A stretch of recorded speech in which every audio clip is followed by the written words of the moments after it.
A case of trespass to sea. It was the forenoon of a hazy, breathless day, and Dan Phillips was trouting up one of the back creeks of the Carrollton Pond. It was somewhat cooler up the creek than out on the main body of water, for the tall birches and willows, crowding down to the brim, threw cool, green shadows across it and shut out the scorching glare, while a stray breeze now and then rippled down the wooded slopes, rustling the beech leaves with an airy, pleasant sound. Out in the pond, the glassy water creamed and shimmered in the hot sun, unrippled by the faintest breath of air. Across the soft, pearly tints of the horizon blurred the smoke of the big factory chimneys that were owned by Mr. Walters, to whom the pond and adjacent property also belonged. Mr. Walters was a comparative stranger in Carrollton, having but recently purchased the factories from the heirs of the previous owner, but he had been in charge long enough to establish a reputation for sternness and inflexibility in all his business dealings. One or two of his employees, who had been discharged by him on what they deemed insufficient grounds, helped to deepen the impression that he was an unjust and arbitrary man, merciless to all offenders, and intolerant of the slightest infringement of his cast-iron rules. Dan Phillips had been on the pond ever since sunrise. The trout had risen well in the early morning, but as the day wore on, growing hotter and hotter, they refused to bite, and for half an hour Dan had not caught one. He had a goodly string of them already, however, and he surveyed them with satisfaction as he rowed his leaky little skiff to the shore of the creek. "Pretty good catch," he soliloquized. "Best I've had this summer so far. That big spotted one must weigh near a pound. He's a beauty. They're a good price over at the hotels now, too. I'll go home and get my dinner and go straight over with them. That'll leave me time for another try at them about sunset. Hugh, how hot it is. I must take Ella May home a bunch of them blue flags. They're real handsome." He tied his skiff under the crowding alders, gathered a big bunch of the purple flag lilies with their silky petals, and started homeward, whistling cheerily as he stepped briskly along the fern-carpeted wood path that wound up the hill under the beeches and firs. He was a freckled, sunburned lad of 13 years. His neighbours all said that Danny was as smart as a steel trap, and immediately added that they wondered where he got his smartness from, certainly not from his father. The elder Phillips had been denominated shiftless and slack-twisted by all who ever had any dealings with him in his unlucky, aimless life, one of those improvident, easy-going souls who sit contentedly down to breakfast with a very faint idea where their dinner is to come from. When he had died, no one had missed him, unless it were his patient, sad-eyed wife who bravely faced her hard lot and toiled unremittingly to keep a home for her 2 children, Dan and a girl 2 years younger, who was a helpless cripple, suffering from some form of spinal disease. Dan, who was old and steady for his years, had gone manfully to work to assist his mother. Though he had been disappointed in all his efforts to obtain steady employment, he was active and obliging, and earned many a small amount by odd jobs around the village, and by helping the Carrollton farmers in planting and harvest. For the last 2 years, however, his most profitable source of summer income had been the trout pond. The former owner had allowed anyone who wished to fish in his pond, and Dan made a regular business of it, selling his trout at the big hotels over at Mosquito Lake. This, in spite of its unattractive name, was a popular summer resort, and Dan always found a ready market for his catch. When Mr. Walters purchased the property, it somehow never occurred to Dan that the new owner might not be so complacent as his predecessor in the matter of the best trouting pond in the country. To be sure, Dan often wondered why it was the pond was so deserted this summer. He could not recall having seen a single person on it save himself. Still, it did not cross his mind that there could be any particular reason for this. He always fished up in the cool, dim creeks, which long experience had taught him were best for trout, and came and went by a convenient wood path, but he had no thought of concealment in so doing. He would not have cared had all Carrollton seen him. He had done very well with his fish so far, and prices for trout at the lake went up every day. Dan was an enterprising boy and a general favourite with the hotel owners. They knew that he could always be depended on. Mrs. Phillips met him at the door when he reached home. "See, Mother," said Dan exultantly as he held up his fish. "Just look at that fellow, will you? A pound if he's an ounce. I ought to get a good price for these, I can tell you. Let me have my dinner now and I'll go right over to the lake with them." "It's a long walk for you, Danny," replied his mother pityingly, "and it's too hot to go so far. I'm afraid you'll get sunstruck or something. You'd better wait till the cool of the evening. You're looking real pale and thin this while back." Oh, I'm all right, Mother, assured Dan cheerfully. I don't mind the heat a bit. A fellow must put up with some inconveniences. Wait till I bring home the money for these fish. And I mean to have another catch tonight. It's you that's looking tired. I wish you didn't have to work so hard, Mother. If I could only get a good place you could take it easier. Sam French says that Mr. Walters wants a boy up there at the factory, but I know I wouldn't do. I ain't big enough. Perhaps something will turn up soon though. When our ship comes in, Mother, we'll have our good times. He picked up his flags and went into the little room where his sister lay. See what I've brought you, Ella May, he said as he thrust the cool, moist clusters into her thin, eager hands. Did you ever see such beauties? Oh, Dan, how lovely they are. Thank you ever so much. If you are going over to the lake this afternoon, will you please call at Mrs. Henny's and get those nutmeg geranium slips she promised me? Just look how nice my others are growing. The pink one is going to bloom. I'll bring you all the geranium slips at the lake if you like. When I get rich, Ella May, I'll build you a big conservatory and I'll get every flower in the world in it for you. You shall just live and sleep among posies. Is dinner ready, Mother? Trouting's hungry work, I tell you. What paper is this? He picked up a folded newspaper from the table. Oh, that's only an old lake advertiser, answered Mrs. Phillips as she placed the potatoes on the table and wiped her moist, hot face with the corner of her gingham apron. Letty Mills brought it in around a parcel this morning. It's 4 weeks old, but I kept it to read if I ever get time. It's so seldom we see a paper of any kind nowadays, but I haven't looked at it yet. Why, Danny, what on earth is the matter? For Dan, who had opened the paper and glanced over the first page, suddenly gave a choked exclamation and turned pale, staring stupidly at the sheet before him. See, Mother, he gasped as she came up in alarm and looked over his shoulder. This is what they read. Notice of anyone found fishing on my pond at Carrollton after date will be prosecuted according to law, without respect of persons. June 1st.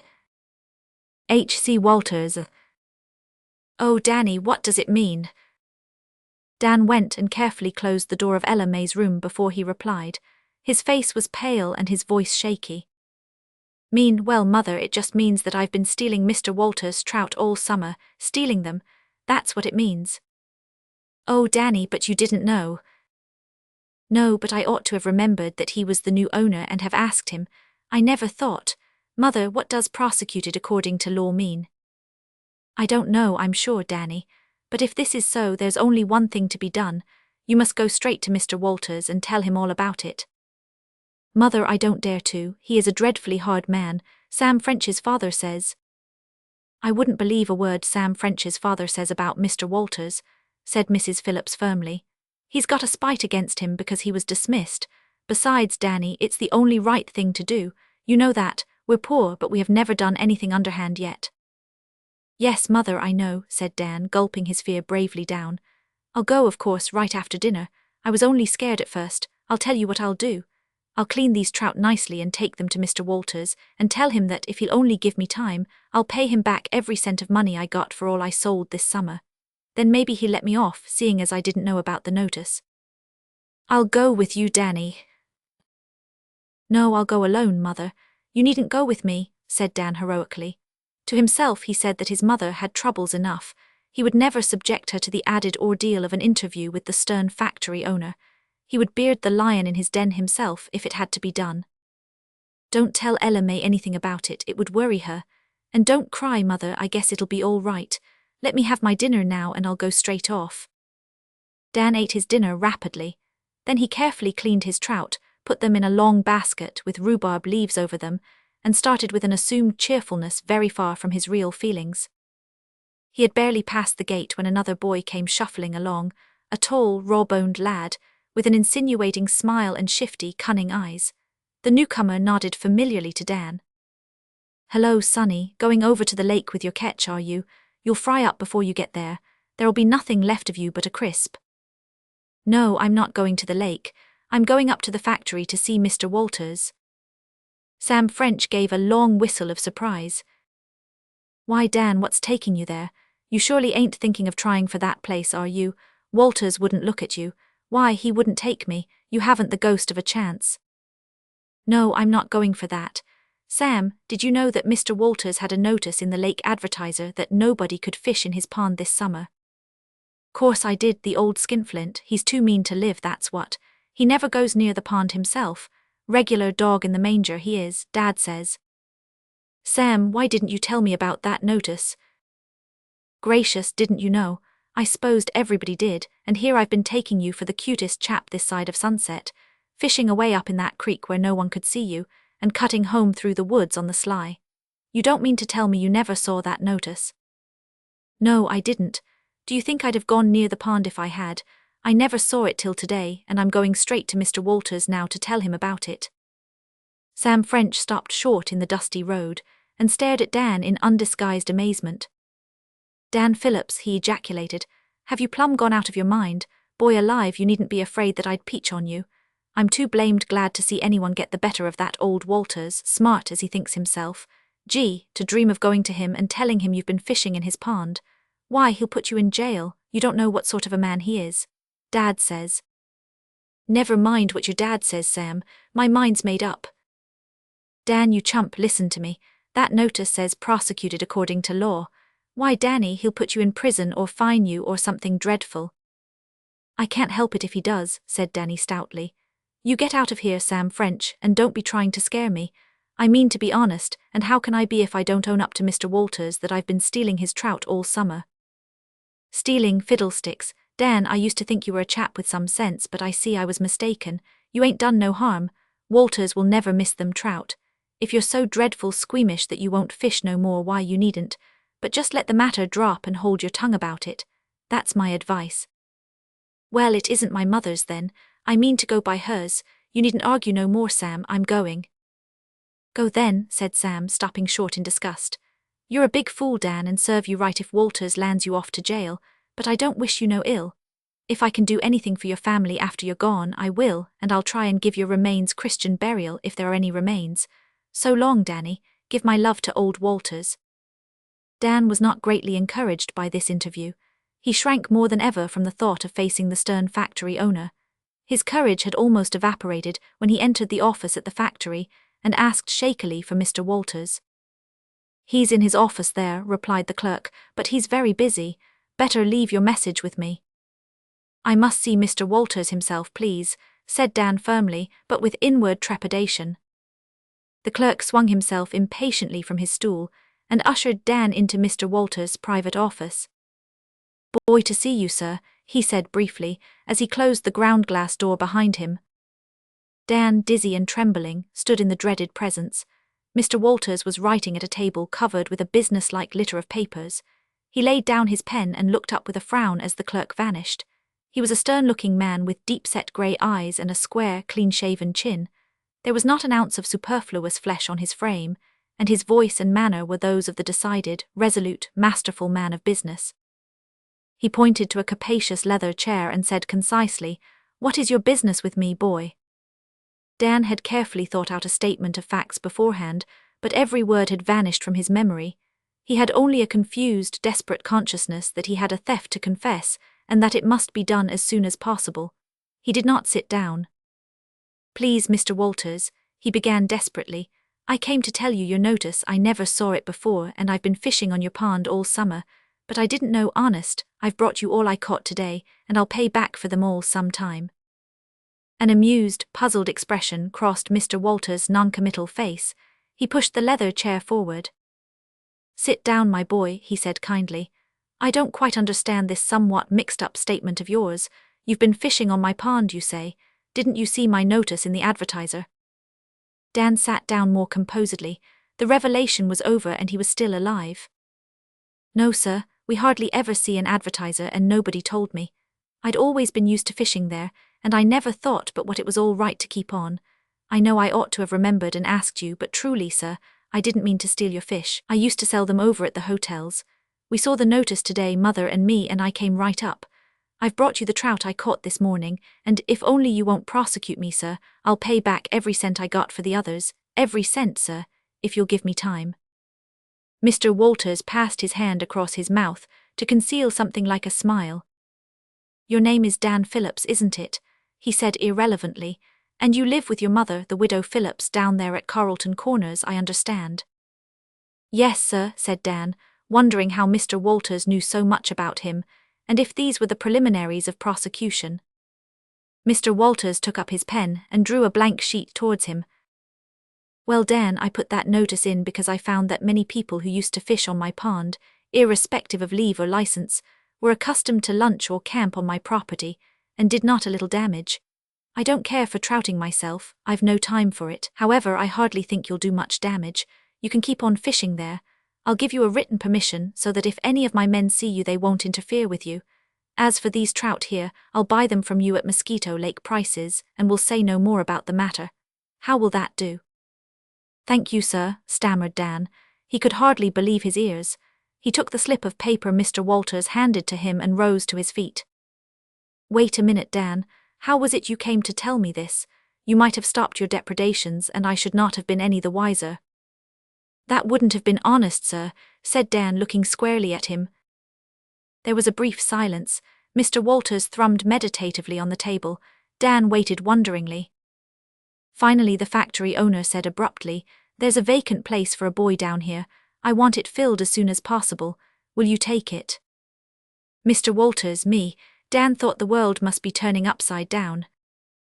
Yes, you are rather young, but the duties are not hard or difficult to learn.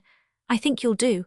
I was resolved not to fill that place until I could find a perfectly honest and trustworthy boy for it. I believe I have found him. I discharged the last boy because he lied to me about some trifling offence for which I would have forgiven him if he had told the truth. I can bear with incompetency, but falsehood and deceit I cannot and will not tolerate, he said, so sternly that Dan's face paled.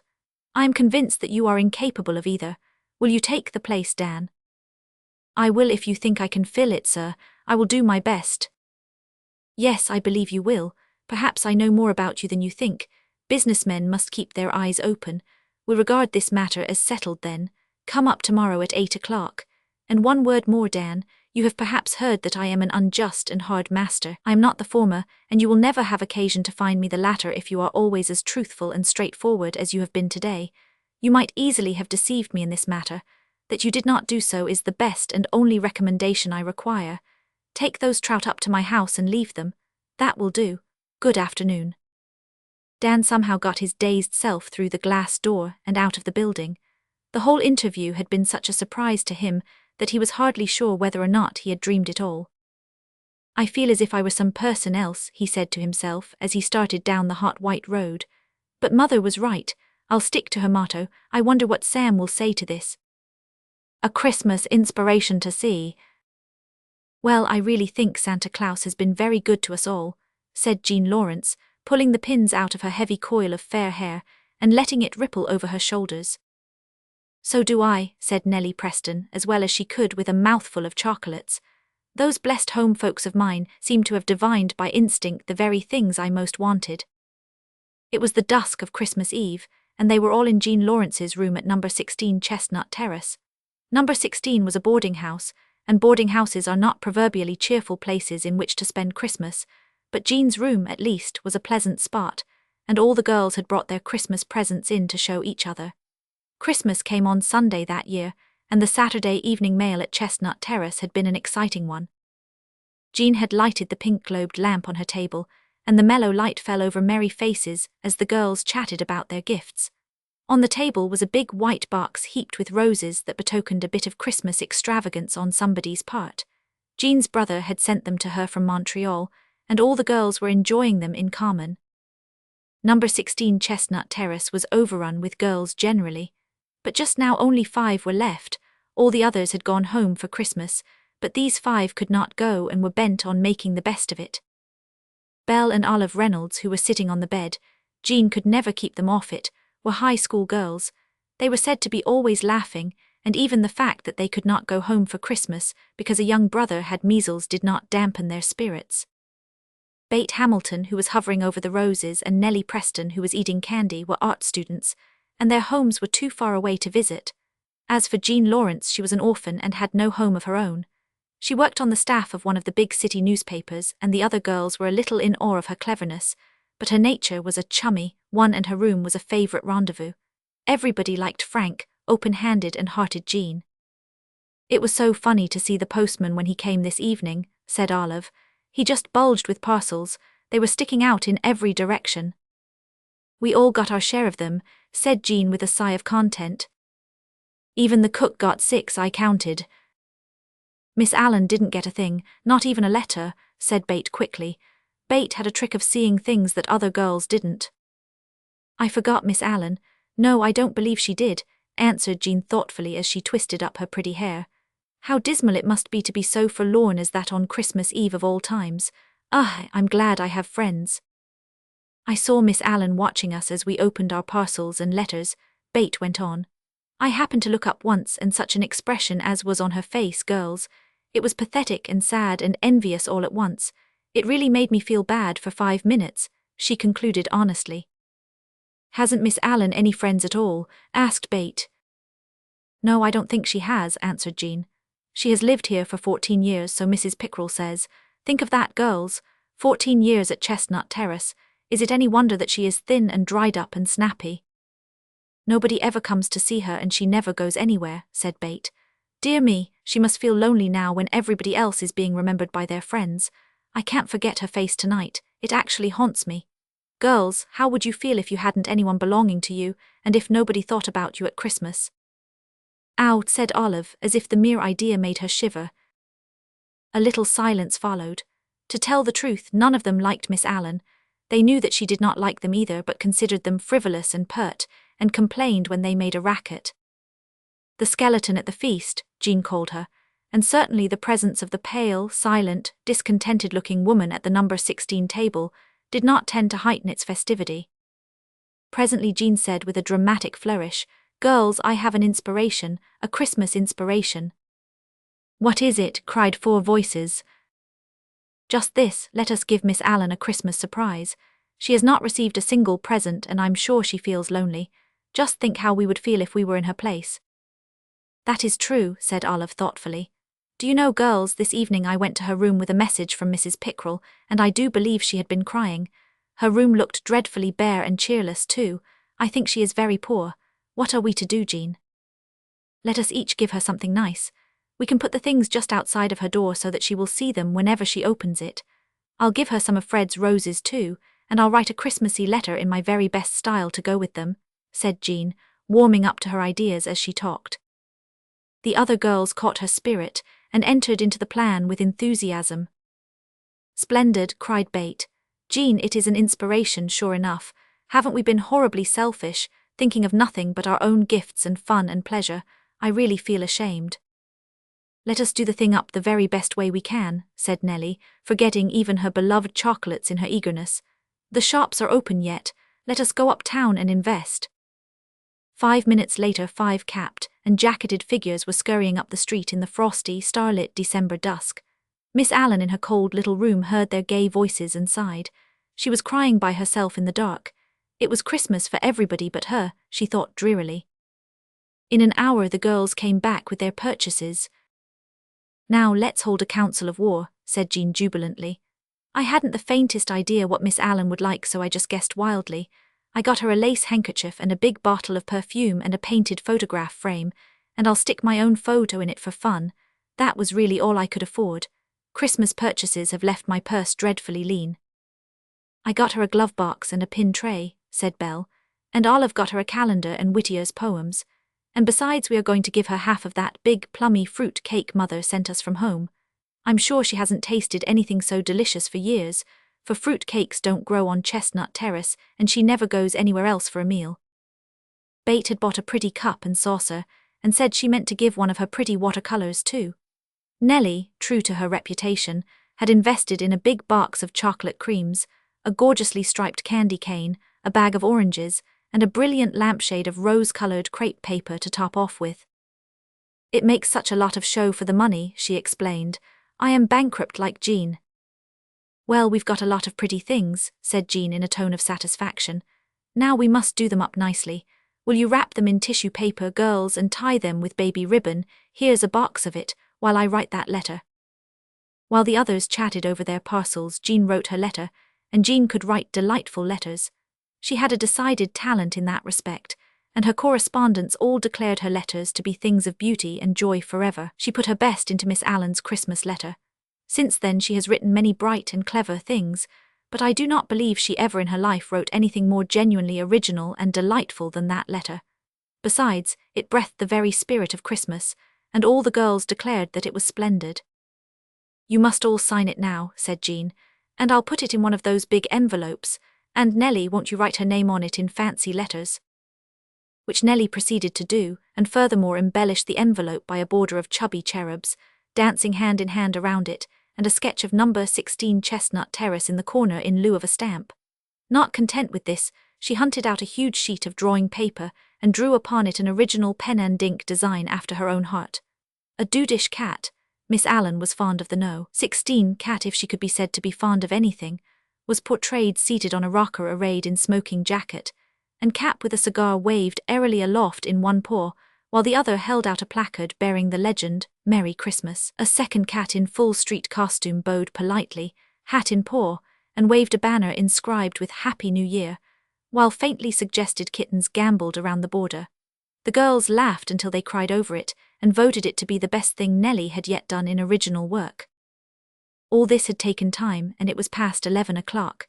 Miss Allen had cried herself to sleep long ago, and everybody else in Chestnut Terrace was abed when 5 figures cautiously crept down the hall, headed by Jean with a dim lamp. Outside of Miss Allen's door the procession halted, and the girls silently arranged their gifts on the floor. "That's done," whispered Jean in a tone of satisfaction as they tiptoed back. "And now let us go to bed, or Mrs. Pickrell, bless her heart, will be down on us for burning so much midnight oil. Oil has gone up, you know, girls." It was in the early morning that Miss Allen opened her door. But early as it was, another door down the hall was half open too, and 5 rosy faces were peering cautiously out. The girls had been up for an hour for fear they would miss the sight, and were all in Nellie's room, which commanded a view of Miss Allen's door. That lady's face was a study. Amazement, incredulity, wonder chased each other over it, succeeded by a glow of pleasure. On the floor before her was a snug little pyramid of parcels topped by Jean's letter. On a chair behind it was a bowl of delicious hothouse roses and Nellie's placard. Miss Allen looked down the hall but saw nothing, for Jean had slammed the door just in time. Half an hour later, when they were going down to breakfast, Miss Allen came along the hall with outstretched hands to meet them. She had been crying again, but I think her tears were happy ones, and she was smiling now. A cluster of Jean's roses were pinned on her breast. "Oh, girls, girls," she said with a little tremble in her voice, "I can never thank you enough. It was so kind and sweet of you. You don't know how much good you have done me." Breakfast was an unusually cheerful affair at number 16 that morning. There was no skeleton at the feast, and everybody was beaming. Miss Allen laughed and talked like a girl herself. "Oh, how surprised I was," she said. "The roses were like a bit of summer, and those cats of Nellie's were so funny and delightful. And your letter too, Jean, I cried and laughed over it. I shall read it every day for a year." After breakfast, everyone went to Christmas service. The girls went uptown to the church they attended. The city was very beautiful in the morning sunshine. There had been a white frost in the night, and the tree-lined avenues and public squares seemed like glimpses of fairyland. "How lovely the world is," said Jean. "This is really the very happiest Christmas morning I have ever known," declared Nellie. "I never felt so really Christmassy in my inmost soul before." "I suppose," said Bate thoughtfully, "that it is because we have discovered for ourselves the old truth that it is more blessed to give than to receive. I've always known it in a way, but I never realized it before." "Blessing on Jean's Christmas inspiration," said Nellie. "But girls, let us try to make it an all-the-year-round inspiration, I say. We can bring a little of our own sunshine into Miss Allen's life as long as we live with her." "Amen to that," said Jean heartily. "Oh, listen, girls, the Christmas chimes." And over all the beautiful city was wafted the grand old message of peace on earth and goodwill to all the world. "A Christmas mistake to see." "Tomorrow is Christmas," announced Teddy Grant exultantly, as he sat on the floor struggling manfully with a refractory bootlace that was knotted and tagless and stubbornly refused to go into the eyelets of Teddy's patched boots. "Ain't I glad, though? Hurrah!" His mother was washing the breakfast dishes in a dreary, listless sort of way. She looked tired and broken-spirited. Ted's enthusiasm seemed to grate on her, for she answered sharply, "Christmas indeed. I can't see that it is anything for us to rejoice over. Other people may be glad enough, but what with winter coming on, I'd sooner it was spring than Christmas. Mary Alice, Do lift that child out of the ashes and put its shoes and stockings on. Everything seems to be at 6s and 7s here this morning. Keith, the oldest boy, was coiled up on the sofa calmly working out some algebra problems, quite oblivious to the noise around him. But he looked up from his slate, with his pencil suspended above an obstinate equation, to declaim with a flourish. Christmas comes but once a year, and then Mother wishes it wasn't here. I don't then, said Gordon, son number 2, who was preparing his own noon lunch of bread and molasses at the table, and making an atrocious mess of crumbs and sugary syrup over everything. I know one thing to be thankful for, and that is that there'll be no school. We'll have a whole week of holidays. Gordon was noted for his aversion to school and his affection for holidays. And we're going to have turkey for dinner, declared Teddy, getting up off the floor and rushing to secure his share of bread and molasses, and cranberry sauce and pound cake. Ain't we, Ma? No, you are not, said Mrs. Grant desperately, dropping the dishcloth and snatching the baby on her knee to wipe the crust of cinders and molasses from the chubby pink and white face. You may as well know it now, children. I've kept it from you so far in hopes that something would turn up, but nothing has. We can't have any Christmas dinner tomorrow, we can't afford it. I've pinched and saved every way I could for the last month, hoping that I'd be able to get a turkey for you anyhow, but you'll have to do without it. There's that doctor's bill to pay and a dozen other bills coming in, and people say they can't wait. I suppose they can't, but it's kind of hard, I must say. The little Grants stood with open mouths and horrified eyes. No turkey for Christmas. Was the world coming to an end? Wouldn't the government interfere if anyone ventured to dispense with a Christmas celebration? The gluttonous Teddy stuffed his fists into his eyes and lifted up his voice. Keith, who understood better than the others the look on his mother's face, took his blubbering young brother by the collar and marched him into the porch. The twins, seeing the summary proceeding, swallowed the outcries they had intended to make, although they couldn't keep a few big tears from running down their fat cheeks. Mrs. Grant looked pityingly at the disappointed faces about her. Don't cry, children, you make me feel worse. We are not the only ones who will have to do without a Christmas turkey. We ought to be very thankful that we have anything to eat at all. I hate to disappoint you, but it can't be helped. Never mind, Mother, said Keith comfortingly, relaxing his hold upon the porch door, whereupon it suddenly flew open and precipitated Teddy, who had been tugging at the handle, heels over head backwards. We know you've done your best. It's been a hard year for you. Just wait, though. I'll soon be grown up, and then you and these greedy youngsters shall feast on turkey every day of the year. Hello, Teddy, have you got on your feet again? Mind, sir, no more blubbering. When I'm a man, announced Teddy with dignity, I'd just like to see you put me in the porch, and I mean to have turkey all the time, and I won't give you any either. All right, you greedy small boy. Only take yourself off to school now, and let us hear no more squeaks out of you. Tramp, all of you, and give Mother a chance to get her work done. Mrs. Grant got up and fell to work at her dishes with a brighter face. Well, we mustn't give in. Perhaps things will be better after a while. I'll make a famous bread pudding, and you can boil some molasses taffy and ask those little Smithsons next door to help you pull it. They won't whine for turkey, I'll be bound. I don't suppose they ever tasted such a thing in all their lives. If I could afford it, I'd have had them all in to dinner with us. That sermon Mr. Evans preached last Sunday kind of stirred me up. He said we ought always to try and share our Christmas joy with some poor souls who had never learned the meaning of the word. I can't do as much as I'd like to. It was different when your father was alive. The noisy group grew silent as they always did when their father was spoken of. He had died the year before, and since his death the little family had had a hard time. Keith, to hide his feelings, began to hector the rest. Mary Alice, do hurry up. Here, you twin nuisances, get off to school. If you don't, you'll be late, and then the master will give you a whipping. He won't, answered the irrepressible Teddy. He never whips us, he doesn't. He stands us on the floor sometimes, though, he added, remembering the many times his own chubby legs had been seen to better advantage on the school platform. That man, said Mrs. Grant, alluding to the teacher, makes me nervous. He is the most abstracted creature I ever saw in my life. It is a wonder to me he doesn't walk straight into the river some day. You'll meet him meandering along the street, gazing into vacancy, and he'll never see you nor hear a word you say half the time.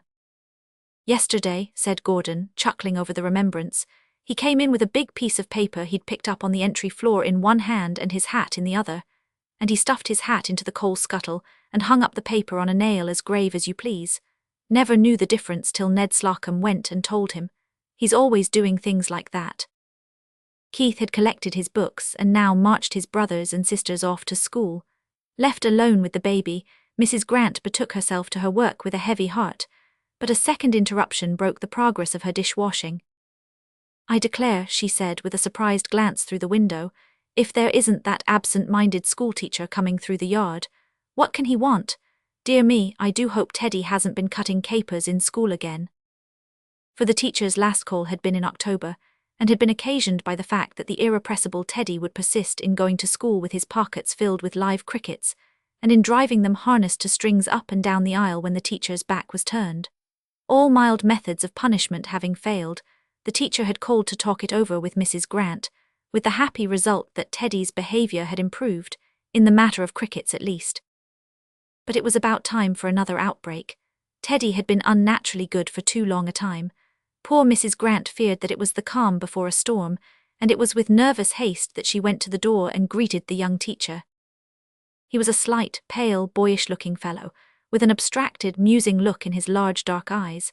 Mrs. Grant noticed with amusement that he wore a white straw hat in spite of the season. His eyes were directed to her face with his usual unseeing gaze. "Just as though he was looking through me at something 1,000 miles away," said Mrs. Grant afterwards. "I believe he was too. His body was right there on the step before me, but where his soul was is more than you or I or anybody can tell." "Good morning," he said absently. "I have just called on my way to school with a message from Miss Miller. She wants you all to come up and have Christmas dinner with her tomorrow." "For the land's sake," said Mrs. Grant blankly. "I don't understand."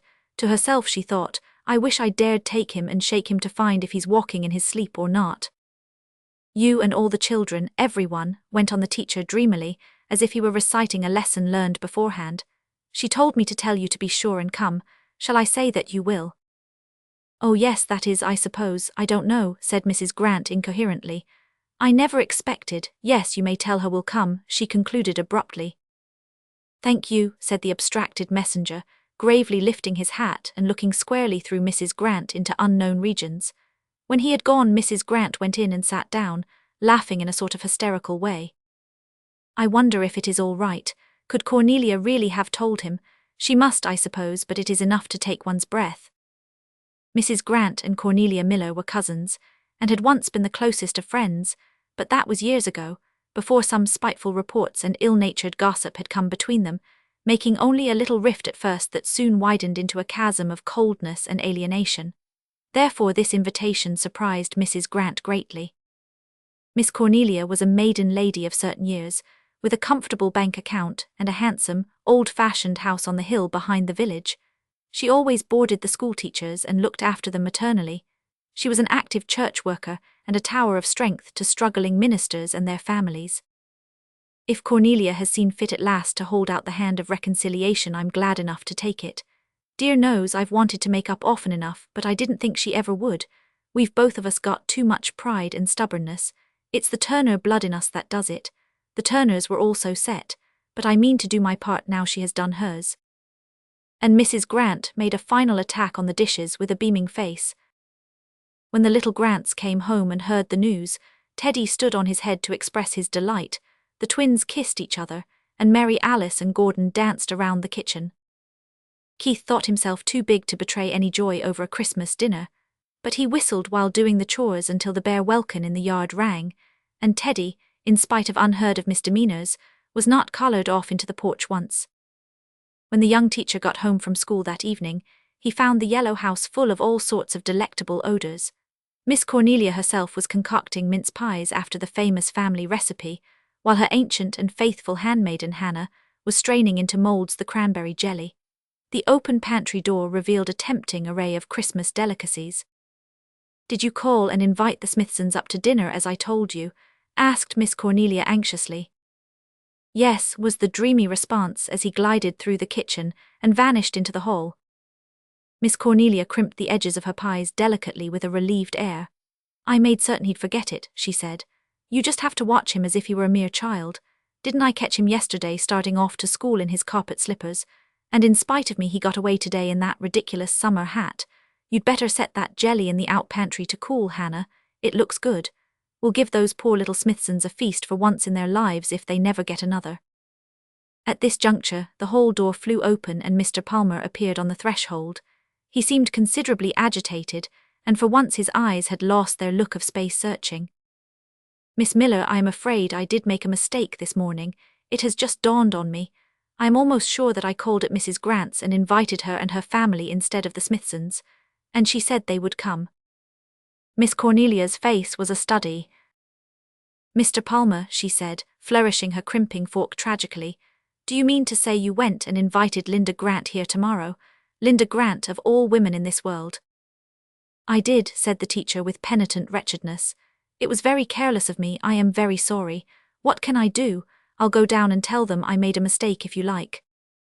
"You can't do that," groaned Miss Cornelia, sitting down and wrinkling up her forehead in dire perplexity. "It would never do in the world.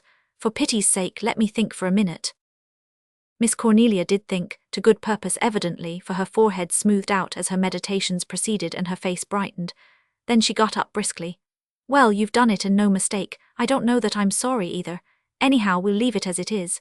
But you must go straight down now and invite the Smithsons too. And for pity's sake, don't make any more mistakes." When he had gone, Miss Cornelia opened her heart to Hannah. "I never could have done it myself, never. The Turner is too strong in me. But I'm glad it is done. I've been wanting for years to make up with Linda, and now the chance has come. Thanks to that blessed blundering boy, I mean to make the most of it. Mind, Hannah, you never whisper a word about its being a mistake. Linda must never know. Poor Linda, she's had a hard time. Hannah, we must make some more pies, and I must go straight down to the store and get some more Santa Claus stuff. I've only got enough to go around the Smithsons." When Mrs. Grant and her family arrived at the Yellow House next morning, Miss Cornelia herself ran out bareheaded to meet them.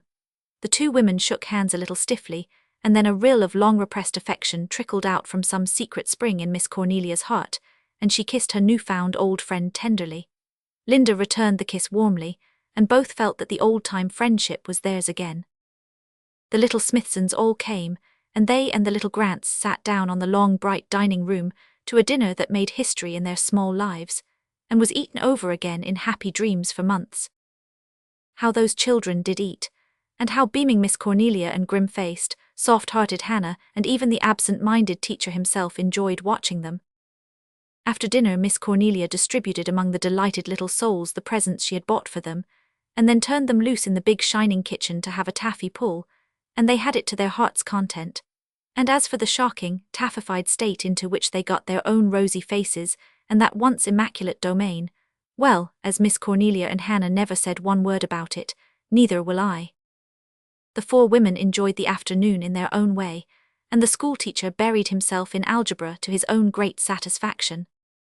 When her guests went home in the starlit December dusk, Miss Cornelia walked part of the way with them and had a long confidential talk with Mrs. Grant. When she returned, it was to find Hannah groaning in and over the kitchen and the schoolteacher dreamily trying to clean some molasses off his boots with the kitchen hairbrush. Long-suffering Miss Cornelia rescued her property and dispatched Mr. Palmer into the woodshed to find the shoe-brush. Then she sat down and laughed. "Hannah, what will become of that boy yet? There's no counting on what he'll do next. I don't know how he'll ever get through the world, I'm sure, but I'll look after him while he's here at least. I owe him a huge debt of gratitude for this Christmas blunder. What an awful mess this place is in. But Hannah, did you ever in the world see anything so delightful as that little Tommy Smithson stuffing himself with plum cake, not to mention Teddy Grant? It did me good just to see them." "A strayed allegiance to see. Will you go to the Cove with me this afternoon?" It was Marian Leslie who asked the question.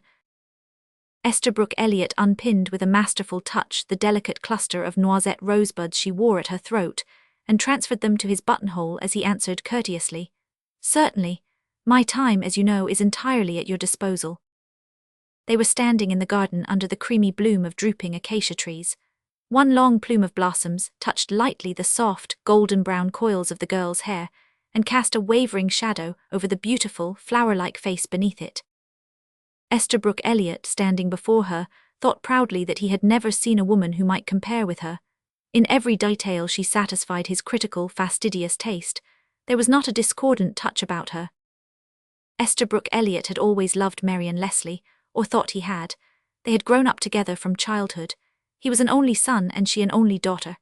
It had always been an understood thing between the two families that the boy and girl should marry. but Marian's father had decreed that no positive pledge should pass between them until Marian was 21. Estabrook accepted his mapped-out destiny and selected bride with the conviction that he was an exceptionally lucky fellow. Out of all the women in the world, Marian was the very one whom he would have chosen as mistress of his fine, old home. She had been his boyhood's ideal. He believed that he loved her sincerely, but he was not too much in love to be blind to the worldly advantages of his marriage with his cousin. His father had died 2 years previously, leaving him wealthy and independent. Marian had lost her mother in childhood. Her father died when she was 18. Since then she had lived alone with her aunt. Her life was quiet and lonely. Estabrook's companionship was all that brightened it, but it was enough. Marian lavished on him all the rich, womanly love of her heart. On her 21st birthday they were formally betrothed. They were to be married in the following autumn. No shadow had drifted across the heaven of her happiness. She believed herself secure in her lover's unfaltering devotion. True, at times she thought his manner lacked a lover's passionate ardor. He was always attentive and courteous. She had only to utter a wish to find that it had been anticipated. He spent every spare minute at her side. Yet sometimes she half wished he would betray more lover-like impatience and intensity. Were all lovers as calm and undemonstrative? She reproached herself for this incipient disloyalty as often as it vexingly intruded its unwelcome presence across her inner consciousness. Surely Estabrook was fond and devoted enough to satisfy the most exacting demands of affection. Marian herself was somewhat undemonstrative and reserved. Passing acquaintances called her cold and proud. Only the privileged few knew the rich depths of womanly tenderness in her nature. Estabrook thought that he fully appreciated her.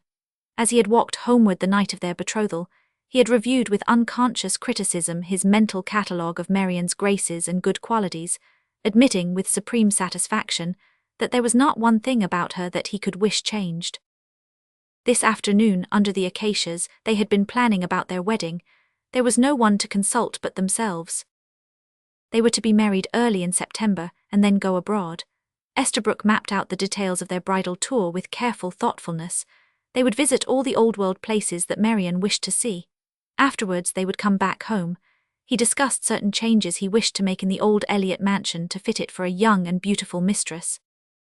He did most of the planning. Marian was content to listen in happy silence. Afterwards she had proposed this walk to the cove. "What particular object of charity have you found at the cove now?" asked Estabrook with lazy interest as they walked along. "Mrs. Barrett's little Bessie is very ill with fever," answered Marian. Then, catching his anxious look, she hastened to add, "It is nothing infectious, some kind of a slow, sapping variety. There is no danger, Estabrook." "I was not afraid for myself," he replied quietly. "My alarm was for you. You are too precious to me, Marian, for me to permit you to risk health and life if it were dangerous. What a lady bountiful you are to those people at the cove. When we are married you must take me in hand and teach me your creed of charity. I'm afraid I've lived a rather selfish life. You will change all that, dear. You will make a good man of me." "You are that now, Estabrook," she said softly. "If you were not, I could not love you." "It is a negative sort of goodness, I fear. I have never been tried or tempted severely. Perhaps I should fail under the test." "I am sure you would not," answered Marian proudly. Estabrook laughed. Her faith in him was pleasant. He had no thought but that he would prove worthy of it. The cove, so called, was a little fishing hamlet situated on the low, sandy shore of a small bay. The houses, clustered in one spot, seemed like nothing so much as larger shells washed up by the sea, so grey and bleached were they from long exposure to sea winds and spray. Dozens of ragged children were playing about them, mingled with several disreputable yellow curs that yapped noisily at the strangers. Down on the sandy strip of beach below the houses groups of men were lounging about. The mackerel season had not yet set in, the spring herring netting was past. It was holiday time among the sea folks. They were enjoying it to the full, a happy, ragged colony, careless of what the morrows might bring forth. Out beyond, the boats were at anchor, floating as gracefully on the twinkling water as sea-birds, their tall masts bowing landward on the swell. A lazy, dreamful calm had fallen over the distant seas. The horizon blues were pale and dim. Faint purple hazes blurred the outlines of far-off headlands and cliffs. The yellow sands sparkled in the sunshine as if powdered with jewels. A murmurous babble of life buzzed about the hamlet, pierced through by the shrill undertones of the wrangling children. most of whom had paused in their play to scan the visitors with covert curiosity. Marian led the way to a house apart from the others at the very edge of the shelving rock. The dooryard was scrupulously clean and unlittered. The little footpath through it was neatly bordered by white clamshells. Several thrifty geraniums in bloom looked out from the muslin-curtained windows. A weary-faced woman came forward to meet them. "Bessie's much the same, Miss Leslie," she said in answer to Marian's inquiry. "The doctor you sent was here today and did all he could for her. He seemed quite hopeful. She don't complain or nothing, just lies there and moans. Sometimes she gets restless. It's very kind of you to come so often, Miss Leslie. Here, Magdalen, will you put this basket the ladies brought up there on the shelf?"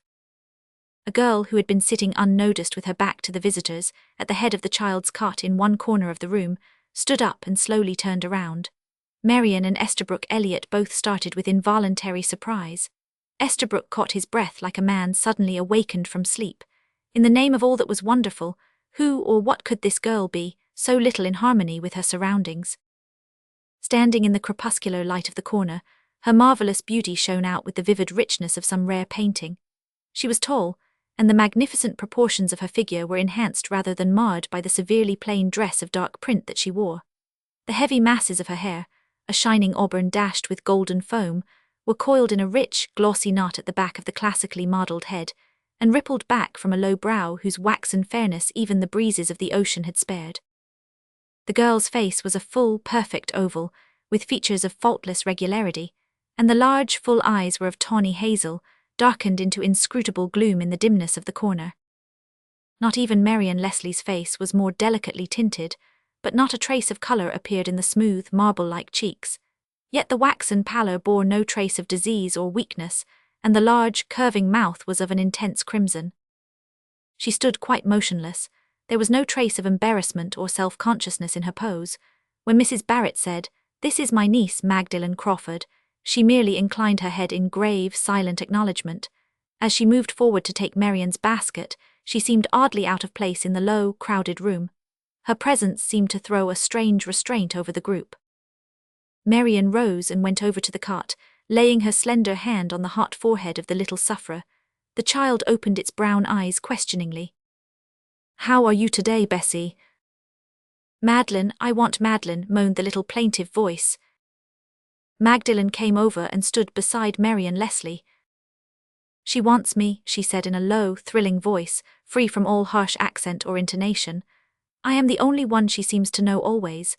Yes, darling, Madeleine is here, right beside you. She will not leave you."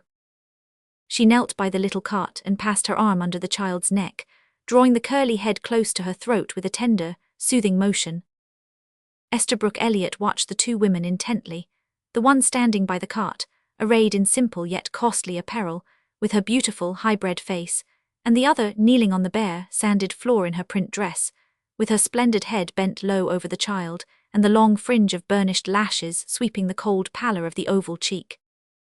From the moment that Magdalen Crawford's haunting eyes had looked straight into his for one fleeting second, an unnameable thrill of pain and pleasure stirred his heart, a thrill so strong and sudden and passionate that his face paled with emotion. The room seemed to swim before his eyes in a mist out of which gleamed that wonderful face with its mesmeric, darkly radiant eyes, burning their way into deeps and abysses of his soul hitherto unknown to him. When the mist cleared away and his head grew steadier, he wondered at himself. Yet he trembled in every limb, and the only clear idea that struggled out of his confused thoughts was an overmastering desire to take that cold face between his hands and kiss it until its passionless marble glowed into warm and throbbing life. "Who is that girl?" he said abruptly when they had left the cottage. "She is the most beautiful woman I have ever seen, present company always excepted," he concluded with a depreciatory laugh. The delicate bloom on Marian's face deepened slightly. "You had much better to have omitted that last sentence," she said quietly. "It was so palpably an afterthought. Yes, she is wonderfully lovely, a strange beauty, I fancied. There seemed something odd and uncanny about it to me. She must be Mrs. Barrett's niece. I remember that when I was down here about a month ago, Mrs. Barrett told me she expected a niece of hers to live with her, for a time at least. Her parents were both dead, the father having died recently. Mrs. Barrett seemed troubled about her. She said that the girl had been well brought up and used to better things than the Cove could give her, and she feared that she would be very discontented and unhappy. I had forgotten all about it until I saw the girl today. She certainly seems to be a very superior person. She will find the cove very lonely, I am sure. It is not probable she will stay there long. I must see what I can do for her, but her manner seemed rather repellent, don't you think?" "Hardly," responded Estabrook curtly. "She seemed surprisingly dignified and self-possessed, I fancied, for a girl in her position. A princess could not have looked and bowed more royally. There was not a shadow of embarrassment in her manner, in spite of the incongruity of her surroundings. You had much better leave her alone, Marian. In all probability she would resent any condescension on your part. What wonderful, deep, lovely eyes she has." Again the sensitive colour flushed Marian's cheek as his voice lapsed unconsciously into a dreamy, retrospective tone, and a slight restraint came over her manner which did not depart. Estabrook went away at sunset. Marian asked him to remain for the evening, but he pleaded some excuse. "I shall come tomorrow afternoon," he said, as he stooped to drop a careless goodbye kiss on her face. Marian watched him wistfully as he rode away, with an unaccountable pain in her heart. She felt more acutely than ever that there were depths in her lover's nature that she was powerless to stir into responsive life. Had any other that power, she thought of the girl at the cove with her deep eyes and wonderful face. A chill of premonitory fear seized upon her. "I feel exactly as if Estabrook had gone away from me forever," she said slowly to herself, stooping to brush her cheek against a dew-cold, milk-white acacia bloom, "and would never come back to me again. If that could happen, I wonder what there would be left to live for." Estabrook Elliot meant, or honestly thought he meant, to go home when he left Marian. Nevertheless, when he reached the road branching off to the cove, he turned his horse down it with a flush on his dark cheek. He realized that the motive of the action was disloyal to Marian, and he felt ashamed of his weakness. But the desire to see Magdalen Crawford once more, and to look into the depths of her eyes, was stronger than all else, and overpowered every throb of duty and resistance. He saw nothing of her when he reached the cove. He could think of no excuse for calling at the Barrett cottage, so he rode slowly past the hamlet and along the shore. The sun, red as a smouldering ember, was half buried in the silken violet rim of the sea. The west was a vast lake of saffron and rose and ethereal green, through which floated the curved shallop of a thin new moon, slowly deepening from lustreless white, through gleaming silver into burnished gold, and attended by one solitary, pearl-white star. The vast concave of sky above was of violet, infinite and flawless. Far out dusky amethystine islets clustered like gems on the shining breast of the bay. The little pools of water along the low shores glowed like mirrors of polished jacinth. The small, pine-fringed headlands ran out into the water, cutting its lustrous blue expanse like purple wedges. As Estabrook turned one of them, he saw Magdalen standing out on the point of the next, a short distance away. Her back was towards him, and her splendid figure was outlined darkly against the vivid sky. Estabrook sprang from his horse and left the animal standing by itself while he walked swiftly out to her. His heart throbbed suffocatingly. He was conscious of no direct purpose save merely to see her. She turned when he reached her with a slight start of surprise. His footsteps had made no sound on the tide-rippled sand. For a few moments they faced each other so, eyes burning into eyes with mute soul-probing and questioning. The sun had disappeared, leaving a stain of fiery red to mark his grave. The weird, radiant light was startlingly vivid and clear. Little crisp puffs and flakes of foam scurried over the point like elfin things. The fresh wind, blowing up the bay, tossed the lustrous rings of hair about Magdalen's pale face. All the rooted shadows of the hour had found refuge in her eyes. Not a trace of colour appeared in her face under Estabrook Elliot's burning gaze, but when he said, "Magdalen," a single hot scorch of crimson flamed up into her cheeks protestingly. She lifted her hand with a splendid gesture, but no word passed her lips. "Magdalen, have you nothing to say to me?" he asked, coming closer to her with an imploring passion in his face never seen by Marian Leslie's eyes. He reached out his hand, but she stepped back from his touch. "What should I have to say to you?" "Say that you are glad to see me." "I am not glad to see you. You have no right to come here, but I knew you would come." "You knew it how?" "Your eyes told me so today. I am not blind. I can see further than those dull fisher folks. Yes, I knew you would come. That is why I came here tonight, so that you would find me alone and I could tell you that you were not to come again." "Why must you tell me that, Magdalen?"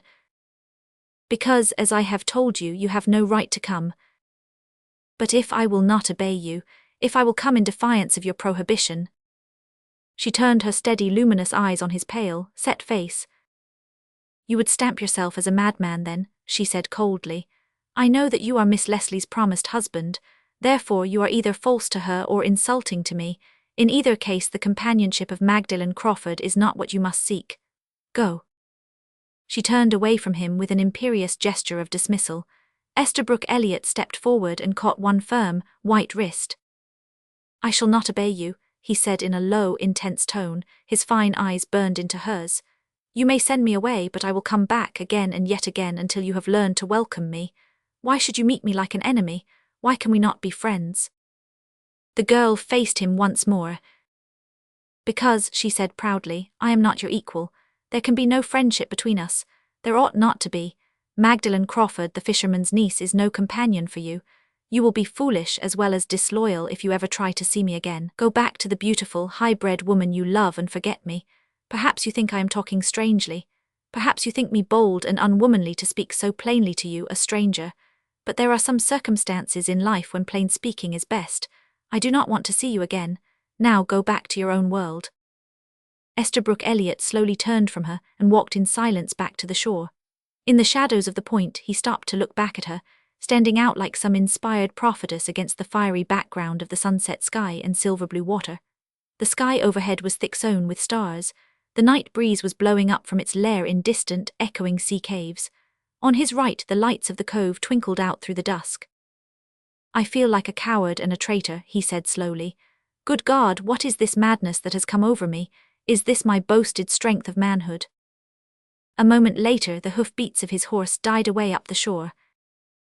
Magdalen Crawford lingered on the point until the last dull red faded out into the violet gloom of the June sea dusk, than which nothing can be rarer or diviner, and listened to the moan and murmur of the sea far out over the bay with sorrowful eyes and sternly set lips. The next day, when the afternoon sun hung hot and heavy over the water, Estabrook Elliott came again to the cove. He found it deserted. A rumour of mackerel had come, and every boat had sailed out in the rose-red dawn to the fishing grounds. But down on a strip of sparkling yellow sand, he saw Magdalen Crawford standing, her hand on the rope that fastened a small white dory to the fragment of a half-embedded wreck. She was watching a huddle of gulls clustered on the tip of a narrow, sandy spit running out to the left. She turned at the sound of his hurried footfall behind her. Her face paled slightly, and into the depths of her eyes leapt a passionate, mesmeric glow that faded as quickly as it came. "You see I have come back in spite of your command, Magdalen." "I do see it," she answered in a gravely troubled voice. "You are a madman who refuses to be warned." "Where are you going, Magdalen?" She had loosened the rope from the wreck. "I am going to row over to Chapel Point for salt. They think the boats will come in tonight loaded with mackerel. Look at them away out there by the score, and salt will be needed." "Can you row so far alone?" "Easily. I learned to row long ago for a pastime then. Since coming here I find it of great service to me." She stepped lightly into the tiny shallop and picked up an oar. The brilliant sunshine streamed about her, burnishing the rich tints of her hair into ruddy gold. She balanced herself to the swaying of the dory with the grace of a sea bird. The man looking at her felt his brain reel. "Goodbye, Mr. Elliott." For answer he sprang into the dory, and snatching an oar, pushed against the old wreck with such energy that the dory shot out from the shore like a foam bell. His sudden spring had set it rocking violently. Magdalen almost lost her footing and caught blindly at his arm. As her fingers closed on his wrist, a thrill, as of fire, shot through his every vein. "Why have you done this, Mr. Elliott? You must go back." "But I will not," he said masterfully, looking straight into her eyes with an imperiousness that sat well upon him. "I am going to row you over to Chapel Point. I have the oars. I will be master this once at least." For an instant her eyes flashed defiant protest, then drooped before his. A sudden hot blush crimsoned her pale face. His will had mastered hers. The girl trembled from head to foot, and the proud, sensitive mouth quivered. Into the face of the man watching her breathlessly flashed a triumphant, passionate joy. He put out his hand and gently pushed her down into the seat. Sitting opposite, he took up the oars and pulled out over the sheet of sparkling blue water, through which at first the bottom of white sand glimmered wavily, but afterwards deepened to translucent, dim depths of greenness. His heart throbbed tumultuously. Once the thought of Marian drifted across his mind like a chill breath of wind, but it was forgotten when his eyes met Magdalen's.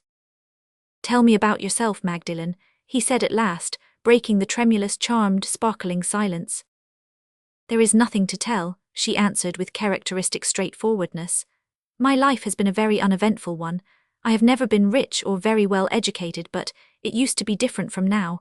I had some chance before father died." "You must have found it very lonely and strange when you came here first." "Yes, at first I thought I should die, but I do not mind it now. I have made friends with the sea, it has taught me a great deal. There is a kind of inspiration in the sea. When one listens to its never-ceasing murmur afar out there, always sounding at midnight and midday, one's soul goes out to meet eternity. Sometimes it gives me so much pleasure that it is almost pain." She stopped abruptly. "I don't know why I am talking to you like this. You are a strange girl, Magdalen. Have you no other companion than the sea?" "No, why should I wish to have? I shall not be here long." Elliot's face contracted with a spasm of pain. "You are not going away, Magdalen?" "Yes, in the fall. I have my own living to earn, you know. I am very poor. Uncle and aunt are very kind, but I cannot consent to burden them any longer than I can help." A sigh that was almost a moan broke from Esterbrook Elliot's lips. "You must not go away, Magdalen. You must stay here with me." "You forget yourself," she said proudly. "How dare you speak to me so? Have you forgotten Miss Leslie, or are you a traitor to us both?" Esterbrook made no answer. He bowed his pale, miserable face before her, self-condemned. The breast of the bay sparkled with its countless gems like the breast of a fair woman. The shores were purple and amethystine in the distance. Far out, bluish, phantom-like sails clustered against the pallid horizon. The dory danced like a feather over the ripples. They were close under the shadow of Chapel Point. Marian Leslie waited in vain for her lover that afternoon. When he came at last in the odorous dusk of the June night, she met him on the acacia-shadowed veranda with cold sweetness. Perhaps some subtle woman instinct whispered to her where and how he had spent the afternoon, for she offered him no kiss, nor did she ask him why he had failed to come sooner. His eyes lingered on her in the dim light, taking in every detail of her sweet womanly refinement and loveliness, and with difficulty he choked back a groan. Again he asked himself what madness had come over him, and again for an answer rose up the vision of Magdalen Crawford's face as he had seen it that day, crimsoning beneath his gaze. It was late when he left. Marian watched him out of sight, standing under the acacias. She shivered as with a sudden chill. "I feel as I think Vashti must have felt," she murmured aloud, when, discrowned and unqueened, she crept out of the gates of Shushan to hide her broken heart. "I wonder if Esther has already usurped my scepter. Has that girl at the cove, with her pale, priestess-like face and mysterious eyes, stolen his heart from me? Perhaps not, for it may never have been mine. I know that Esterbrook Elliot will be true to the letter of his vows to me, no matter what it may cost him. But I want no pallid shadow of the love that belongs to another. The hour of abdication is at hand, I fear. And what will be left for throneless Vashti then?" Esterbrook Elliot, walking home through the mocking calm of the night, fought a hard battle with himself. He was face to face with the truth at last, the bitter knowledge that he had never loved Marian Leslie, save with a fond, brotherly affection, and that he did love Magdalen Crawford with a passion that threatened to sweep before it every vestige of his honor and loyalty. He had seen her but 3 times, and his throbbing heart lay in the hollow of her cold white hand. He shut his eyes and groaned. What madness, what unutterable folly! He was not free, he was bound to another by every cord of honor and self-respect. And even were he free, Magdalen Crawford would be no fit wife for him, in the eyes of the world at least. A girl from the cove, a girl with little education and no social standing. Aye, but he loved her. He groaned again and again in his misery. Afar down the slope the bay waters lay like an inky strip, and the distant, murmurous plaint of the sea came out of the stillness of the night. The lights at the cove glimmered faintly. In the week that followed he went to the cove every day. Sometimes he did not see Magdalen, at other times he did. But at the end of the week he had conquered in the bitter, heart-crushing struggle with himself. If he had weakly given way to the first mad sweep of a new passion, the strength of his manhood reasserted itself at last. Faltering and wavering were over, though there was passionate pain in his voice when he said at last, "I am not coming back again, Magdalen." They were standing in the shadow of the pine-fringed point that ran out to the left of the cove. They had been walking together along the shore, watching the splendor of the sea sunset that flamed and glowed in the west, where there was a sea of mackerel clouds, crimson and amber tinted, with long, ribbon-like strips of apple-green sky between. They had walked in silence, hand in hand, as children might have done, yet with the stir and throb of a mighty passion seething in their hearts. Magdalen turned as Estabrook spoke and looked at him in a long silence. The bay stretched out before them, tranced and shimmering. A few stars shone down through the gloom of dusk. Right across the translucent greens and roses and blues of the west hung a dark, unsightly cloud, like the blurred outline of a monstrous bat. In the dim, reflected light, the girl's mournful face took on a weird, unearthly beauty. She turned her eyes from Estabrook Elliott's set white face to the radiant gloom of the sea. "That is best," she answered at last slowly. "Best, yes, better that we had never met. I love you, you know it, words are idle between us. I never loved before, I thought I did. I made a mistake and I must pay the penalty of that mistake. You understand me?" "I understand," she answered simply. "I do not excuse myself. I have been weak and cowardly and disloyal. But I have conquered myself. I will be true to the woman to whom I am pledged. You and I must not meet again. I will crush this madness to death. I think I have been delirious ever since that day I saw you first, Magdalen. My brain is clearer now. I see my duty and I mean to do it at any cost. I dare not trust myself to say more. Magdalen, I have much for which to ask your forgiveness." "There is nothing to forgive," she said steadily. "I have been as much to blame as you. If I had been as resolute as I ought to have been, if I had sent you away the second time as I did the first, this would not have come to pass. I have been weak too, and I deserve to atone for my weakness by suffering. There is only one path open to us. Estabrook, goodbye." Her voice quivered with an uncontrollable spasm of pain, but the misty, mournful eyes did not swerve from his. The man stepped forward and caught her in his arms. "Magdalen, goodbye, my darling. Kiss me once, only once, before I go." She loosened his arms and stepped back proudly. "No, no man kisses my lips unless he is to be my husband. Goodbye, dear." He bowed his head silently and went away, looking back not once, else he might have seen her kneeling on the damp sand weeping noiselessly and passionately. Marian Leslie looked at his pale, determined face the next evening and read it like an open book. She had grown paler herself. There were purple shadows under the sweet violet eyes that might have hinted of her own sleepless nights. She greeted him calmly, holding out a steady, white hand of welcome. She saw the traces of the struggle through which he had passed and knew that he had come off victor. The knowledge made her task a little harder. It would have been easier to let slip the straining cable than to cast it from her when it lay unresistingly in her hand. For an instant her heart thrilled with an unutterably sweet hope. Might he not forget in time? Need she snap in twain the weakened bond between them after all? Perhaps she might win back her lost scepter, yet if... Womanly pride throttled the struggling hope. No divided allegiance, no hollow semblance of queenship for her. Her opportunity came when Estabrook asked with grave earnestness if their marriage might not be hastened a little. Could he not have his bride in August? For a fleeting second Marian closed her eyes, and the slender hands, lying among the laces in her lap, clasped each other convulsively. Then she said quietly, "Sometimes I have thought, Estabrook, that it might be better if we were never married at all." Estabrook turned a startled face upon her. "Not married at all, Marian, what do you mean?" "Just what I say. I do not think we are as well suited to each other after all as we have fancied. We have loved each other as brother and sister might, that is all. I think it will be best to be brother and sister forever, nothing more." Estabrook sprang to his feet. "Marian, do you know what you are saying? You surely cannot have heard, no one could have told you." "I have heard nothing," she interrupted hurriedly. "No one has told me anything. I have only said what I have been thinking of late. I am sure we have made a mistake. It is not too late to remedy it. You will not refuse my request, Estabrook. You will set me free." "Good heavens, Marian," he said hoarsely. "I cannot realize that you are in earnest. Have you ceased to care for me?" The rigidly locked hands were clasped a little tighter. "No, I shall always care for you as my friend if you will let me. But I know we could not make each other happy. The time for that has gone by. I would never be satisfied, nor would you. Estabrook, will you release me from a promise which has become an irksome fetter?"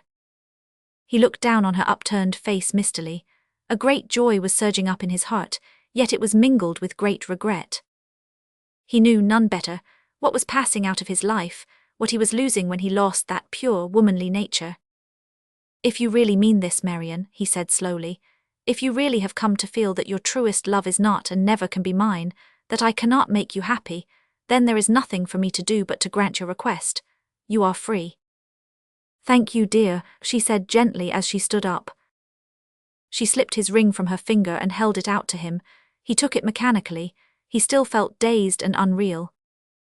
Marian held out her hand. "Good night, Estabrook," she said a little wearily. "I feel tired. I am glad you see it all in the same light as I do." "Marian," he said earnestly, clasping the outstretched hand, "are you sure that you will be happy? Are you sure that you are doing a wise thing?" "Quite sure," she answered with a faint smile. "I am not acting rashly. I have thought it all over carefully. Things are much better so, dear. We will always be friends. Your joys and sorrows will be to me as my own. When another love comes to bless your life, Estabrook, I will be glad. And now, good night, I want to be alone now." At the doorway he turned to look back at her, standing in all her sweet stateliness in the twilight duskness, and the keen realization of all he had lost made him bow his head with a quick pang of regret. Then he went out into the darkness of the summer night. An hour later he stood alone on the little point where he had parted with Magdalen the night before. A restless night wind was moaning through the pines that fringed the bank behind him. The moon shone down radiantly, turning the calm expanse of the bay into a milk-white sheen. He took Marian's ring from his pocket and kissed it reverently. Then he threw it from him far out over the water. For a second the diamond flashed in the moonlight, then with a tiny splash it fell among the ripples. Estabrook turned his face to the cove, lying dark and silent in the curve between the crescent headlands. A solitary light glimmered from the low eaves of the Barrett cottage. Tomorrow, was his unspoken thought, I will be free, to go back to Magdalen. An invitation given on impulse to see. It was a gloomy Saturday morning. The trees in the Oaklawn grounds were tossing wildly in the gusts of wind, and sodden brown leaves were blown up against the windows of the library, where a score of girls were waiting for the principal to bring the mail in. The big room echoed with the pleasant sound of girlish voices and low laughter, for in a fortnight school would close for the holidays, and they were all talking about their plans and anticipations. Only Ruth Mannering was, as usual, sitting by herself near one of the windows, looking out on the misty lawn. She was a pale, slender girl with a sad face and was dressed in rather shabby black. She had no special friend at Oaklawn, and the other girls did not know much about her. If they had thought about it at all, they would probably have decided that they did not like her, but for the most part they simply overlooked her. This was not altogether their fault. Ruth was poor and apparently friendless, but it was not her poverty that was against her. Lou Scott, who was as poor as a church mouse, to quote her own frank admission, was the most popular girl in the seminary, the boon companion of the richest girls, and in demand with everybody. But Lou was jolly and frank and off-handed, while Ruth was painfully shy and reserved, and that was the secret of the whole matter. There was no fun in her, the girls said, and so it came about that she was left out of their social life, and was almost as solitary at Oaklawn as if she had been the only girl there. She was there for the special purpose of studying music, and expected to earn her own living by teaching it when she left. She believed that the girls looked down on her on this account. This was unjust, of course, but Ruth had no idea how much her own coldness and reserve had worked against her. Across the room, Carol Golden was, as usual, the center of an animated group. Golden Carol, as her particular friends sometimes called her, partly because of her beautiful voice, and partly because of her wonderful fleece of golden hair. Carol was one of the seminary pets, and seemed to Ruth Mannering to have everything that she had not. Presently the mail was brought in, and there was a rush to the table, followed by exclamations of satisfaction or disappointment. In a few minutes the room was almost deserted. Only 2 girls remained, Carol Golden, who had dropped into a big chair to read her many letters, and Ruth Mannering, who had not received any and had gone silently back to her part of the window. Presently Carol gave a little cry of delight. Her mother had written that she might invite any friend she wished home with her to spend the holidays. Carol had asked for this permission, and now that it had come was ready to dance for joy. As to whom she would ask, there could be only one answer to that. Of course it must be her particular friend, Maud Russell, who was the cleverest and prettiest girl at Oaklawn, at least so her admirers said. She was undoubtedly the richest, and was the acknowledged leader. The girls affectionately called her Princess, and Carol adored her with that romantic affection that is found only among schoolgirls. She knew, too, that Maud would surely accept her invitation, because she did not intend to go home. Her parents were traveling in Europe, and she expected to spend her holidays with some cousins, who were almost strangers to her. Carol was so much pleased that she felt as if she must talk to somebody, so she turned to Ruth. "Isn't it delightful to think that we'll all be going home in a fortnight?" "Yes, very, for those that have homes to go to," said Ruth drearily. Carol felt a quick pang of pity and self-reproach. "Haven't you?" she asked. Ruth shook her head. In spite of herself, the kindness of Carol's tone brought the tears to her eyes. "My mother died a year ago," she said in a trembling voice, "and since then I have had no real home. We were quite alone in the world, Mother and I, and now I have nobody." "Oh, I'm so sorry for you," cried Carol impulsively. She leaned forward and took Ruth's hand in a gentle way. "And do you mean to say that you'll have to stay here all through the holidays? Why, it will be horrid." "Oh, I shall not mind it much," said Ruth quickly, "with study and practice most of the time. Only now, when everyone is talking about it, it makes me wish that I had some place to go." Carol dropped Ruth's hand, suddenly in the shock of a sudden idea that darted into her mind. A stray girl passing through the hall called out, "Ruth, Miss Siviter wishes to see you about something in room C." Ruth got up quickly. She was glad to get away, for it seemed to her that in another minute she would break down altogether. Carol Golden hardly noticed her departure. She gathered up her letters and went abstractedly to her room, unheeding a gay call for Golden Carol from a group of girls in the corridor. Maud Russell was not in, and Carol was glad. She wanted to be alone and fight down that sudden idea. "It is ridiculous to think of it," she said aloud, with a petulance very unusual in Golden Carol, whose disposition was as sunny as her looks. "Why, I simply cannot. I have always been longing to ask Maud to visit me, and now that the chance has come I am not going to throw it away. I am very sorry for Ruth, of course. It must be dreadful to be all alone like that. But it isn't my fault. And she is so fearfully quiet and dowdy. What would they all think of her at home? Frank and Jack would make such fun of her. I shall ask Maud just as soon as she comes in." Maud did come in presently, but Carol did not give her the invitation. Instead, she was almost snappish to her idol, and the princess soon went out again in something of a huff. "Oh dear," cried Carol, "now I've offended her. What has got into me? What a disagreeable thing a conscience is, although I'm sure I don't know why mine should be prodding me so. I don't want to invite Ruth Mannering home with me for the holidays, but I feel exactly as if I should not have a minute's peace of mind all the time if I didn't. Mother would think it all right, of course. She would not mind if Ruth dressed in calico and never said anything but yes and no. But how the boys would laugh. I simply won't do it, conscience or no conscience." In view of this decision, it was rather strange that the next morning, Carol Golden went down to Ruth Mannering's lonely little room on corridor 2 and said, "Ruth, will you go home with me for the holidays? Mother wrote me to invite anyone I wish to. Don't say you can't come, dear, because you must." Carol never, as long as she lived, forgot Ruth's face at that moment. "It was absolutely transfigured," she said afterwards. "I never saw anyone look so happy in my life." A fortnight later, unwanted silence reigned at Oaklawn. The girls were scattered far and wide, and Ruth Mannering and Carol Golden were at the latter's home. Carol was a very much surprised girl. Under the influence of kindness and pleasure, Ruth seemed transformed into a different person. Her shyness and reserve melted away in the sunny atmosphere of the Golden home. Mrs. Golden took her into her motherly heart at once, and as for Frank and Jack, whose verdict Carol had so dreaded, they voted Ruth splendid. She certainly got along very well with them, and if she did not make the social sensation that pretty Maud Russell might have made, the Goldens all liked her and Carol was content. "Just 4 days more," sighed Carol one afternoon, "and then we must go back to Oaklawn. Can you realize it, Ruth?" Ruth looked up from her book with a smile. Even in appearance she had changed. There was a faint pink in her cheeks and a merry light in her eyes. "I shall not be sorry to go back to work," she said. "I feel just like it because I have had so pleasant a time here that it has hottened me up for next term.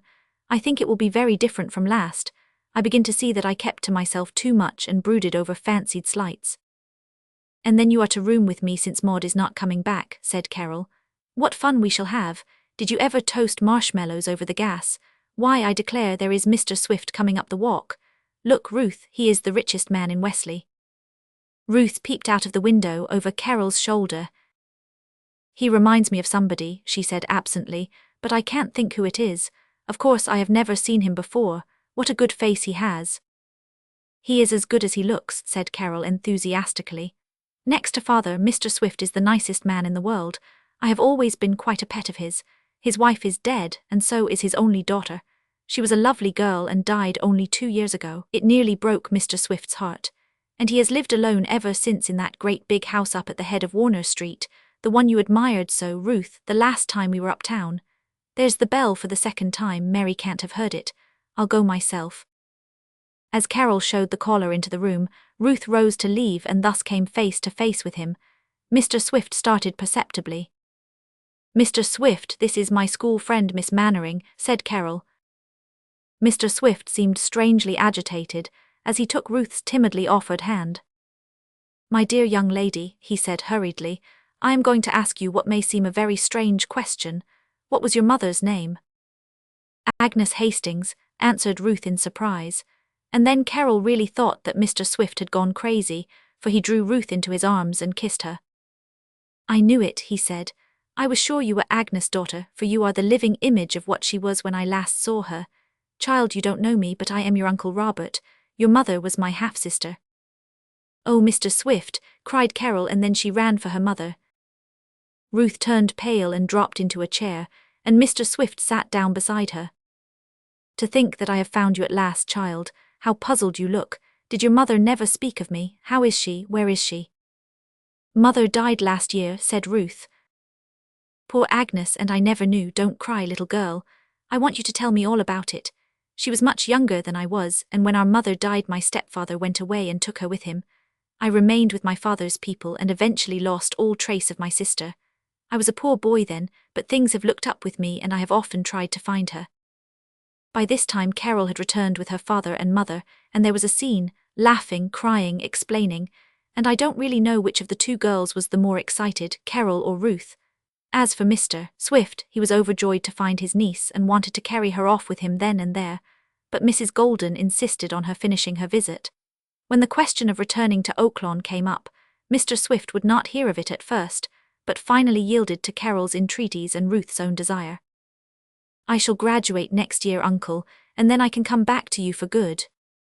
That evening, when Ruth was alone in her room, trying to collect her thoughts and realize that the home and love that she had so craved were really to be hers at last, Golden Carol was with her mother in the room below, talking it all over.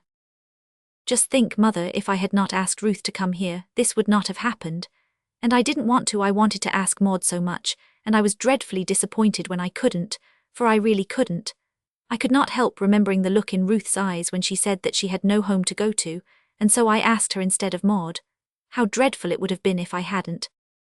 Detected by the camera to see. One summer I was attacked by the craze for amateur photography. It became chronic afterwards, and I and my camera have never since been parted.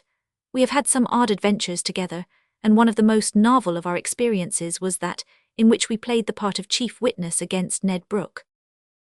I may say that my name is Amy Clark, and that I believe I am considered the best amateur photographer in our part of the country. That is all I need tell you about myself. Mr. Carroll had asked me to photograph his place for him when the apple orchards were in bloom. He has a picturesque old-fashioned country house behind a lawn of the most delightful old trees, and flanked on each side by the orchards. So I went one June afternoon, with all my accoutrements, prepared to take the Carroll establishment in my best style. Mr. Carroll was away but was expected home soon, so we waited for him. As all the family wished to be photographed under the big maple at the front door, I prowled around among the shrubbery at the lower end of the lawn, and after a great deal of squinting from various angles, I at last fixed upon the spot from which I thought the best view of the house might be obtained. Then Gertie and Lillian Carroll and I got into the hammocks and swung at our leisure, enjoying the cool breeze sweeping through the maples. Ned Brooke was hanging around as usual, watching us furtively. Ned was one of the hopeful members of a family that lived in a tumble-down shanty just across the road from the Carrolls. They were wretchedly poor, and old Brooke, as he was called, and Ned were employed a good deal by Mr. Carroll, more out of charity than anything else, I fancy. The Brookes had a rather shady reputation. They were notoriously lazy, and it was suspected that their line of distinction between their own and their neighbours' goods was not very clearly drawn. Many people censured Mr. Carroll for encouraging them at all, but he was too kind-hearted to let them suffer actual want, and as a consequence, one or the other of them was always dodging about his place. Ned was a lank, tow-headed youth of about 14, with shifty, twinkling eyes that could never look you straight in the face. His appearance was anything but prepossessing, and I always felt when I looked at him that if anyone wanted to do a piece of shady work by proxy, Ned Brooke would be the very lad for the business. Mr. Carroll came at last, and we all went down to meet him at the gate. Ned Brooke also came shuffling along to take the horse, and Mr. Carroll tossed the reins to him and at the same time handed a pocketbook to his wife.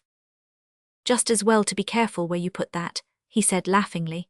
"There's a sum in it not to be picked up on every gooseberry bush. Gilman Harris paid me this morning for that bit of woodland I sold him last fall, $500. I promised that you and the girls should have it to get a new piano, so there it is for you." "Thank you," said Mrs. Carroll delightedly. "However, you'd better put it back in your pocket till we go in. Amy is in a hurry." Mr. Carroll took back the pocketbook and dropped it carelessly into the inside pocket of the light overcoat that he wore. I happened to glance at Ned Brooke just then, and I could not help noticing the sudden crafty, eager expression that flashed over his face. He eyed the pocketbook in Mr. Carroll's hands furtively, after which he went off with the horse in a great hurry. The girls were exclaiming and thanking their father, and nobody noticed Ned Brooke's behavior but myself, and it soon passed out of my mind. "Come to take the place, are you, Amy?" said Mr. Carroll. "Well, everything is ready, I think. I suppose we'd better proceed. Where shall we stand? You had better group us as you think best." Whereupon I proceeded to arrange them in due order under the maple. Mrs. Carroll sat in a chair while her husband stood behind her. Gertie stood on the steps with a basket of flowers in her hand, and Lillian was at one side. The two little boys, Teddy and Jack, climbed up into the maple, and little Dora, the dimpled 6-year-old, stood gravely in the foreground with an enormous grey cat hugged in her chubby arms. It was a pretty group in a pretty setting, and I thrilled with professional pride as I stepped back for a final, knowing squint at it all. Then I went to my camera, slipped in the plate, gave them due warning and took off the cap. I took 2 plates to make sure, and then the thing was over, but as I had another plate left, I thought I might as well take a view of the house by itself, so I carried my camera to a new place and had just got everything ready to lift the cap when Mr. Carroll came down and said, "If you girls want to see something pretty, come to the back field with me. That will wait till you come back, won't it, Amy?" So we all betook ourselves to the back field, a short distance away, where Mr. Carroll proudly displayed 2 of the prettiest little Jersey cows I had ever seen. We returned to the house by way of the back lane, and as we came in sight of the main road, my brother Cecil drove up and said that if I were ready, I had better go home with him and save myself a hot, dusty walk. The Carrolls all went down to the fence to speak to Cecil, but I dashed hurriedly down through the orchard, leaped over the fence into the lawn and ran to the somewhat remote corner where I had left my camera. I was in a desperate hurry, for I knew Cecil's horse did not like to be kept waiting, so I never even glanced at the house but snatched off the cap, counted 2 and replaced it. Then I took out my plate, put it in the holder and gathered up my traps. I suppose I was about 5 minutes at it all, and I had my back to the house the whole time, and when I laid all my things ready and emerged from my retreat, there was nobody to be seen about the place. As I hurried up through the lawn, I noticed Ned Brooke walking at a smart pace down the lane, but the fact did not make any particular impression on me at the time, and was not recalled until afterwards. Cecil was waiting for me, so I got in the buggy and we drove off.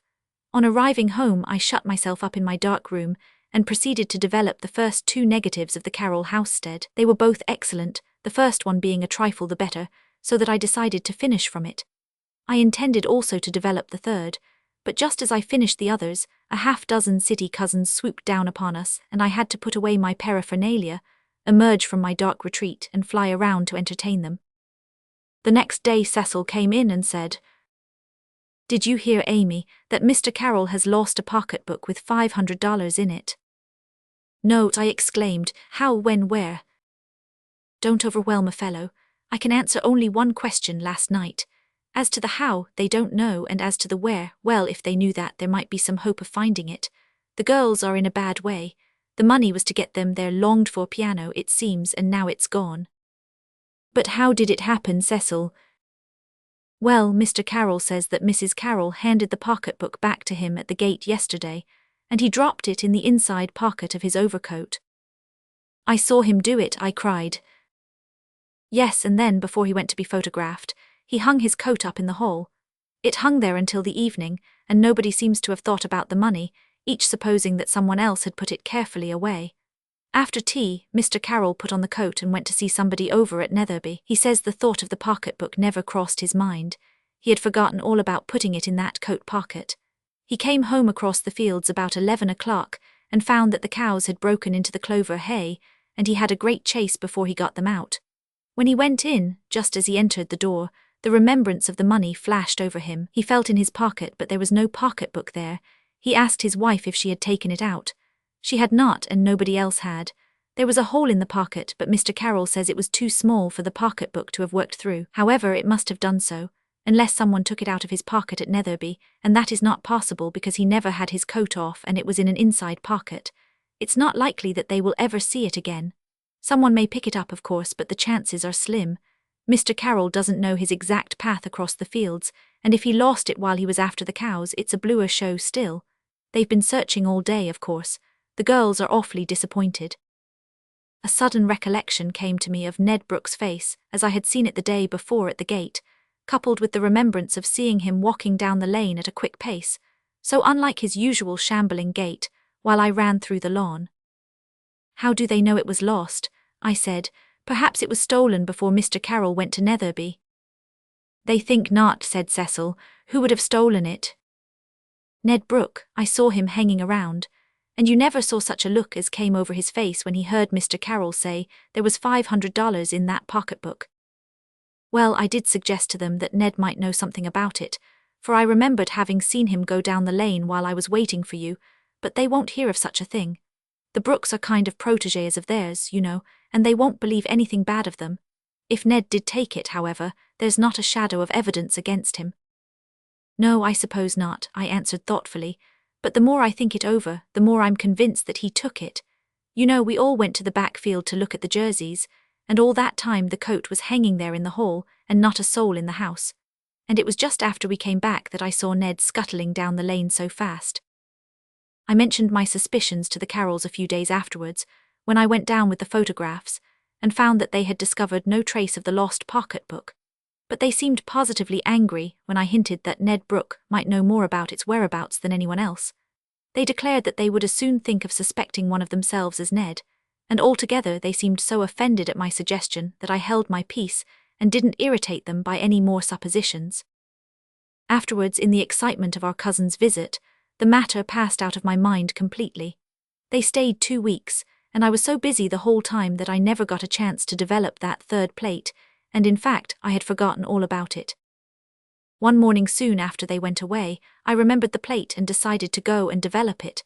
Cecil went with me, and we shut ourselves up in our den, lit our ruby lantern and began operations. I did not expect much of the plate, because it had been exposed and handled carelessly, and I thought that it might prove to be underexposed or light-struck. So I left Cecil to develop it while I prepared the fixing bath. Cecil was whistling away when suddenly he gave a tremendous hue of astonishment and sprang to his feet. Amy, look here," he cried. I rushed to his side and looked at the plate as he held it up in the rosy light. It was a splendid one, and the Carroll house came out clear, with the front door and the steps in full view. And there, just in the act of stepping from the threshold, was the figure of a boy with an old straw hat on his head, and in his hand, the pocketbook. He was standing with his head turned towards the corner of the house as if listening, with one hand holding his ragged coat open and the other poised in midair with the pocketbook, as if he were just going to put it in his inside pocket. The whole scene was as clear as noonday, and nobody with eyes in his head could have failed to recognize Ned Brooke. "Goodness," I gasped, "in with it quick." And we doused the thing into the fixing bath, and then sat down breathlessly and looked at each other. "I say, Amy," said Cecil, "what a sell this will be on the Carrolls. Ned Brooke couldn't do such a thing. Oh no, the poor injured boy at whom everyone has such an unlawful pick. I wonder if this will convince them." "Do you think they can get it all back?" I asked. "It's not likely he would have dared to use any of it yet." "I don't know. We'll have a try anyhow. How long before this plate will be dry enough to carry down to the Carrolls as circumstantial evidence?" 3 hours or thereabouts, I answered, "but perhaps sooner. I'll take 2 prints off when it is ready. I wonder what the Carrolls will say. It's a piece of pure luck that the plate should have turned out so well after the slapdash way in which it was taken and used. I say, Amy, isn't this quite an adventure? At last the plate was dry, and I printed 2 proofs. We wrapped them up carefully and marched down to Mr. Carroll's. You never saw people so overcome with astonishment as the Carrolls were when Cecil, with the air of a statesman, unfolding the evidence of some dreadful conspiracy against the peace and welfare of the nation, produced the plate and the proofs, and held them out before them. Mr. Carroll and Cecil took the proofs and went over to the Brook shanty. They found only Ned and his mother at home. At first Ned, when taxed with his guilt, denied it, but when Mr. Carroll confronted him with the proofs, he broke down in a spasm of terror and confessed all. His mother produced the pocketbook and the money. They had not dared to spend a single cent of it, and Mr. Carroll went home in triumph. Perhaps Ned Brooke ought not to have been let off so easily as he was, but his mother cried and pleaded, and Mr. Carroll was too kind-hearted to resist. So he did not punish them at all, save by utterly discarding the whole family and their concerns. The place got too hot for them after the story came out, and in less than a month all moved away, much to the benefit of Mapleton. In spite of myself to see, my trunk was packed and I had arranged with my senior partner, I was the junior member of a law firm, for a month's vacation. Aunt Lucy had written that her husband had gone on a sea trip, and she wished me to superintend the business of his farm and mills in his absence if I could arrange to do so. She added that Gussie thought it was a pity to trouble me, and wanted to do the overseeing herself, but that she, Aunt Lucy, preferred to have a man at the head of affairs. I had never seen my step-cousin Augusta Ashley, but I knew from Aunt Lucy's remarks concerning her pretty much what sort of person she was, just the precise kind I disliked immeasurably. I had no idea what her age was, but doubtless she was over 30, tall, determined, aggressive, with a faculty for managing, a sharp, probing nose, and a Y formation between her eyebrows. I knew the type, and I was assured that the period of sojourn with my respected aunt would be one of strife between Miss Ashley and myself. I wrote to Aunt Lucy to expect me, made all necessary arrangements, and went to bid Nellie goodbye. I had made up my mind to marry Nellie. I had never openly avowed myself her suitor, but we were cousins, and had grown up together, so that I knew her well enough to be sure of my ground. I liked her so well that it was easy to persuade myself that I was in love with her. She more nearly fulfilled the requirements of my ideal wife than anyone I knew. She was pleasant to look upon without being distractingly pretty, small and fair and womanly. She dressed nicely, sang and played agreeably, danced well, and had a cheerful, affectionate disposition. She was not alarmingly clever, had no hobbies, and looked up to me as heir to all the wisdom of the ages. What man does not like to be thought clever and brilliant? I had no formidable rival, and our families were anxious for the match. I considered myself a lucky fellow. I felt that I would be very lonely without Nellie when I was away, and she admitted frankly that she would miss me awfully. She looked so sweet that I was on the point of asking her then and there to marry me. Well, fate interfered in the guise of a small brother, so I said goodbye and left, mentally comparing her to my idea of Miss Augusta Ashley, much to the latter's disadvantage.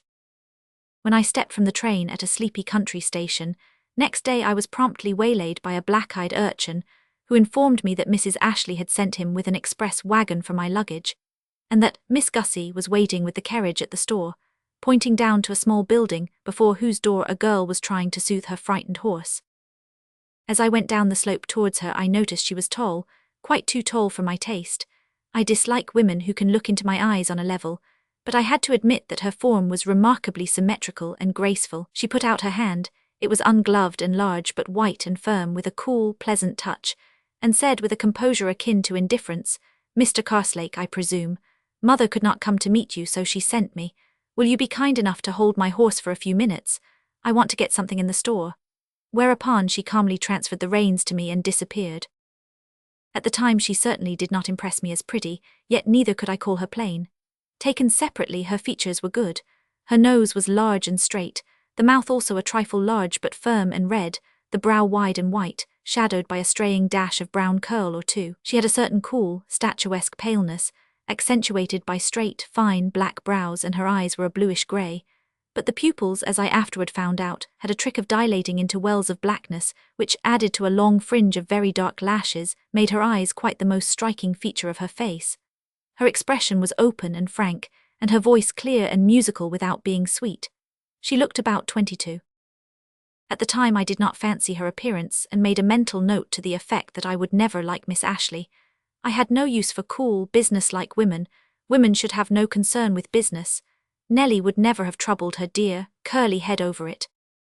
Miss Ashley came out with her arms full of packages, stowed them away in the carriage, got in, told me which road to take, and did not again speak till we were out of the village and driving along a pretty country lane, arched over with crimson maples and golden-brown beeches. The purplish haze of a sunny autumn day mellowed over the fields, and the bunch of golden-rod at my companion's belt was akin to the plumed ranks along the fences. I hazarded the remark that it was a fine day. Miss Ashley gravely admitted that it was. Then a deep smile seemed to rise somewhere in her eyes and creep over her face, discovering a dimple here and there as it proceeded. "Don't let's talk about the weather, the subject is rather stale," she said. "I suppose you are wondering why on earth Mother had to drag you away out here. I tried to show her how foolish it was, but I didn't succeed. Mother thinks there must be a man at the head of affairs or they'll never go right. I could have taken full charge easily enough. I haven't been Father's boy all my life for nothing. There was no need to take you away from your business." I protested. I said I was going to take a vacation anyway, and business was not pressing just then. I also hinted that, while I had no doubt of her capacity, she might have found the duties of superintendent rather arduous. "Not at all," she said with a serenity that made me groan inwardly. "I like it. Father always said I was a born business manager. You'll find Ashley's Mills very quiet, I'm afraid. It's a sort of charmed sleepy hollow. See, there's home," as we turned a maple-blazoned corner and looked from the crest of one hill across to that of another. Home was a big, white, green-shuttered house buried amid a riot of autumn colour, with a big grove of dark green spruces at the back. Below them was a glimpse of a dark blue mill pond, and beyond it long sweeps of golden-brown meadow land, sloping up till they dimmed in horizon mists of pearl and purple. "How pretty," I exclaimed admiringly. "Isn't it?" said Gussie proudly. "I love it." Her pupils dilated into dark pools, and I rather unwillingly admitted that Miss Ashley was a fine-looking girl. As we drove up, Aunt Lucy was standing on the steps of the veranda, over whose white roof trailed a luxuriant creeper, its leaves tinged by October frosts into lovely wine reds and tawny yellows. Gussie sprang out, barely touching my offered hand with her fingertips. "There's Mother waiting to pounce on you and hear all the family news," she said, "so go and greet her like a dutiful nephew." "I must take out your horse for you first," I said politely. "Not at all," said Miss Ashley, taking the reins from my hands in a way not to be disputed. "I always unharness Charlie myself. No one understands him half so well. Besides, I'm used to it. Didn't I tell you I'd always been Father's boy?" "I well believe it," I thought in disgust, as she led the horse over to the well and I went up to Aunt Lucy. Through the sitting-room windows I kept a watchful eye on Miss Ashley as she watered and deftly unharnessed Charlie and led him into his stable with sundry pats on his nose. Then I saw no more of her till she came in to tell us tea was ready, and led the way out to the dining-room. It was evident Miss Gussie held the reins of household government, and no doubt worthily. Those firm, capable white hands of hers looked as though they might be equal to a good many emergencies. She talked little, leaving the conversation to Aunt Lucy and myself, though she occasionally dropped in an apt word. Toward the end of the meal, however, she caught hold of an unfortunate opinion I had incautiously advanced and tore it into tatters. The result was a spirited argument, in which Miss Gussie held her own with such ability that I was utterly routed and found another grievance against her. It was very humiliating to be worsted by a girl, a country girl at that, who had passed most of her life on a farm. No doubt she was strong-minded and wanted to vote. I was quite prepared to believe anything of her. After tea, Miss Ashley proposed a walk around the premises, in order to initiate me into my duties. Apart from his farm, Mr. Ashley owned large grist and sawmills and did a flourishing business, with the details of which Miss Gussie seemed so conversant that I lost all doubt of her ability to run the whole thing as she had claimed. I felt quite ignorant in the light of her superior knowledge, and our walk was enlivened by some rather too lively discussions between us. We walked about together, however, till the shadows of the firs by the mills stretched nearly across the pond, and the white moon began to put on a silvery burnish. Then we wound up by a bitter dispute, during which Gussie's eyes were very black and each cheek had a round, red stain on it. She had a little air of triumph at having defeated me. "I have to go now and see about putting away the milk, and I dare say you're not sorry to be rid of me," she said, with a demureness I had not credited her with. But if you come to the veranda in half an hour, I'll bring you out a glass of new milk, and some pound cake I made today by a recipe that's been in the family for 100 years, and I hope it will choke you for all the snubs you've been giving me." She walked away after this amiable wish, and I stood by the pond till the salmon tints faded from its waters and stars began to mirror themselves brokenly in its ripples.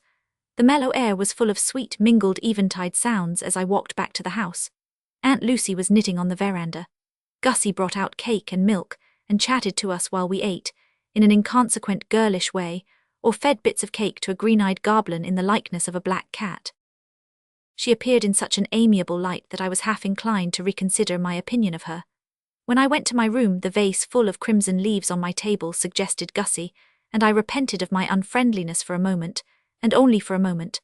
Gussie and her mother passed through the hall below, and Aunt Lucy's soft voice floated up through my half-open door. "Well, how do you like your cousin, my dear?" Whereat that decided young lady promptly answered, "I think he is the most conceited youth I've met for some time." Pleasant, wasn't it? I thought of Nellie's meek admiration of all my words and ways, and got her photo out to soothe my vanity. For the first time it struck me that her features were somewhat insipid. The thought seemed like disloyalty, so I banished it and went to bed. I expected to dream of that disagreeable Gussie, but I did not, and I slept so soundly that it was 10 o'clock the next morning before I woke. I sprang out of bed in dismay, dressed hastily and ran down, not a little provoked at myself. Through the window I saw Gussie in the garden digging up some geraniums. She was enveloped in a clay-stained brown apron, a big flapping straw hat half hid her face, and she wore a pair of muddy old kid gloves. Her whole appearance was disreputable, and the face she turned to me as I said "Good morning" had a diagonal streak of clay across it. I added slovenliness to my already long list of her demerits. "Good afternoon, rather. Don't you know what time it is? The men were here 3 hours ago for their orders. I thought it a pity to disturb your peaceful dreams, so I gave them myself and sent them off." I was angrier than ever, a nice beginning I had made, and was that girl laughing at me? "I expected to be called in time, certainly," I said stiffly. "I am not accustomed to oversleep myself. I promise it will not occur again."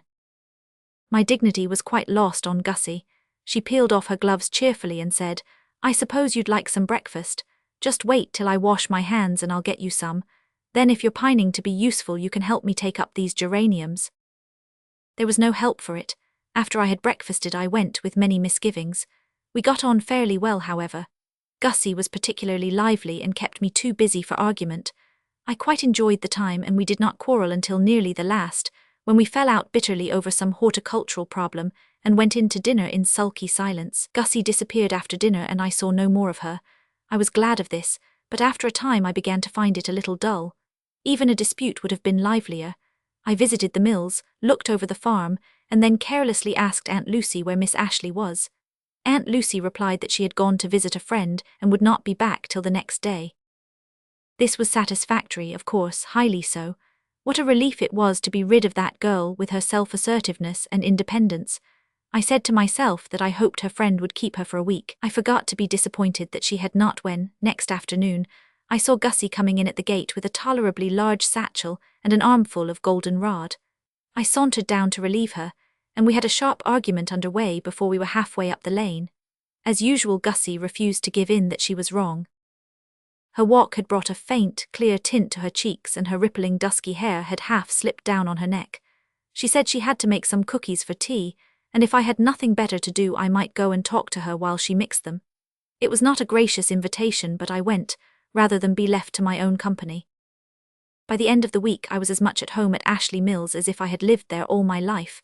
Gussie and I were thrown together a good deal, for lack of other companions, and I saw no reason to change my opinion of her. She could be lively and entertaining when she chose, and at times she might be called beautiful. Still, I did not approve of her, at least I thought so, most of the time. Once in a while came a state of feeling which I did not quite understand. One evening I went to prayer meeting with Aunt Lucy and Gussie. I had not seen the minister of Ashley Mills before, though Gussie and her mother seemed to know him intimately. I had an idea that he was old and silvery-haired and benevolent-looking, so I was rather surprised to find him as young as myself, a tall, pale, intellectual-looking man, with a high, white brow and dark, earnest eyes, decidedly attractive. I was still more surprised when, after the service, he joined Gussie at the door and went down the steps with her. I felt distinctly ill-treated as I fell back with Aunt Lucy. There was no reason why I should, none. It ought to have been a relief. Rev Carroll Martin had every right to see Miss Ashley home if he chose. Doubtless a girl who knew all there was to be known about business, farming and milling, to say nothing of housekeeping and gardening, could discuss theology also. It was none of my business. I don't know what kept me awake so late that night. As a consequence, I overslept myself. I had managed to redeem my reputation on this point, but here it was lost again. I felt cross and foolish and cantankerous when I went out. There was some unusual commotion at the well. It was an old-fashioned open one, with a chain and windlass. Aunt Lucy was peering anxiously down its mouth from which a ladder was sticking. Just as I got there, Gussie emerged from its depths with a triumphant face. Her skirt was muddy and draggled, her hair had tumbled down, and she held a dripping black cat. "Coco must have fallen into the well last night," she explained as I helped her to the ground. "I missed him at milking time, and when I came to the well this morning I heard the most ear-splitting yowls coming up from it. I couldn't think where he could possibly be, for the water was quite calm, until I saw he had crept into a little crevice in the stones on the side. So I got a ladder and went down after him." "You should have called me," I said sourly. "You might have killed yourself going down there." "And Coco might have tumbled in and drowned while you were getting up," retorted Gussie. "Besides, what was the need? I could go down as well as you." "No doubt," I said, more sharply than I had any business to. "I don't dream of disputing your ability to do anything you may take it into your head to do. Most young ladies are not in the habit of going down wells, however." "Perhaps not," she rejoined with freezing calmness. "But, as you may have discovered, I am not most young ladies. I am myself Augusta Ashley, and accountable to nobody but myself if I choose to go down the well every day for pure love of it." She walked off in her wet dress with her muddy cat. Gussie Ashley was the only girl I ever saw who could be dignified under such circumstances. I was in a very bad humor with myself as I went off to see about having the well cleaned out. I had offended Gussie, and I knew she would not be easily appeased. Nor was she. For a week she kept me politely, studiously at a distance in spite of my most humble advances. Rev Carroll was a frequent caller, ostensibly to make arrangements about a Sunday school they were organizing in a poor part of the community. Gussie and he held long conversations on this enthralling subject. Then Gussie went on another visit to her friend, and when she came back so did Rev Carroll. One calm, hazy afternoon I was coming slowly up from the mills. Happening to glance at the kitchen roof, I gasped. It was on fire in one place. Evidently the dry shingles had caught fire from a spark. There was not a soul about save Gussie, Aunt Lucy and myself. I dashed wildly into the kitchen, where Gussie was peeling apples. "The house is on fire," I exclaimed. Gussie dropped her knife and turned pale. "Don't wake Mother," was all she said as she snatched a bucket of water from the table. The ladder was still lying by the well. In a second I had raised it to the roof, and while Gussie went up it like a squirrel and dashed the water on the flames, I had 2 more buckets ready for her. Fortunately the fire had made little headway, though a few minutes more would have given it a dangerous start. The flames hissed and died out as Gussie threw on the water, and in a few seconds only a small black hole in the shingles remained. Gussie slid down the ladder. She trembled in every limb, but she put out her wet hand to me with a faint, triumphant smile. We shook hands across the ladder with a cordiality never before expressed. For the next week, in spite of Rev Carroll, I was happy when I thought of Gussie and miserable when I thought of Nellie. I held myself in some way bound to her, and was she not my ideal? Undoubtedly.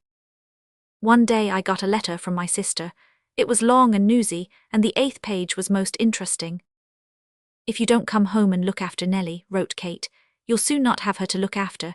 You remember that old lover of hers, Rod Allen? Well, he's home from the West now, immensely rich, they say, and his attentions to Nellie are the town talk. I think she likes him too. If you bury yourself any longer at Ashley Mills, I won't be responsible for the consequences." This lifted an immense weight from my mind, but the 9th page hurled it back again. "You never say anything of Miss Ashley in your letters. What is she like, young or old, ugly or pretty, clever or dull? I met a lady recently who knows her and thinks she is charming. She also said Miss Ashley was to be married soon to Rev something or other. Is it true?" Was it, quite likely. Kate's letter made a very miserable man of me. Gussie found me a dull companion that day. After several vain attempts to rouse me to interest, she gave it up. "There's no use talking to you," she said impatiently. "I believe you are homesick. That letter you got this morning looked suspicious. Anyhow, I hope you'll get over it before I get back." "Are you going away again?" I asked. "Yes, I am going to stay a few days with Flossie." Flossie was that inseparable chum of hers. "You seem to spend a good deal of your time with her," I remarked discontentedly. Gussie opened her eyes at my tone. "Why, of course," she said. "Flossie and I have always been chums, and she needs me more than ever just now, for she is awfully busy. She is to be married next month." "Oh, I see, and you?" "I'm to be bridesmaid, of course, and we've heaps to do. Flossie wanted to wait until Christmas, but Mr. Martin is in a—" "Mr. Martin," I interrupted. "Is Mr. Martin going to marry your friend?" "Why, yes, didn't you know, they just suit each other. There he comes now. He's going to drive me over and I'm not ready. Talk to him for pity's sake while I go and dress." I never enjoyed a conversation more. Rev. Carroll Martin was a remarkably interesting man. Nellie married Rod Allen at Christmas and I was best man. Nellie made a charming little bride, and Rod fairly worshipped her. My own wedding did not come off until spring, as Gussie said she could not get ready before that. Kismet to see. The fifth heat in the free-for-all was just over. Lulu had won, and the crowd on the grandstand and the hangers-on around the track were cheering themselves hoarse. Clear through the noisy clamour shrilled a woman's cry. I have dropped my scorecard." A man in front of her turned. "I have an extra one, madame. Will you accept it?" Her small, modishly gloved hand closed eagerly on it before she lifted her eyes to his face. Both started convulsively. The man turned very pale, but the woman's ripe-tinted face coloured darkly. "You," she faltered. His lips parted in the coldly grave smile she remembered and hated. "You are not glad to see me," he said calmly, "but that, I suppose, was not to be expected. I did not come here to annoy you. This meeting is as unexpected to me as to you.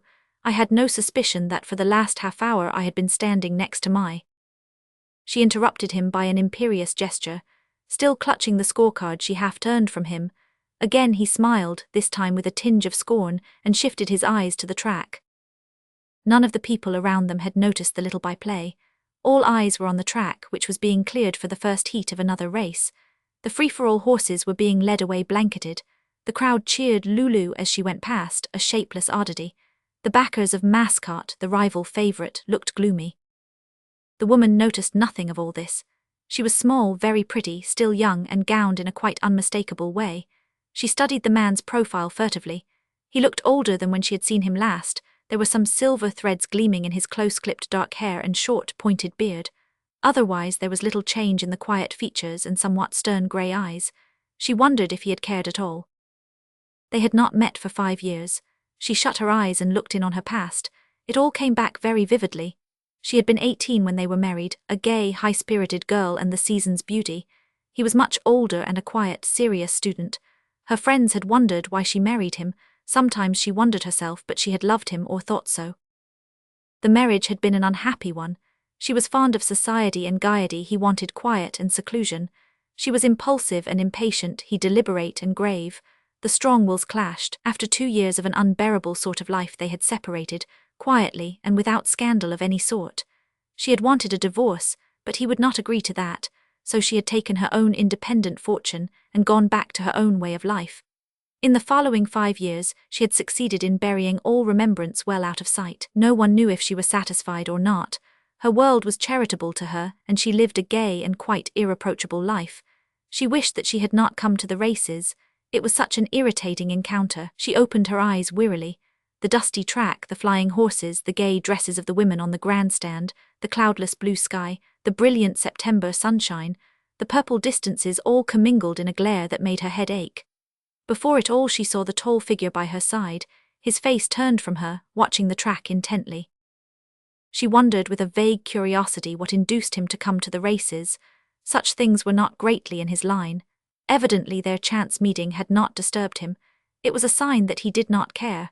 She sighed a little wearily and closed her eyes. When the heat was over, he turned to her. "May I ask how you have been since we met last? You are looking extremely well. Has Vanity Fair palled in any degree?" She was angry at herself and him. Where had her careless society manner and well-bred composure gone? She felt weak and hysterical. What if she should burst into tears before the whole crowd, before those coldly critical grey eyes? She almost hated him. No, why should it? I have found it very pleasant and I have been well, very well. And you? He jotted down the score carefully before he replied.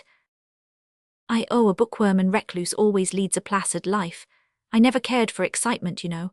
I came down here to attend a sale of some rare editions, and a well-meaning friend dragged me out to see the races. I find it rather interesting, I must confess, much more so than I should have fancied. Sorry I can't stay until the end. I must go as soon as the free-for-all is over, if not before. I have backed Mascot. You? Lulu, she answered quickly. It almost seemed defiantly. How horribly unreal it was, this carrying on of small talk, as if they were the merest of chance-met acquaintances. She belongs to a friend of mine, so I am naturally interested. She and Mascot are ties now, both have won 2 heats, one more for either will decide it. This is a good day for the races, excuse me. He leaned over and brushed a scrap of paper from her grey cloak. She shivered slightly. You are cold, this stand is draughty. I am not at all cold, thank you. What race is this? Oh, the 3-minute one.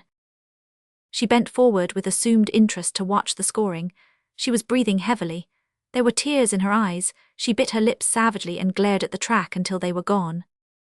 Presently he spoke again, in the low, even tone demanded by circumstances. This is a curious meeting, is it not? Quite a flavour of romance. By the way, do you read as many novels as ever? She fancied there was mockery in his tone. She remembered how very frivolous he used to consider her novel reading. Besides, she resented the personal tinge. What right had he? Almost as many, she answered carelessly. I was very intolerant, wasn't I? He said after a pause. You thought so, you were right. You have been happier since you left me. Yes, she said defiantly, looking straight into his eyes. And you do not regret it? He bent down a little. His sleeve brushed against her shoulder. Something in his face arrested the answer she meant to make.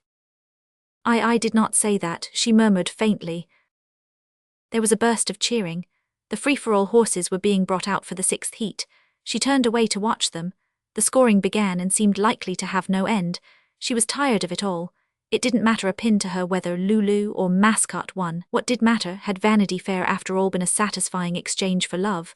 He had loved her once and they had been happy at first. She had never before said, even in her own heart, I am sorry, but suddenly she felt his hand on her shoulder and looked up. Their eyes met. He stooped and said almost in a whisper, Will you come back to me? I don't know, she whispered breathlessly, as one half fascinated. We were both to blame, but I the most. I was too hard on you, I ought to have made more allowance. We are wiser now, both of us. Come back to me, my wife. His tone was cold and his face expressionless. It was on her lips to cry out no, passionately. But the slender, scholarly hand on her shoulder was trembling with the intensity of his repressed emotion. He did care, then. A wild caprice flashed into her brain. She sprang up. See, she cried, they're off now. This heat will probably decide the race. If Lulu wins, I will not go back to you. If Mascot does, I will. That is my decision. He turned paler but bowed in assent. He knew by bitter experience how unchangeable her whims were, how obstinately she clung to even the most absurd. She leaned forward breathlessly. The crowd hung silently on the track. Lulu and Mascot were neck and neck, getting in splendid work. Halfway round the course, Lulu forged half a neck ahead and her backers went mad. But one woman dropped her head in her hands and dared look no more. One man with white face and set lips watched the track unswervingly. Again Mascot crawled up inch by inch. They were on the home stretch, they were equal. The cheering broke out, then silence, then another terrific burst, shouts, yells and clappings. Mascot had won the free-for-all. In the front row a woman stood up, swayed and shaken as a leaf in the wind. She straightened her scarlet hat and readjusted her veil unsteadily. There was a smile on her lips and tears in her eyes. No one noticed her. A man beside her drew her hand through his arm in a quiet, proprietary fashion. They left the grand stand together. Lillian's business venture to see. Lillian Mitchell turned into the dry goods store on Randall Street, just as Esther Miller and Ella Taylor came out. They responded coldly to her greeting and exchanged significant glances as they walked away. Lillian's pale face crimsoned. She was a tall, slender girl of about 17 and dressed in mourning. These girls had been her close friends once, but that was before the Mitchells had lost their money. Since then Lillian had been cut by many of her old chums, and she felt it keenly. The clerks in the store were busy, and Lillian sat down to wait her turn. Near to her, 2 ladies were also waiting and chatting. "Helen wants me to let her have a birthday party," Mrs. Saunders was saying wearily. "She has been promised it so long, and I hate to disappoint the child, but our girl left last week, and I cannot possibly make all the cakes and things myself. I haven't the time or strength, so Helen must do without her party." "Talking of girls," said Mrs. Reeves impatiently, "I am almost discouraged. It is so hard to get a good all-round one. The last one I had was so saucy I had to discharge her, and the one I have now cannot make decent bread. I never had good luck with bread myself either." "That is Mrs. Porter's great grievance too. It is no light task to bake bread for all those boarders. Have you made your jelly yet?" "No, Maria cannot make it," she says, "and I detest messing with jelly, but I really must see to it soon." At this point, a saleswoman came up to Lillian, who made her small purchases and went out. "There goes Lillian Mitchell," said Mrs. Reeves in an undertone. "She looks very pale. They say they are dreadfully poor since Henry Mitchell died. His affairs were in a bad condition, I am told." "I am sorry for Mrs. Mitchell," responded Mrs. Saunders. "She is such a sweet woman. Lillian will have to do something, I suppose, and there is so little chance for a girl here."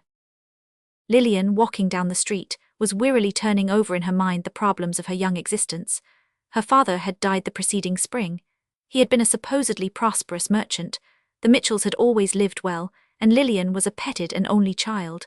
Then came the shock of Henry Mitchell's sudden death and of financial ruin. His affairs were found to be hopelessly involved. When all the debts were paid, there was left only the merest pittance, barely enough for house rent, for Lillian and her mother to live upon. They had moved into a tiny cottage in an unfashionable locality, and during the summer Lillian had tried hard to think of something to do. Mrs. Mitchell was a delicate woman, and the burden of their situation fell on Lillian's young shoulders.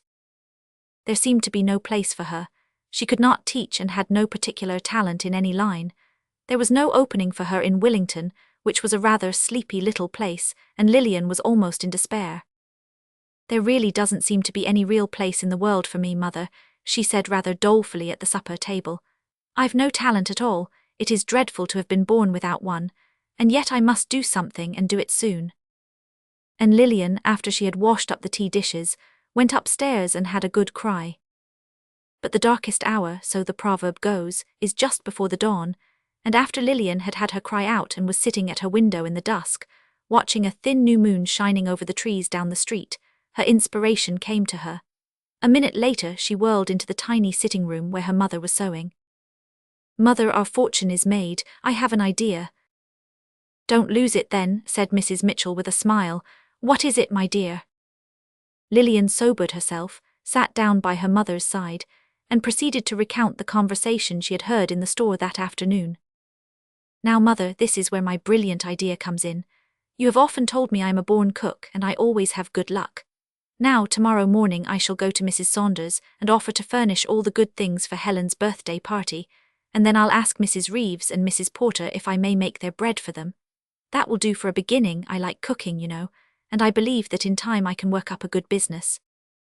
"It seems to be a good idea," said Mrs. Mitchell thoughtfully, "and I am willing that you should try. But have you thought it all out carefully? There will be many difficulties."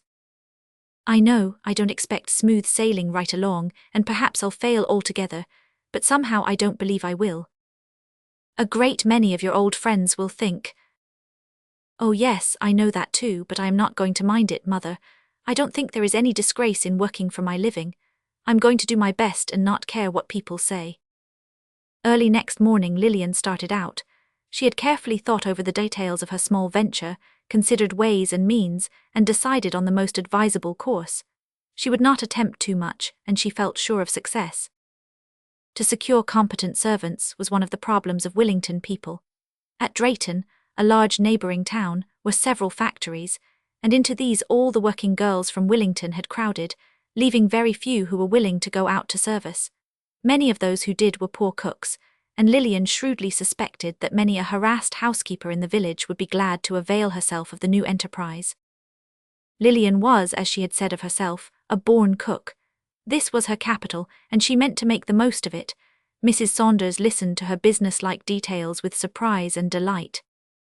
"It is the very thing," she said. "Helen is so eager for that party, but I could not undertake it myself. Her birthday is Friday. Can you have everything ready by then?" "Yes, I think so," said Lillian briskly, producing her notebook. "Please give me the list of what you want and I will do my best." From Mrs. Saunders she went to Mrs. Reeves and found a customer as soon as she had told the reason of her call. "I'll furnish all the bread and rolls you need," she said, "and they will be good too. Now about your jelly. I can make good jelly and I'll be very glad to make yours." When she left, Lillian had an order for 24 glasses of apple jelly, as well as a standing one for bread and rolls. Mrs. Porter was next visited and grasped eagerly at the opportunity. "I know your bread will be good," she said, "and you may count on me as a regular customer." Lillian thought she had enough on hand for a first attempt and went home satisfied. On her way she called at the grocery store with an order that surprised Mr. Hooper. When she told him of her plan, he opened his eyes. "I must tell my wife about that. She isn't strong and she doesn't like cooking." After dinner Lillian went to work, enveloped in a big apron, and whipped eggs, stoned raisins, stirred, concocted and baked until dark. When bedtime came she was so tired that she could hardly crawl upstairs, but she felt happy too, for the day had been a successful one. And so also were the days and weeks and months that followed. It was hard and constant work, but it brought its reward. Lillian had not promised more than she could perform, and her customers were satisfied. In a short time she found herself with a regular and growing business on her hands, for new customers were gradually added and always came to stay. People who gave parties found it very convenient to follow Mrs. Saunders's example and order their supplies from Lillian. She had a very busy winter, and of course it was not all plain sailing. She had many difficulties to contend with. Sometimes days came on which everything seemed to go wrong, when the stove smoked or the oven wouldn't heat properly, when cakes fell flat and bread was sour, and pies behaved as only totally depraved pies can, when she burned her fingers and felt like giving up in despair. Then again she found herself cut by several of her old acquaintances, but she was too sensible to worry much over this. The friends really worth having were still hers. Her mother's face had lost its look of care, and her business was prospering. She was hopeful and wide awake, kept her wits about her and looked out for hints, and learned to laugh over her failures. During the winter, she and her mother had managed to do most of the work themselves, hiring little Mary Robinson next door on especially busy days, and now and then calling in the assistance of Jimmy Bowen and his hand sled to carry orders to customers. But when spring came, Lillian prepared to open up her summer campaign on a much larger scale. Mary Robinson was hired for the season, and John Perkins was engaged to act as carrier with his express wagon. A summer kitchen was boarded in the backyard, and a new range bought. Lillian began operations with a striking advertisement in the Willington News and an attractive circular sent around to all her patrons. Picnics and summer weddings were frequent. In bread and rolls her trade was brisk and constant. She also took orders for pickles, preserves and jellies, and this became such a flourishing branch that a second assistant had to be hired. It was a cardinal rule with Lillian never to send out any article that was not up to her standard. She bore the loss of her failures, and sometimes stayed up half of the night to fill an order on time. Prompt and perfect was her motto.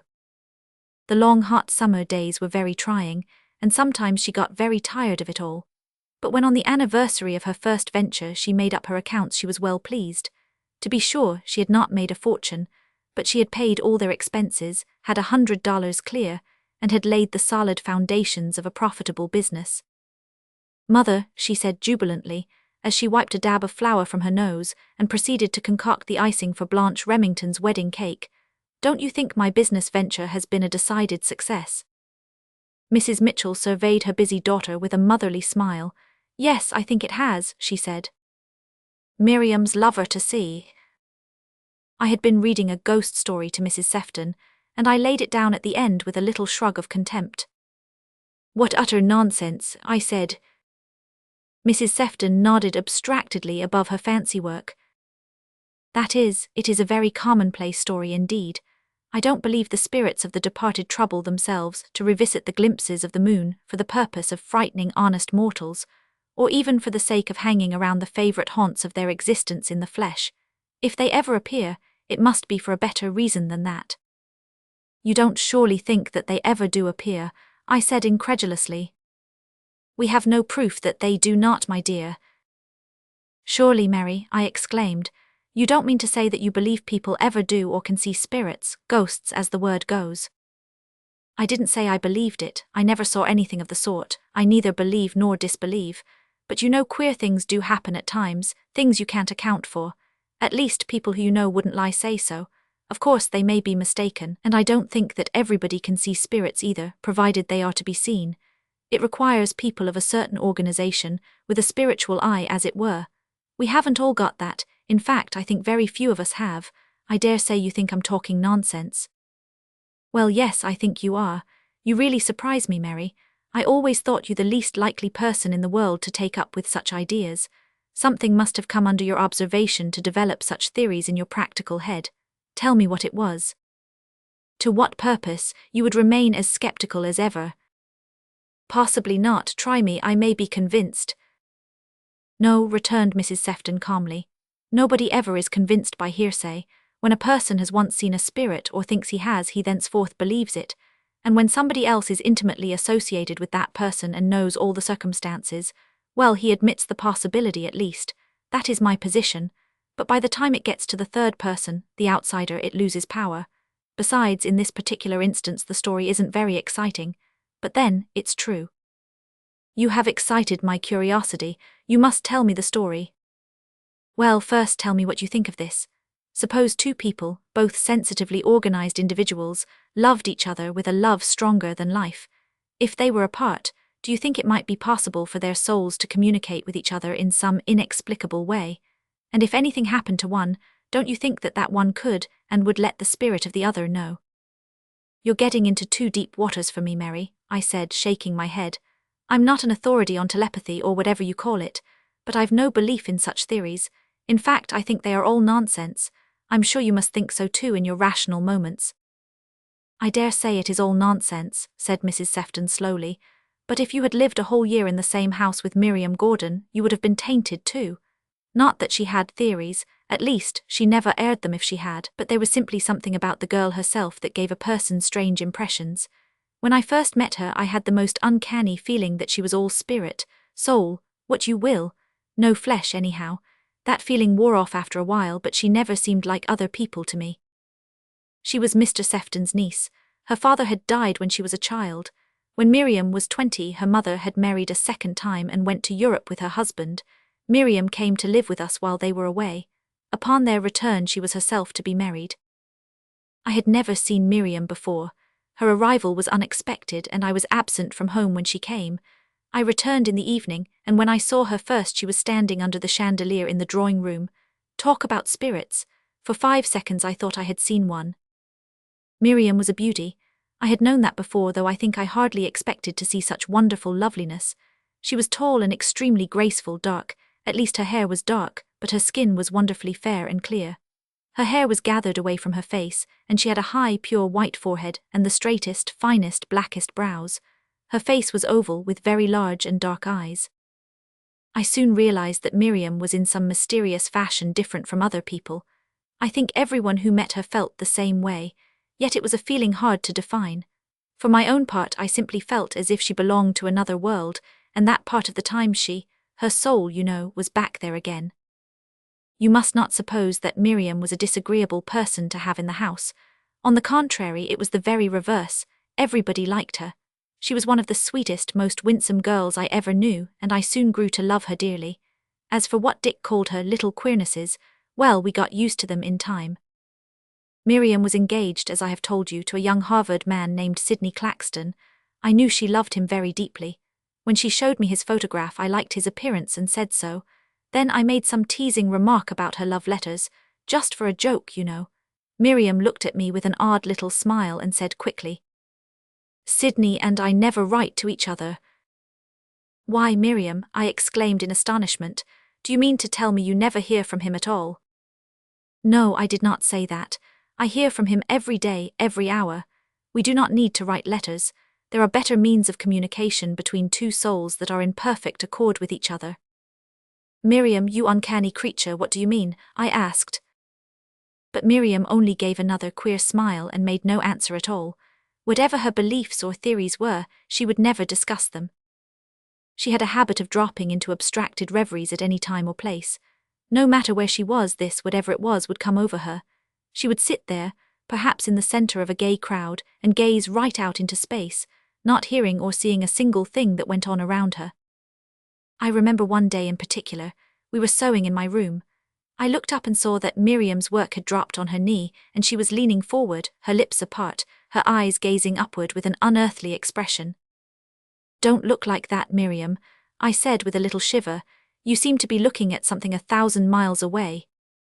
Miriam came out of her trance or reverie and said with a little laugh, "How do you know but that I was?" She bent her head for a minute or two. Then she lifted it again and looked at me with a sudden contraction of her level brows that betokened vexation. "I wish you hadn't spoken to me just then," she said. "You interrupted the message I was receiving. I shall not get it at all now." "Miriam," I implored, "I so wish, my dear girl, that you wouldn't talk so. It makes people think there is something queer about you. Who in the world was sending you a message, as you call it?" "Sydney," said Miriam simply. "Nonsense." "You think it is nonsense because you don't understand it," was her calm response. I recall another event was when some caller dropped in and we had drifted into a discussion about ghosts and the like, and I've no doubt we all talked some delicious nonsense. Miriam said nothing at the time, but when we were alone, I asked her what she thought of it. "I thought you were all merely talking against time," she retorted evasively. "But Miriam, do you really think it is possible for ghosts?" "I detest that word." "Well, spirits then, to return after death or to appear to anyone apart from the flesh." "I will tell you what I know. If anything were to happen to Sydney, if he were to die or be killed, he would come to me himself and tell me." One day Miriam came down to lunch looking pale and worried. After Dick went out, I asked her if anything were wrong. "Something has happened to Sydney," she replied. "Some painful accident, I don't know what." "How do you know?" I cried. Then, as she looked at me strangely, I added hastily, "You haven't been receiving any more unearthly messages, have you? Surely, Miriam, you're not so foolish as to really believe in that." "I know," she answered quickly. "Belief or disbelief has nothing to do with it. Yes, I have had a message. I know that some accident has happened to Sydney, painful and inconvenient but not particularly dangerous. I do not know what it is. Sydney will write me that. He writes when it is absolutely necessary."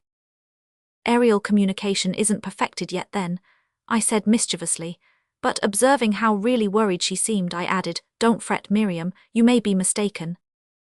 Well, 2 days afterwards she got a note from her lover, the first I had ever known her to receive, in which he said he had been thrown from his horse and had broken his left arm. It had happened the very morning Miriam received her message.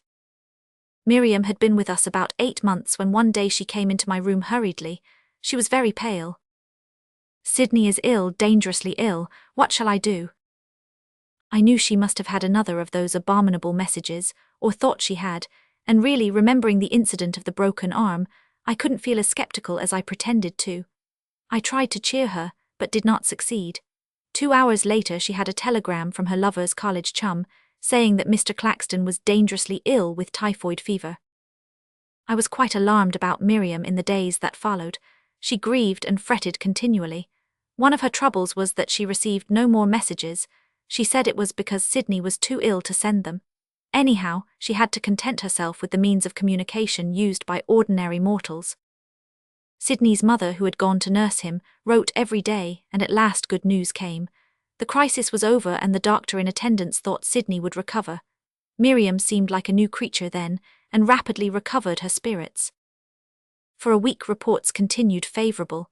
One night we went to the opera to hear a celebrated prima donna. When we returned home, Miriam and I were sitting in her room, chatting over the events of the evening. Suddenly she sat straight up with a sort of convulsive shudder, and at the same time, you may laugh if you like, the most horrible feeling came over me. I didn't see anything, but I just felt that there was something or someone in the room besides ourselves. Miriam was gazing straight before her. She rose to her feet and held out her hands. "Sydney," she said. Then she fell to the floor in a dead faint. I screamed for Dick, rang the bell and rushed to her. In a few minutes the whole household was aroused, and Dick was off post-haste for the doctor, for we could not revive Miriam from her death-like swoon. She seemed as one dead. We worked over her for hours. She would come out of her faint for a moment, give us an unknowing stare and go shudderingly off again. The doctor talked of some fearful shock, but I kept my own counsel. At dawn Miriam came back to life at last. When she and I were left alone, she turned to me. "Sidney is dead," she said quietly. "I saw him just before I fainted. I looked up and he was standing between me and you. He had come to say farewell." What could I say? Almost while we were talking a telegram came. He was dead. He had died at the very hour at which Miriam had seen him. Mrs. Sefton paused, and the lunch bell rang. "What do you think of it?" she queried as we rose. "Honestly, I don't know what I think of it," I answered frankly. "Miss Callister's peppermint bottle to see." Miss Callister was perplexed. Her nephew, Caleb Cramp, who had been her right-hand man for years and whom she had got well broken into her ways, had gone to the Klondike, leaving her to fill his place with the next best man. But the next best man was slow to appear, and meanwhile Miss Callister was looking about her warily. She could afford to wait a while, for the crop was all in and the fall ploughing done, so that the need of a successor to Caleb was not as pressing as it might otherwise have been. There was no lack of applicants, such as they were. Miss Callister was known to be a kind and generous mistress, although she had her ways, and insisted calmly and immovably upon wholehearted compliance with them. She had a small, well-cultivated farm and a comfortable house, and her hired men lived in clover. Caleb Cramp had been perfection after his kind, and Miss Callister did not expect to find his equal. Nevertheless, she set up a certain standard of requirements, and although 3 weeks, during which Miss Callister had been obliged to put up with the immature services of a neighbour's boy, had elapsed since Caleb's departure, no one had as yet stepped into his vacant and coveted shoes. Certainly Miss Callister was somewhat hard to please, but she was not thinking of herself as she sat by her front window in the chilly November twilight. Instead, she was musing on the degeneration of hired men, and reflecting that it was high time the wheat was thrashed, the house banked, and sundry other duties attended to. Ches Mabin had been up that afternoon to negotiate for the vacant place, and had offered to give satisfaction for smaller wages than Miss Callister had ever paid. But he had met with a brusque refusal, scarcely as civil as Miss Callister had bestowed on drunken Jake Stinson from the Morrisvale Road. Not that Miss Callister had any particular prejudice against Ches Mabin, or knew anything positively to his discredit. She was simply unconsciously following the example of a world that exerts itself to keep a man down when he is down and prevent all chance of his rising. Nothing succeeds like success, and the converse of this is likewise true, that nothing fails like failure. There was not a person in Cooperstown who would not have heartily endorsed Miss Callister's refusal. Ches Mabin was only 18, although he looked several years older, and although no flagrant misdoing had ever been proved against him, suspicion of such was not wanting. He came of a bad stock, people said sagely, adding that what was bred in the bone was bound to come out in the flesh. His father, old Sam Mabin, had been a shiftless and tricky rascal, as everybody knew, and had ended his days in the poorhouse. Ches's mother had died when he was a baby, and he had come up somehow in a hand-to-mouth fashion, with all the cloud of heredity hanging over him. He was always looked at askance, and when any mischief came to light in the village, it was generally fastened on him as a convenient and handy scapegoat. He was considered sulky and lazy, and the local prophets united in predicting a bad end for him sooner or later, and moreover, diligently endeavoured by their general treatment of him to put him in a fair way to fulfil their predictions. Miss Callister, when she had shut Chester Mabin out into the chill gloom of the November dusk, dismissed him from her thoughts. There were other things of more moment to her just then than old Sam Mabin's hopeful son. There was nobody in the house but herself, and although this was neither alarming nor unusual, it was unusual, and Miss Callister considered it alarming, that the sum of $500 should at that very moment be in the upper right-hand drawer of the sideboard, which sum had been up to the previous day safe in the coffers of the Milledgeville Bank. But certain unfavourable rumours were in course of circulation about that same institution, and Miss Callister, who was nothing if not prudent, had gone to the bank that very morning and withdrawn her deposit. She intended to go over to Kerrytown the very next day and deposit it in the savings bank there. Not another day would she keep it in the house, and indeed, it worried her to think she must keep it even for the night, as she had told Mrs. Galloway that afternoon during a neighbourly backyard chat. "Not but what it's safe enough," she said, "for not a soul but you knows I've got it. But I'm not used to have so much by me, and there are always tramps going round. It worries me somehow. I wouldn't give it a thought if Caleb was here. I suppose being all alone makes me nervous." Miss Callister was still rather nervous when she went to bed that night, but she was a woman of sound sense and was determined not to give way to foolish fears.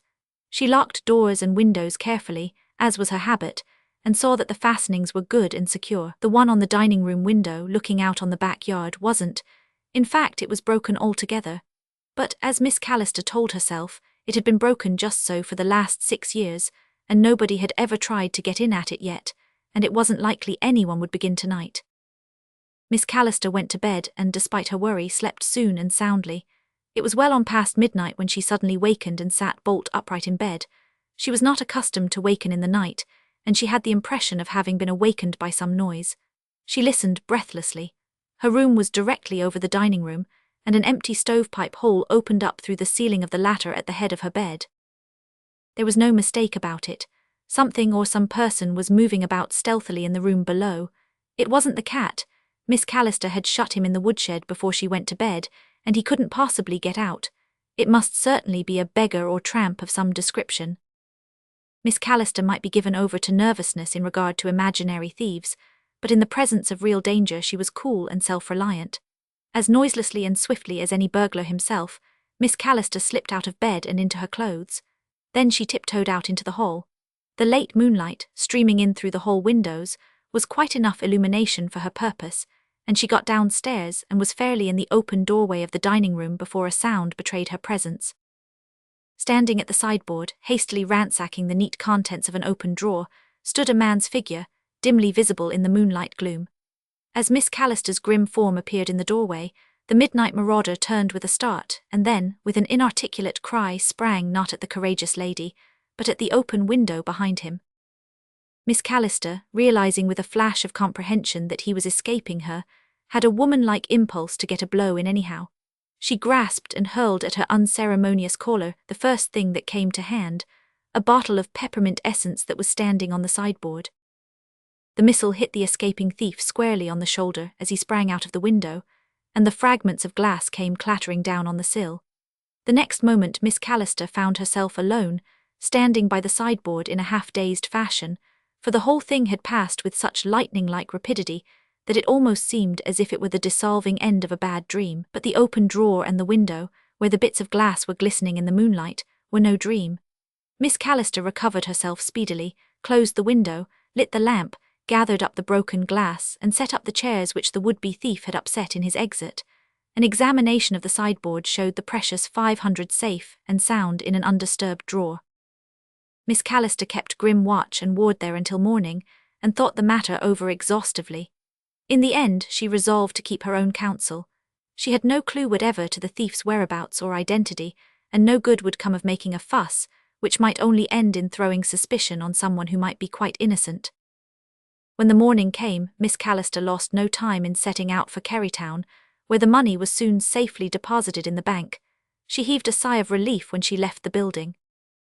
"I feel as if I could enjoy life once more," she said to herself.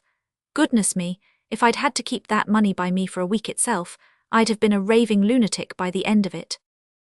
Miss Callister had shopping to do and friends to visit in town, so that the dull autumn day was well nigh spent when she finally got back to Cooperstown and paused at the corner store to get a bundle of matches. The store was full of men, smoking and chatting around the fire, and Miss Callister, whose pet abomination was tobacco smoke, was not at all minded to wait any longer than she could help. But Abraham Fell was attending to a previous customer, and Miss Callister sat grimly down by the counter to wait her turn. The door opened, letting in a swirl of raw November evening wind and Ches Mabin. He nodded sullenly to Mr. Fell and passed down the store to mutter a message to a man at the further end. Miss Callister lifted her head as he passed and sniffed the air as a charger who scents battle. The smell of tobacco was strong, and so was that of the open boxes of dried herring on the counter, but plainly, above all the commingled odours of a country grocery, Miss Callister caught a whiff of peppermint, so strong as to leave no doubt of its origin. There had been no hint of it before Ches Mabin's entrance. The latter did not wait long. He was out and striding along the shadowy road when Miss Callister left the store and drove smartly after him. It never took Miss Callister long to make up her mind about anything, and she had weighed and passed judgment on Ches Mabin's case while Mr. Fell was doing up her matches. The lad glanced up furtively as she checked her fat grey pony beside him. "Good evening, Chester," she said with brisk kindness. "I can give you a lift if you are going my way. Jump in, quick, Dapple is a little restless." A wave of crimson, duskily perceptible under his sunburned skin, surged over Ches Mabin's face. It almost seemed as if he were going to blurt out a blunt refusal. But Miss Callister's face was so guileless and her tone so friendly that he thought better of it and sprang in beside her, and Dapple broke into an impatient trot down the long hill lined with its bare, wind-writhen maples. After a few minutes' silence, Miss Callister turned to her moody companion. "Chester," she said, as tranquilly as if about to ask him the most ordinary question in the world, "why did you climb into my house last night and try to steal my money?" Ches Mabin started convulsively, as if he meant to spring from the buggy at once, but Miss Callister's hand was on his arm in a grasp none the less firm because of its gentleness, and there was a warning gleam in her grey eyes. "It won't mend matters trying to get clear of me, Chester. I know it was you and I want an answer, a truthful one, mind you, to my question. I am your friend, and I am not going to harm you if you tell me the truth." Her clear and incisive gaze met and held irresistibly the boy's wavering one. The sullen obstinacy of his face relaxed. "Well," he muttered finally, "I was just desperate, that's why. I've never done anything real bad in my life before, but people have always been down on me. I'm blamed for everything and nobody wants anything to do with me. I'm willing to work, but I can't get a thing to do. I'm in rags and I haven't a cent, and winter's coming on. I heard you telling Mrs. Galloway yesterday about the money. I was behind the fir hedge and you didn't see me. I went away and planned it all out. I'd get in some way, and I meant to use the money to get away out west as far from here as I could and begin life there where nobody knew me and where I'd have some sort of a chance. I've never had any here. You can put me in jail now if you like. They'll feed and clothe me there anyhow, and I'll be on a level with the rest." The boy had blurted it all out sullenly and half-chokingly. A world of rebellion and protest against the fate that had always dragged him down was couched in his voice. Miss Callister drew Dapple to a standstill before her gate. "I'm not going to send you to jail, Chester. I believe you've told me the truth. Yesterday you wanted me to give you Caleb's place and I refused. Well, I offer it to you now. If you'll come, I'll hire you and give you as good wages as I gave him." Ches Mabin looked incredulous. "Miss Callister, you can't mean it." "I do mean it, every word. You say you have never had a chance. Well, I am going to give you one, a chance to get on the right road and make a man of yourself. Nobody shall ever know about last night's doings from me, and I'll make it my business to forget them if you deserve it. What do you say?" Ches lifted his head and looked her squarely in the face. "I'll come," he said huskily. "It ain't no use to try and thank you, Miss Callister, but I'll live my thanks." And he did. The good people of Cooperstown held up their hands in horror when they heard that Miss Callister had hired Ches Mabin, and prophesied that the deluded woman would live to repent her rash step. But not all prophecies come true. Miss Callister smiled serenely and kept on her own misguided way.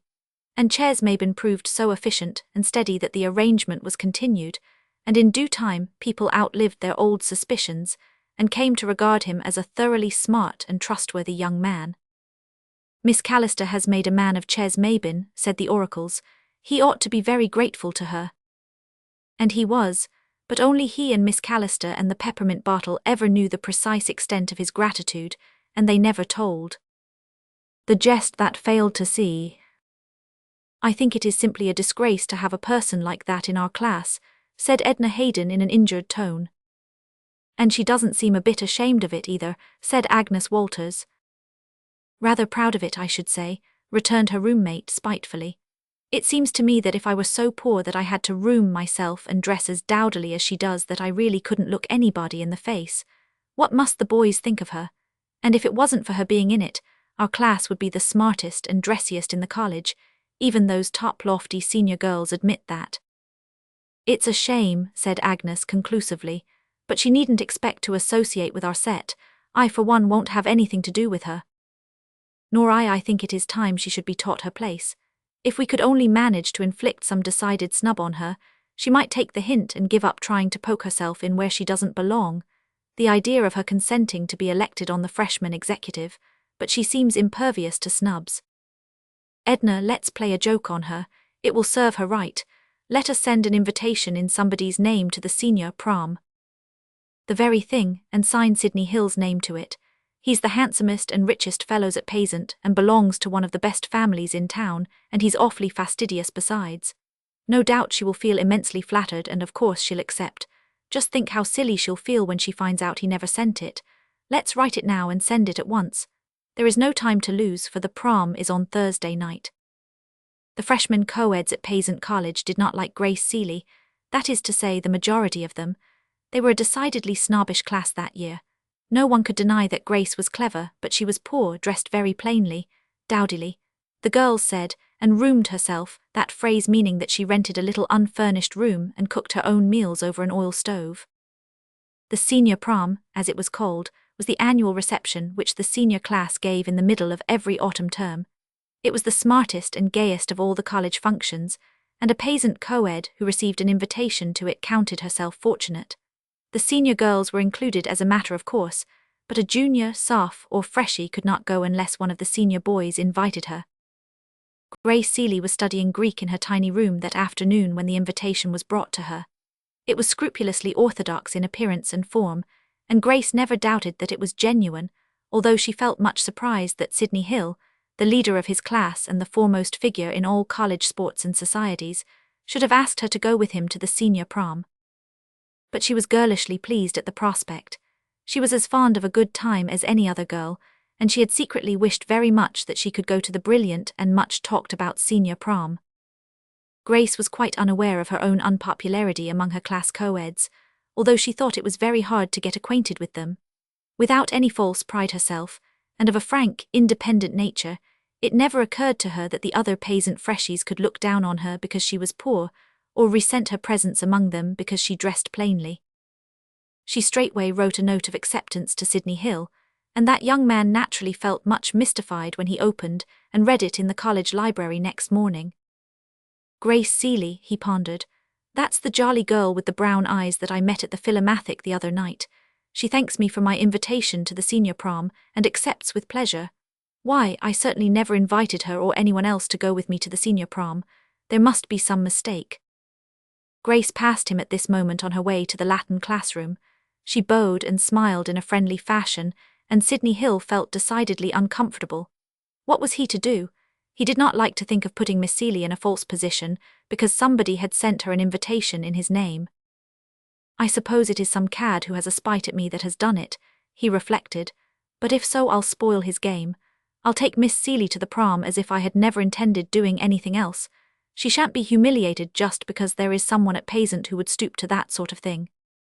So he walked up the hall with Grace and expressed his pleasure at her acceptance, and on the evening of the prom he sent her a bouquet of white carnations, whose spicy fragrance reminded her of her own little garden at home. Grace thought it extremely nice of him, and dressed in a flutter of pleasant anticipation. Her gown was a very simple one of sheer white organdie, and was the only evening dress she had. She knew there would be many smarter dresses at the reception, but the knowledge did not disturb her sensible head in the least. She fingered the dainty white frills lovingly as she remembered the sunny summer days at home in the little sewing room, where cherry boughs poked their blossoms in at the window, when her mother and sisters had helped her to make it, with laughing prophesies and speculations as to its first appearance. Into seam and puff and frill, many girlish hopes and dreams had been sown, and they all came back to Grace as she put it on, and helped to surround her with an atmosphere of happiness. When she was ready, she picked up her bouquet and looked herself over in the mirror, from the top of her curly head to the tips of her white shoes, with a little nod of satisfaction. Grace was not exactly pretty, but she had such a bright, happy face and such merry brown eyes, and such a friendly smile that she was very pleasant to look upon, and a great many people thought so that night. Grace had never in all her life before had so good a time as she had at that senior prom. The seniors were quick to discover her unaffected originality and charm, and everywhere she went she was the centre of a merry group. In short, Grace, as much to her own surprise as anyone's, found herself a social success.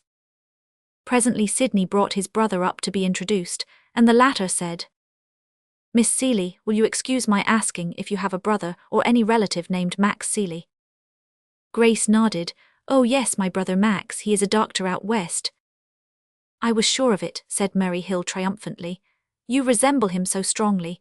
Please don't consider me as a stranger a minute longer, for Max and I are like brothers. Indeed, I owe my life to him. Last summer I was out there on a surveying expedition, and I took typhoid in a little out-of-the-way place where good nursing was not to be had for love or money. Your brother attended me, and he managed to pull me through. He never left me day or night until I was out of danger, and he worked like a Trojan for me." "Dear old Max," said Grace, her brown eyes shining with pride and pleasure. "That is so like him. He is such a dear brother, and I haven't seen him for 4 years. To see somebody who knows him so well is next best thing to seeing himself." "He is an awfully fine fellow," said Mr. Hill heartily, "and I'm delighted to have met the little sister he used to talk so much about. I want you to come ever and meet my mother and sister. They have heard me talk so much about Max that they think almost as much of him as I do, and they will be glad to meet his sister."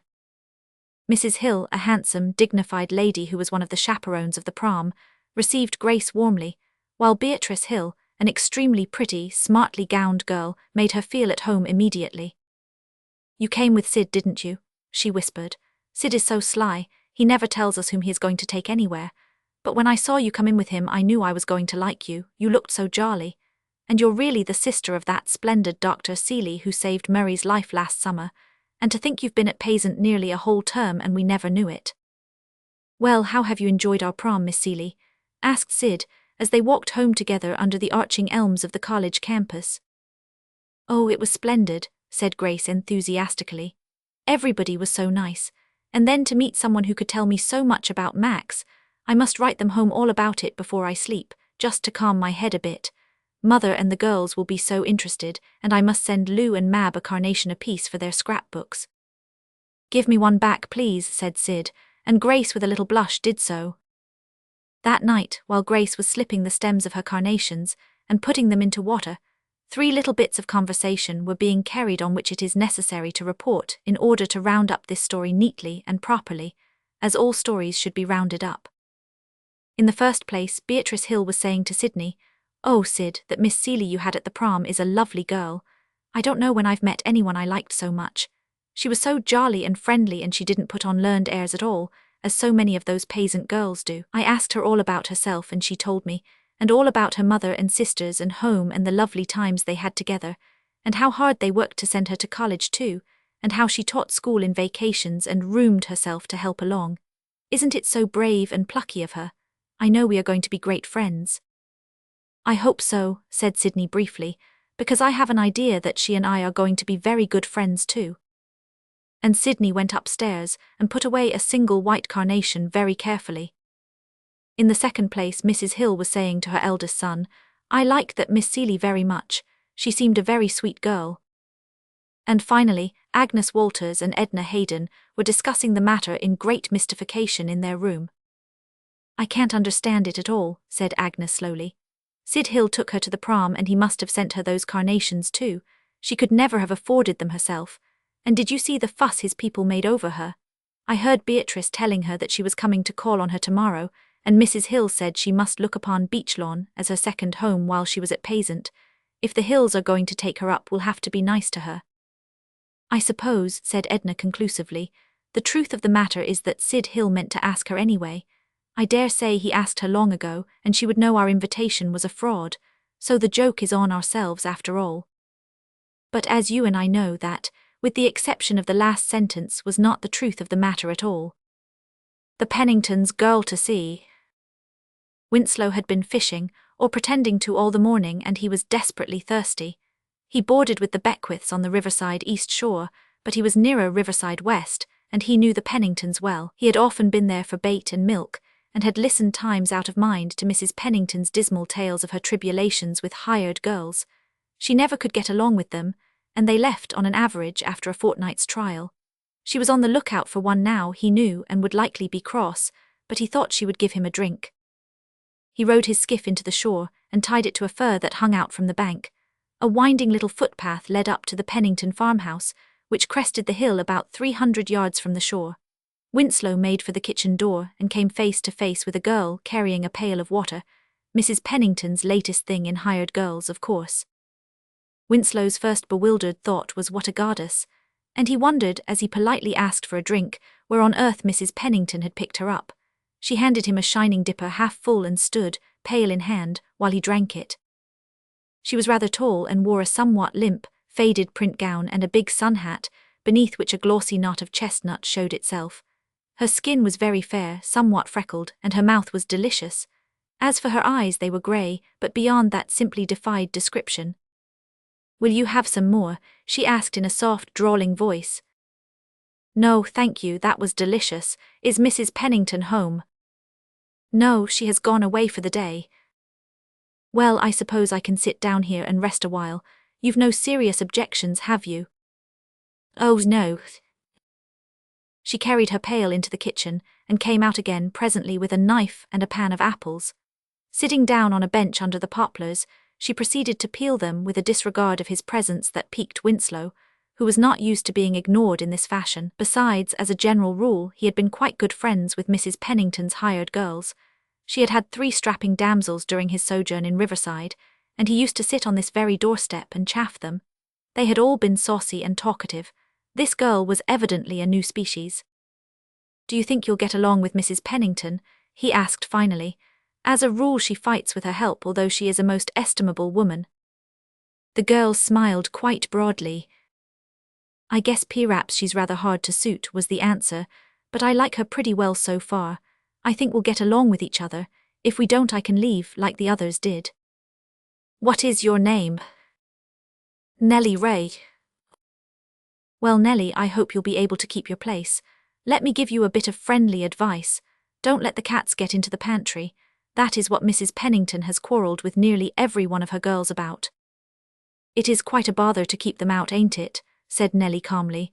"There's dozens of cats about the place. What on earth makes them keep so many?" "Mr. Pennington has a mania for cats. He and Mrs. Pennington have a standing disagreement about it. The last girl left here because she couldn't stand the cats. They affected her nerves, she said.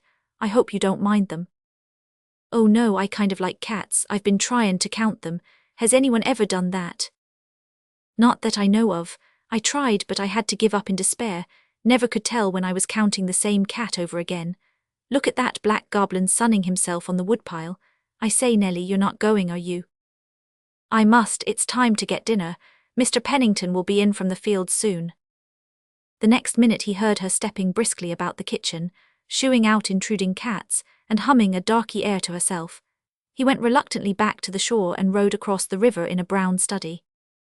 I don't know whether Winslow was afflicted with chronic thirst or not, or whether the east side water wasn't so good as that of the west side, but I do know that he fairly haunted the Pennington farmhouse after that. Mrs. Pennington was home the next time he went, and he asked her about her new girl. To his surprise, the good lady was unusually reticent. She couldn't really say very much about Nellie. No, she didn't belong anywhere near Riverside. In fact, Mrs. Pennington, didn't think she had any settled home at present. Her father was travelling over the country somewhere. Nellie was a good little girl and very obliging. Beyond this, Winslow could get no more information, so he went around and talked to Nellie, who was sitting on the bench under the poplars and seemed absorbed in watching the sunset. She dropped her G's badly and made some grammatical errors that caused Winslow's flesh to creep on his bones. But any man could have forgiven mistakes from such dimpled lips in such a sweet voice. He asked her to go for a row up the river in the twilight, and she assented. She handled an oar very well, he found out, and the exercise became her. Winslow tried to get her to talk about herself, but failed signally, and had to content himself with Mrs. Pennington's meagre information. He told her about himself frankly enough, how he had had fever in the spring and had been ordered to spend the summer in the country and do nothing useful until his health was fully restored, and how lonesome it was in Riverside in general, and at the Beckwith farm in particular. He made out quite a dismal case for himself, and if Nellie wasn't sorry for him, she should have been. At the end of a fortnight, Riverside folks began to talk about Winslow and the Penningtons' hired girl. He was reported to be dead gone on her. He took her out rowing every evening, drove her to preaching up the bend on Sunday nights, and haunted the Pennington farmhouse. Wise folks shook their heads over it and wondered that Mrs. Pennington allowed it. Winslow was a gentleman, and that Nellie Ray, whom nobody knew anything about, not even where she came from, was only a common hired girl, and he had no business to be hanging about her. She was pretty, to be sure, but she was absurdly stuck up and wouldn't associate with other Riverside help, at all. Well, pride must have a fall. There must be something queer about her when she was so awful sly as to her past life. Winslow and Nellie did not trouble themselves in the least over all this gossip. In fact, they never even heard it. Winslow was hopelessly in love. When he found this out, he was aghast. He thought of his father, the ambitious railroad magnate, of his mother, the brilliant society leader, of his sisters, the beautiful and proud. He was honestly frightened. It would never do. He must not go to see Nellie again. He kept this prudent resolution for 24 hours and then rode over to the west shore. He found Nellie sitting on the bank in her old faded print dress, and he straightway forgot everything he ought to have remembered. Nellie herself never seemed to be conscious of the social gulf between them. At least she never alluded to it in any way, and accepted Winslow's attentions as if she had a perfect right to them. She had broken the record by staying with Mrs. Pennington 4 weeks, and even the cats were in subjection. Winslow was well enough to have gone back to the city, and in fact his father was writing for him. But he couldn't leave Beckwith's, apparently. At any rate, he stayed on and met Nellie every day and cursed himself for a cad and a cur and a weak-brained idiot. One day he took Nellie for a row up the river. They went further than usual around the bend. Winslow didn't want to go too far, for he knew that a party of his city friends, chaperoned by Mrs. Keaton Wells, were having a picnic somewhere up along the river shore that day. But Nellie insisted on going on, and of course she had her way. When they reached a little pine-fringed headland, they came upon the picnickers, within a stone's throw. Everybody recognized Winslow.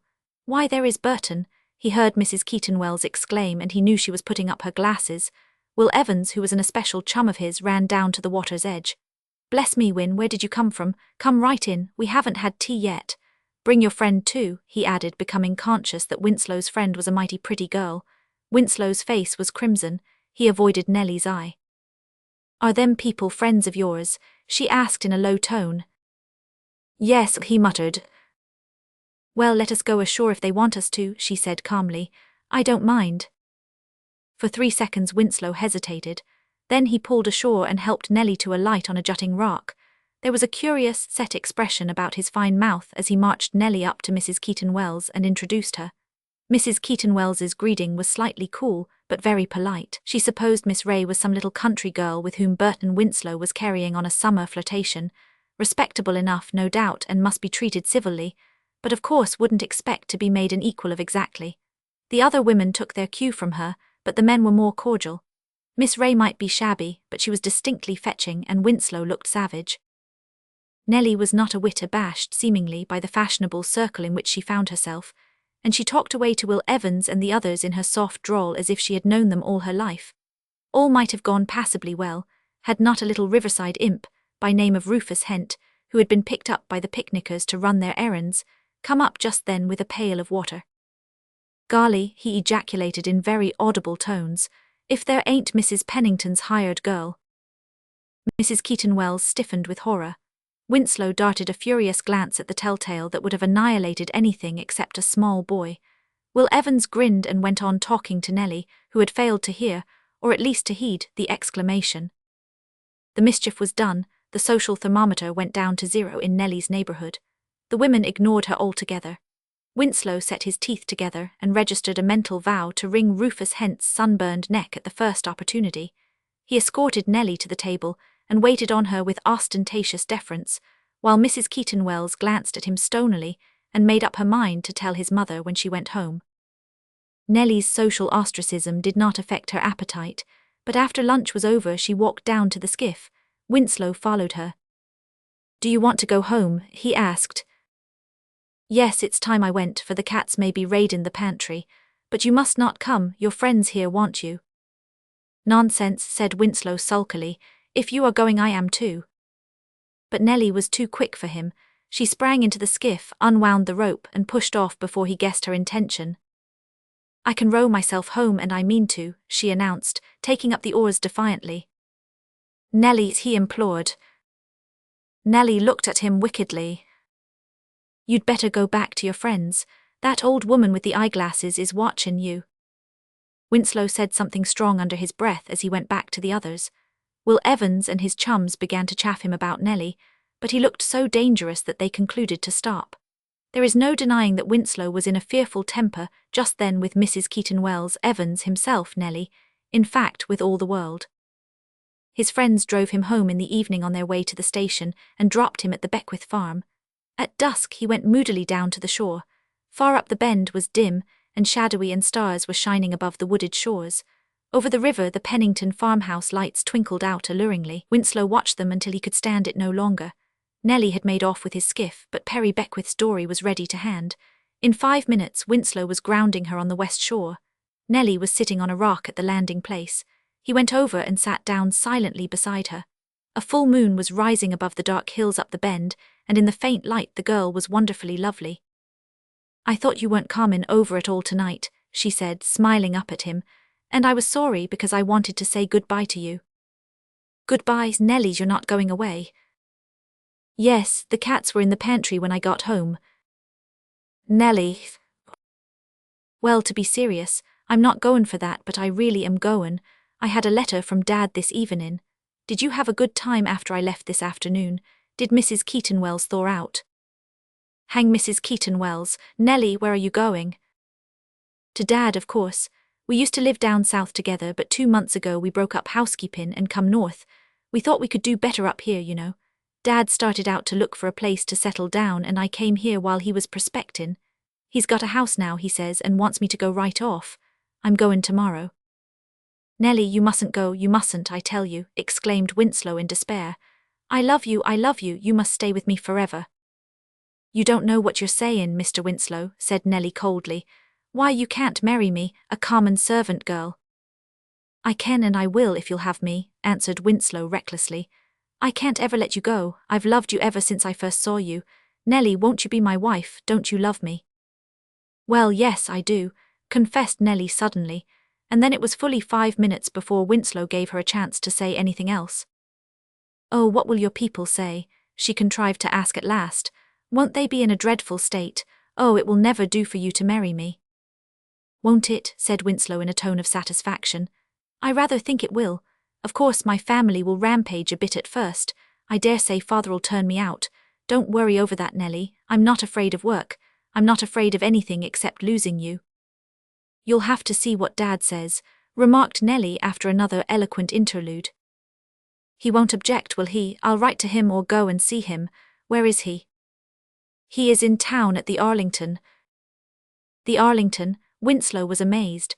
The Arlington was the most exclusive and expensive hotel in town. "What is he doing there?" "Transacting a real estate or railroad deal with your father, I believe, or something of that sort." "Nellie." "Well, what do you mean?" "Just what I say." Winslow got up and looked at her. "Nellie, who are you?" "Helen Ray Scott, at your service, sir."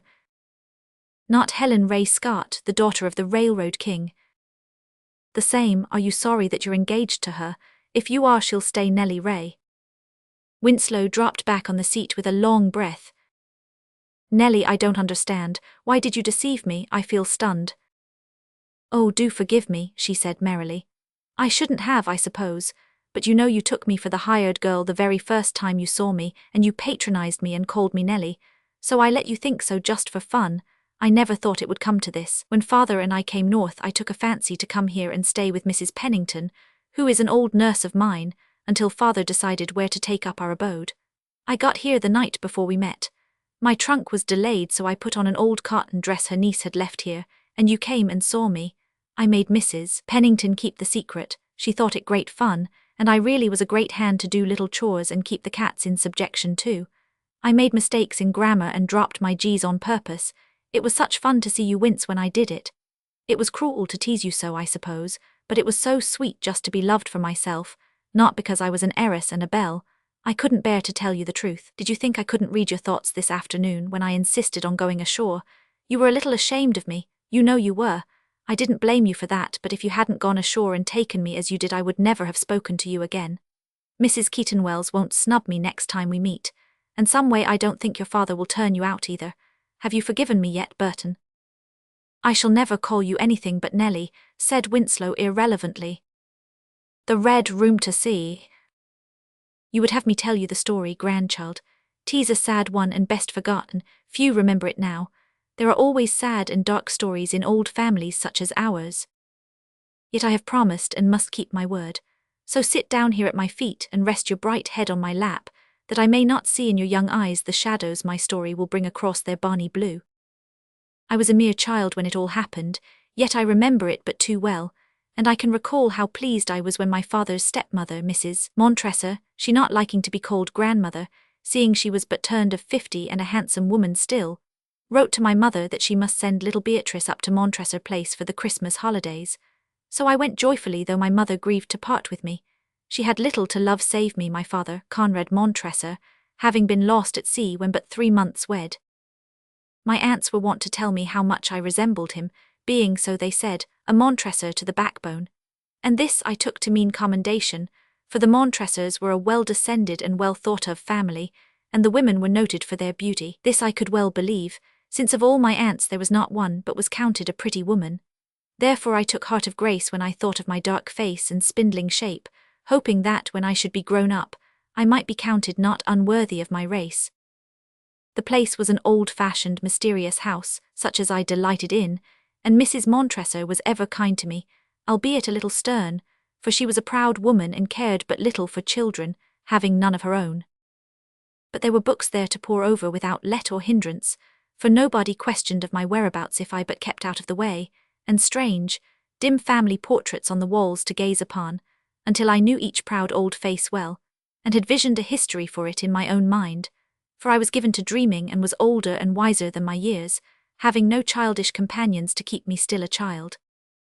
There were always some of my aunts at the place to kiss and make much of me for my father's sake, for he had been their favourite brother. My aunts, there were 8 of them, had all married well, so said people who knew, and lived not far away, coming home often to take tea with Mrs. Montresor, who had always gotten on well with her stepdaughters, or to help prepare for some festivity or other, for they were notable housekeepers, every one. They were all at Montresor Place for Christmas, and I got more petting than I deserved, albeit they looked after me somewhat more strictly than did Mrs. Montresor, and saw to it that I did not read too many fairy tales or sit up later at nights than became my years. But it was not for fairy tales and sugar plums, nor yet for petting, that I rejoiced to be at the place at that time. Though I spoke not of it to anyone, I had a great longing to see my Uncle Hugh's wife, concerning whom I had heard much, both good and bad. My Uncle Hugh, albeit the oldest of the family, had never married until now, and all the countryside rang with talk of his young wife. I did not hear as much as I wished, for the gossips took heed to my presence when I drew Einar and turned to other matters. Yet, being somewhat keener of comprehension than they knew, I heard and understood not a little of their talk. And so I came to know that neither proud Mrs. Montresor, nor my good aunts, nor even my gentle mother, looked with overmuch favour on what my Uncle Hugh had done. And I did hear that Mrs. Montresor had chosen a wife for her stepson, of good family and some beauty, but that my Uncle Hugh would have none of her, a thing Mrs. Montresor found hard to pardon, yet might so have done had not my uncle, on his last voyage to the Indies, for he went often in his own vessels, married and brought home a foreign bride, of whom no one knew aught save that her beauty was a thing to dazzle the day, and that she was of some strange alien blood, such as ran not in the blue veins of the Montresors. Some had much to say of her pride and insolence, and wondered if Mrs. Montresor would tamely yield her mistressship to the stranger. But others, who were taken with her loveliness and grace, said that the tales told were born of envy and malice, and that Alicia Montresor was well worthy of her name and station. So I halted between 2 opinions and thought to judge for myself, but when I went to the place my Uncle Hugh and his bride were gone for a time, and I had even to swallow my disappointment and bide their return with all my small patience. But my aunts and their stepmother talked much of Alicia, and they spoke slightingly of her, saying that she was but a light woman, and that no good would come of my Uncle Hugh's having wed her, with other things of a like nature. Also they spoke of the company she gathered around her, thinking her to have strange and unbecoming companions for a Montresor. All this I heard and pondered much over, although my good aunts supposed that such a chit as I would take no heed to their whisperings. When I was not with them, helping to whip eggs and stone raisins, and being watched to see that I ate not more than 1 out of 5, I was surely to be found in the wing hole, poring over my book and grieving that I was no more allowed to go into the Red Room. The wing hall was a narrow one and dim, connecting the main rooms of the place with an older wing, built in a curious way. The hall was lighted by small, square-paned windows, and at its end, a little flight of steps led up to the red room. Whenever I had been at the place before, and this was often, I had passed much of my time in this same red room. It was Mrs. Montressor's sitting room then, where she wrote her letters and examined household accounts, and sometimes had an old gossip in to tea. The room was low-ceilinged and dim, hung with red damask, and with odd, square windows high up under the eaves, and a dark wainscoting all around it. And there, I loved to sit quietly on the red sofa and read my fairy tales, or talk dreamily to the swallows fluttering crazily against the tiny panes. When I had gone this Christmas to the place, I soon bethought myself of the red room, for I had a great love for it. But I had got no further than the steps when Mrs. Montresor came sweeping down the hall in haste, and catching me by the arm, pulled me back as roughly as if it had been Bluebeard's chamber itself into which I was venturing. Then, seeing my face, which I doubt not was startled enough, she seemed to repent of her haste and patted me gently on the head. "There, there, little Beatrice, did I frighten you, child? Forgive an old woman's thoughtlessness. But be not too ready to go where you are not bidden, and never venture foot in the red room now, for it belongs to your Uncle Hugh's wife, and let me tell you she is not over fond of intruders." I felt sorry overmuch to hear this, nor could I see why my new aunt should care if I went in once in a while, as had been my habit, to talk to the swallows and misplace nothing. But Mrs. Montresor saw to it that I obeyed her, and I went no more to the red room, but busied myself with other matters. For there were great doings at the place and much coming and going. My aunts were never idle. There was to be much festivity Christmas week, and a ball on Christmas Eve, and my aunts had promised me, though not till I had wearied them of my coaxing, that I should stay up that night and see as much of the gaiety as was good for me. So I did their errands and went early to bed every night without complaint, though I did this the more readily for that, when they thought me safely asleep, they would come in and talk around my bedroom fire, saying that of Alicia which I should not have heard.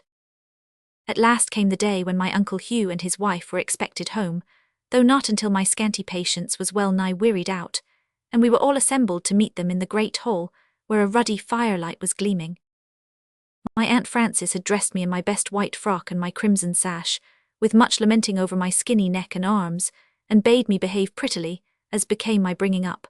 So I slipped in a corner, my hands and feet cold with excitement, for I think every drop of blood in my body had gone to my head, and my heart beat so hardly that it even pained me. Then the door opened, and Alicia, for so I was used to hearing her called, nor did I ever think of her as my aunt in my own mind, came in, and a little in the rear my tall, dark uncle.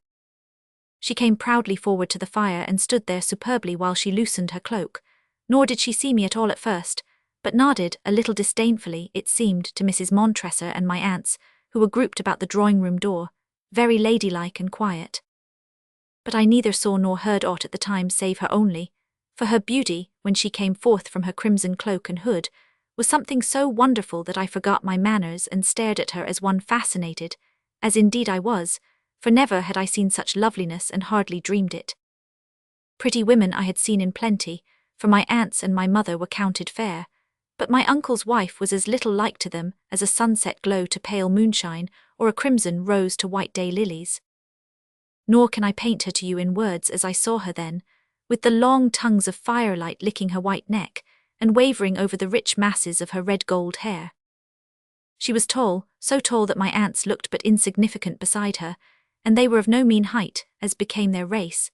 Yet no queen could have carried herself more royally, and all the passion and fire of her foreign nature burned in her splendid eyes, that might have been dark or light for aught that I could ever tell, but which seemed always like pools of warm flame, now tender, now fierce. Her skin was like a delicate white rose leaf, and when she spoke I told my foolish self that never had I heard music before, nor do I ever again think to hear a voice so sweet, so liquid, as that which rippled over her ripe lips. I had often in my own mind pictured this, my first meeting with Alicia, now in one way, now in another, but never had I dreamed of her speaking to me at all, so that it came to me as a great surprise when she turned, and holding out her lovely hands, said very graciously, "And is this the little Beatrice? I have heard much of you. Come, kiss me, child." And I went, despite my Aunt Elizabeth's black frown, for the glamour of her loveliness was upon me, and I no longer wondered that my Uncle Hugh should have loved her. Very proud of her was he too, yet I felt rather than saw, for I was sensitive and quick of perception, as old young children ever are, that there was something other than pride and love in his face when he looked on her, and more in his manner than the fond lover, as it were, a sort of lurking mistrust. Nor could I think, though to me the thought seemed as treason, that she loved her husband overmuch, for she seemed half condescending and half disdainful to him. Yet one thought not of this in her presence, but only remembered it when she had gone. When she went out it seemed to me that nothing was left, so I crept lonesomely away to the wing hall and sat down by a window to dream of her. And she filled my thoughts so fully that it was no surprise when I raised my eyes and saw her coming down the hall alone, her bright head shining against the dark old walls. When she paused by me and asked me lightly of what I was dreaming, since I had such a sober face, I answered her truly that it was of her, whereat she laughed, as one not ill-pleased, and said half-mockingly, "Waste not your thoughts so, little Beatrice, but come with me, child, if you will, for I have taken a strange fancy to your solemn eyes. Perchance the warmth of your young life may thaw out the ice that has frozen around my heart ever since I came among these cold Montresors." And though I understood not her meaning, I went, glad to see the red room once more. So she made me sit down and talk to her, which I did, for shyness was no failing of mine, and she asked me many questions, and some that I thought she should not have asked, but I could not answer them, so, twere little harm. After that I spent a part of every day with her in the red room, and my Uncle Hugh was there often, and he would kiss her and praise her loveliness, not heeding my presence, for I was but a child. Yet it ever seemed to me that she endured rather than welcomed his caresses, and at times the ever-burning flame in her eyes glowed so luridly that a chill dread would creep over me, and I would remember what my Aunt Elizabeth had said, she being a bitter-tongued woman, though kind at heart, that this strange creature would bring on us all some evil fortune yet. Then would I strive to banish such thoughts, and chide myself for doubting one so kind to me. When Christmas Eve drew nigh, my silly head was full of the ball day and night, but a grievous disappointment befell me, for I awakened that day very ill with a most severe cold, and though I bore me bravely, my aunts discovered it soon, when, despite my piteous pleadings, I was put to bed, where I cried bitterly and would not be comforted, for I thought I should not see the fine folk, and more than all Alicia. But that disappointment at least was spared me, for at night she came into my room, knowing of my longing. She was ever indulgent to my little wishes, and when I saw her I forgot my aching limbs and burning brow, and even the ball I was not to see, for never was mortal creature so lovely as she, standing there by my bed. Her gown was of white, and there was nothing I could liken the stuff to save moonshine falling athwart a frosted pane, and out from it swelled her gleaming breast and arms, so bare that it seemed to me a shame to look upon them. Yet it could not be denied they were of wondrous beauty, white as polished marble. And all about her snowy throat and rounded arms, and in the masses of her splendid hair, were sparkling, gleaming stones, with hearts of pure light, which I know now to have been diamonds, but knew not then, for never had I seen aught of their like. And I gazed at her, drinking in her beauty until my soul was filled, as she stood like some goddess before her worshipper. I think she read my thought in my face and liked it, for she was a vain woman, and to such even the admiration of a child is sweet. Then she leaned down to me, until her splendid eyes looked straight into my dazzled ones. "Tell me, little Beatrice, for they say the word of a child is to be believed, tell me, do you think me beautiful?" I found my voice and told her truly that I thought her beautiful beyond my dreams of angels, as indeed she was, whereat she smiled as one well pleased. Then my Uncle Hugh came in, and though I thought that his face darkened as he looked on the naked splendor of her breast and arms, as if he liked not that the eyes of other men should gloat on it, yet he kissed her with all a lover's fond pride, while she looked at him half-mockingly. Then said he, "Sweet, will you grant me a favour?" And she answered, "It may be that I will." And he said, "Do not dance with that man tonight, Alicia, I mistrust him much." His voice had more of a husband's command than a lover's entreaty. She looked at him with some scorn, but when she saw his face grow black, for the Montresors brooked scant disregard of their authority, as I had good reason to know, she seemed to change, and a smile came to her lips, though her eyes glowed balefully. Then she laid her arms about his neck, and though it seemed to me that she had as soon strangled as embraced him, her voice was wondrous sweet and caressing as she murmured in his ear. He laughed and his brow cleared, though he said still sternly, "Do not try me too far, Alicia." Then they went out, she a little in advance and very stately. After that my aunts also came in, very beautifully and modestly dressed, but they seemed to me as nothing after Alicia, for I was caught in the snare of her beauty, and the longing to see her again so grew upon me that after a time I did an undutiful and disobedient thing. I had been straitly charged to stay in bed, which I did not, but got up and put on a gown. For it was in my mind to go quietly down, if by chance I might again see Alicia myself unseen. But when I reached the great hall I heard steps approaching, and having a guilty conscience, I slipped aside into the blue parlour, and hid me behind the curtains lest my aunts should see me. Then Alicia came in, and with her a man whom I had never before seen. Yet I instantly bethought myself of a lean black snake, with a glittering and evil eye, which I had seen in Mrs. Montresor's garden 2 summers agone, and which was like to have bitten me. John, the gardener, had killed it, and I verily thought that if it had a soul, it must have gotten into this man. Alicia sat down and he beside her, and when he had put his arms about her, he kissed her face and lips. Nor did she shrink from his embrace, but even smiled and leaned nearer to him with a little smooth motion, as they talked to each other in some strange foreign tongue. I was but a child and innocent, nor knew I aught of honour and dishonour. Yet it seemed to me that no man should kiss her save only my Uncle Hugh, and from that hour I mistrusted Alicia, though I understood not then what I afterwards did. And as I watched them, not thinking of playing the spy, I saw her face grow suddenly cold, and she straightened herself up and pushed away her lover's arms. Then I followed her guilty eyes to the door, where stood my Uncle Hugh, and all the pride and passion of the Montresors sat on his lowering brow. Yet he came forward quietly as Alicia, and the snake drew apart and stood up. At first he looked not at his guilty wife but at her lover, and smote him heavily in the face. Whereat he, being a coward at heart, as are all villains, turned white and slunk from the room with a muttered oath, nor was he stayed. My uncle turned to Alicia, and very calmly and terribly he said, "From this hour you are no longer wife of mine." And there was that in his tone, which told that his forgiveness and love should be hers nevermore. Then he motioned her out and she went, like a proud queen, with her glorious head erect and no shame on her brow. As for me, when they were gone I crept away, dazed and bewildered enough, and went back to my bed, having seen and heard more than I had a mind for, as disobedient people and eavesdroppers ever do. But my Uncle Hugh kept his word, and Alicia was no more wife to him, save only in name.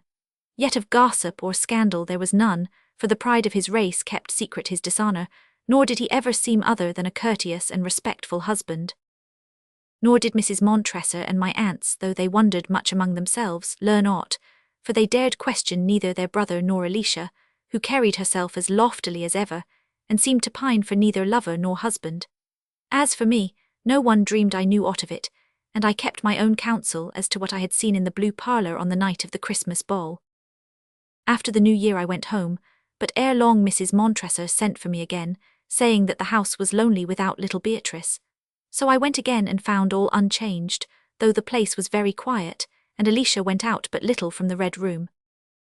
Of my Uncle Hugh I saw little, save when he went and came on the business of his estate, somewhat more gravely and silently than of yore, or brought to me books and sweetmeats from town.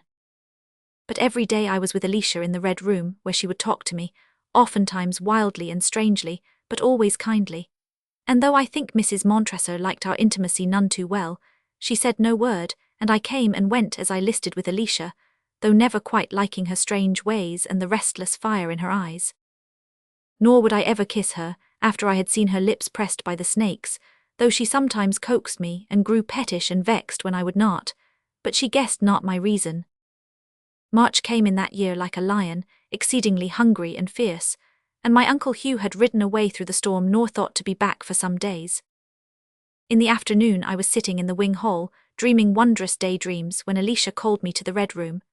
And as I went, I marvelled anew at her loveliness, for the blood was leaping in her face and her jewels were dim before the lustre of her eyes. Her hand, when she took mine, was burning hot, and her voice had a strange ring. "Come, little Beatrice," she said, "come talk to me, for I know not what to do with my lone self today. Time hangs heavily in this gloomy house. I do verily think this Red Room has an evil influence over me. See if your childish prattle can drive away the ghosts that riot in these dark old corners, ghosts of a ruined and shamed life. Nay, shrink not, do I talk wildly? I mean not all I say, my brain seems on fire, little Beatrice. Come, it may be you know some grim old legend of this room, it must surely have one. Never was place fitter for a dark deed. Tush, never be so frightened, child, forget my vagaries. Tell me now and I will listen." whereat she cast herself lithely on the satin couch, and turned her lovely face on me. So I gathered up my small wits and told her what I was not supposed to know, how that generation's Agon, a Montresor, had disgraced himself and his name, and that, when he came home to his mother, she had met him in that same red room and flung at him taunts and reproaches, forgetting whose breast had nourished him, and that he, frantic with shame and despair, turned his sword against his own heart and so died. But his mother went mad with her remorse, and was kept a prisoner in the red room until her death. So lamely told I the tale as I had heard my Aunt Elizabeth tell it, when she knew not I listened or understood. Alicia heard me through and said nothing, save that it was a tale worthy of the Montresors, whereat I bridled, for I too was a Montresor, and proud of it. But she took my hand soothingly in hers and said, "Little Beatrice, if tomorrow or the next day they should tell you, those cold, proud women, that Alicia was unworthy of your love, tell me, would you believe them?" And I, remembering what I had seen in the blue parlour, was silent, for I could not lie. So she flung my hand away with a bitter laugh, and picked lightly from the table a small dagger with a jewelled handle. It seemed to me a cruel-looking toy, and I said so, whereat she smiled and drew her white fingers down the thin, shining blade in a fashion that made me cold. "Such a little blow with this," she said, "such a little blow, and the heart beats no longer, the weary brain rests, the lips and eyes smile never again. 'Twere a short path out of all difficulties, my Beatrice."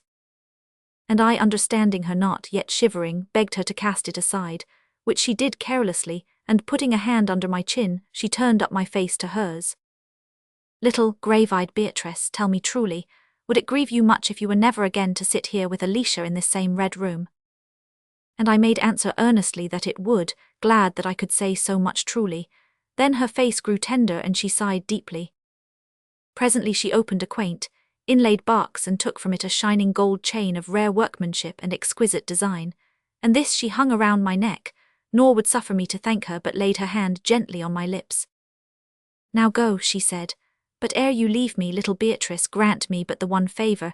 It may be that I shall never ask another of you. Your people, I know, those cold Montresors, care little for me, but with all my faults I have ever been kind to you. So when the morrows come, and they tell you that Alicia is as one worse than dead, think not of me with scorn only, but grant me a little pity, for I was not always what I am now, and might never have become so had a little child like you been always ain me, to keep me pure and innocent, and I would have you but the once lay your arms about my neck and kiss me." And I did so, wondering much at her manner, for it had in it a strange tenderness and some sort of hopeless longing. Then she gently put me from the room, and I sat musing by the hall window until night fell darkly, and a fearsome night it was, of storm and blackness, and I thought how well it was that my Uncle Hugh had not to return in such a tempest. Yet ere the thought had grown cold, the door opened and he strode down the hall, his cloak drenched and wind-twisted, in one hand a whip, as though he had but then sprung from his horse, in the other what seemed like a crumpled letter. Nor was the night blacker than his face, and he took no heed of me as I ran after him, thinking selfishly of the sweetmeats he had promised to bring me, but I thought no more of them when I got to the door of the red room. Alicia stood by the table, hooded and cloaked as for a journey, but her hood had slipped back, and her face rose from it marble-white, save where her wrathful eyes burned out, with dread and guilt and hatred in their depths, while she had one arm raised as if to thrust him back. As for my uncle, he stood before her, and I saw not his face, but his voice was low and terrible, speaking words I understood not then, though long afterwards I came to know their meaning. And he cast foul scorn at her that she should have thought to fly with her lover, and swore that naught should again thwart his vengeance, with other threats, wild and dreadful enough. Yet she said no word until he had done, and then she spoke, but what she said I know not, save that it was full of hatred and defiance and wild accusation, such as a mad woman might have uttered. And she defied him even then to stop her flight, though he told her to cross that threshold would mean her death, for he was a wronged and desperate man, and thought of nothing save his own dishonour. Then she made as if to pass him, but he caught her by her white wrist. She turned on him with fury, and I saw her right hand reach stealthily out over the table behind her, where lay the dagger. "Let me go," she hissed. And he said, "I will not." Then she turned herself about and struck at him with the dagger, and never saw I such a face as was hers at the moment. He fell heavily, yet held her even in death, so that she had to wrench herself free, with a shriek that rings yet in my ears on a night when the wind wails over the rainy moors. She rushed past me unheeding and fled down the hall like a hunted creature, and I heard the heavy door clang hollowly behind her. As for me, I stood there looking at the dead man, for I could neither move nor speak and was like to have died of horror. And presently I knew nothing, nor did I come to my recollection for many a day when I lay abed, sick of a fever and more like to die than live. So that when at last I came out from the shadow of death, my Uncle Hugh had been long cold in his grave, and the hue and cry for his guilty wife was well nigh over, since naught had been seen or heard of her since she fled the country with her foreign lover. When I came rightly to my remembrance, they questioned me as to what I had seen and heard in the Red Room, and I told them as best I could, though much aggrieved that to my questions they would answer nothing save to bid me to stay still and think not of the matter. Then my mother, sorely vexed over my adventures, which in truth were but sorry ones for a child, took me home, nor would she let me keep Alicia's chain but made away with it, how I knew not and little cared, for the sight of it was loathsome to me. It was many years ere I went again to Montresor Place, and I never saw the Red Room more, for Mrs. Montresor had the old wing torn down, deeming its sorrowful memories dark heritage enough for the next Montresor. So, grandchild, the sad tale is ended, and you will not see the Red Room when you go next month to Montresor Place. The swallows still build under the eaves, though I know not if you will understand their speech as I did. The setness of Theodosia to see. When Theodosia Ford married Wesley Brooke after a courtship of 3 years, everybody concerned was satisfied. There was nothing particularly romantic in either the courtship or marriage. Wesley was a steady, well-meaning, rather slow fellow, comfortably off. He was not at all handsome, but Theodosia was a very pretty girl with the milky colouring of an auburn blonde and large china blue eyes. She looked mild and Madonna-like and was known to be sweet-tempered. Wesley's older brother, Irving Brooke, had married a woman who kept him in hot water all the time, so Heatherton folks said, but they thought there was no fear of that with Wesley and Theodosia. They would get along together all right. Only old Jim Parmalee shook his head and said, they might and then again they mightn't. He knew the stock they came of, and it was a kind you could never predict about. Wesley and Theodosia were third cousins. This meant that old Henry Ford had been the great-great-grandfather of them both.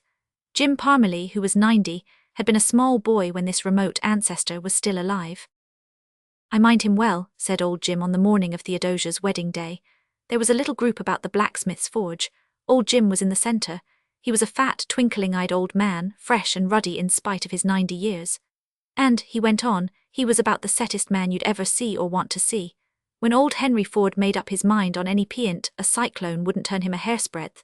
No, nor an earthquake neither. Didn't matter a mite how much he suffered for it. He'd stick to it if it broke his heart. There was always some story or other going round about old Henry's setness. The family weren't quite so bad, only Tom. He was Dosia's great-grandfather and a regular chip of the old block.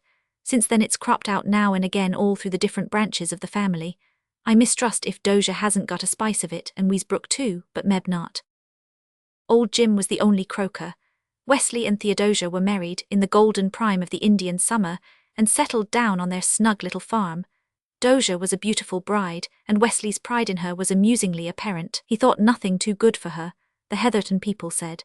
It was a sight to make an old heart young to see him march up the aisle of the church on Sunday in all the glossy splendour of his wedding suit, his curly black head held high and his round boyish face shining with happiness, stopping and turning proudly at his pew to show Theodosia in. They always sat alone together in the big pew, and Alma Spencer, who sat behind them, declared that they held each other's hands all through the service. This lasted until spring.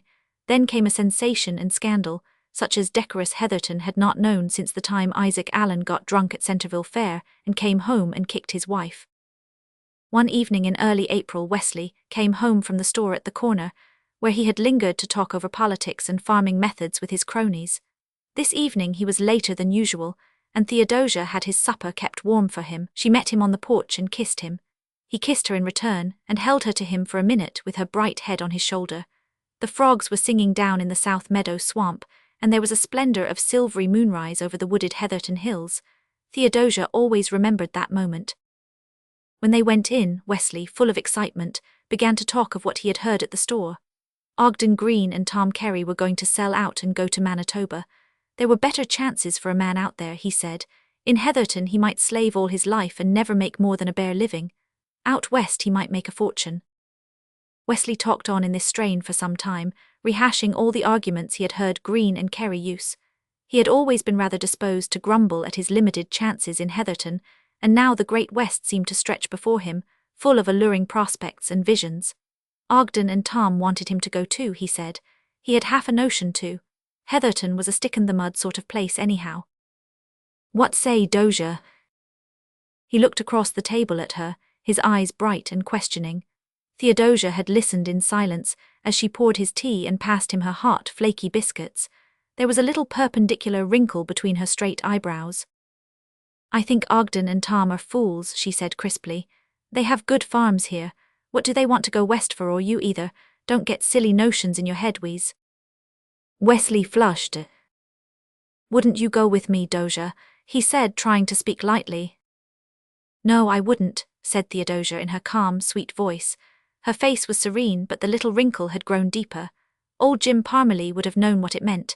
He had seen the same expression on old Henry Ford's face many a time.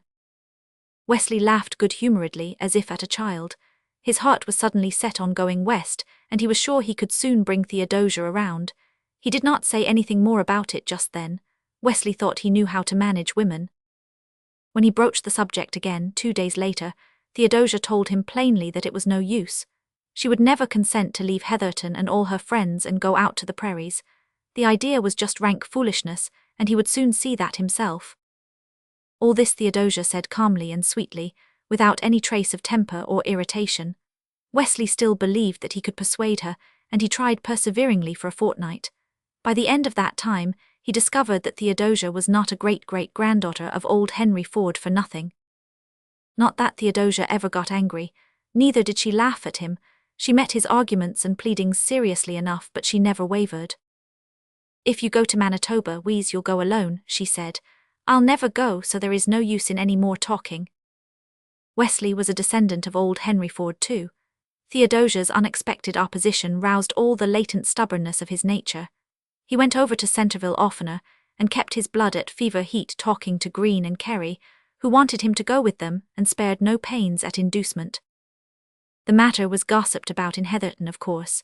People knew that Wesley Brooke had caught the Western fever, and wanted to sell out and go to Manitoba, while Theodosia was opposed to it.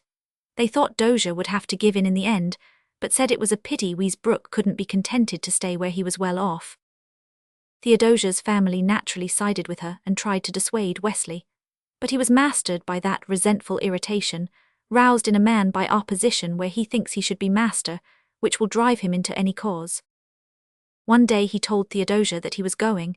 She was working her butter in her little snowy clean dairy under the great willows by the well. Wesley was standing in the doorway, his stout, broad-shouldered figure filling up the sunlit space. He was frowning and sullen. I'm going west in 2 weeks' time with the boys, Dozier, he said stubbornly. You can come with me or stay here, just exactly as you please, but I'm going. Theodosia went on spatting her bowls of golden butter on the print in silence. She was looking very neat and pretty in her big white apron, her sleeves rolled up high above her plump, dimpled elbows, and her ruddy hair curling about her face and her white throat. She looked as pliable as her butter. Her silence angered her husband.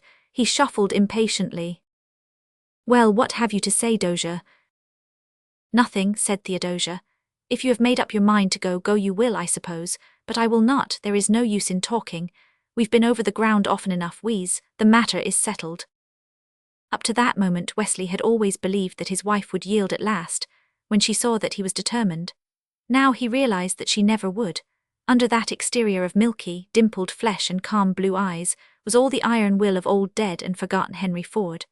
This mildest and meekest of girls and wives was not to be moved a hairsbreadth by all argument or entreaty, or insistence on a husband's rights. A great, sudden anger came over the man. He lifted his hand, and for one moment it seemed to Theodosia as if he meant to strike her. Then he dropped it with the first oath that had ever crossed his lips. You listen to me, he said thickly. If you won't go with me, I'll never come back here, never. When you want to do your duty as a wife, you can come to me, but I'll never come back. He turned on his heel and strode away. Theodosia kept on spatting her butter. The little perpendicular wrinkle had come between her brows again.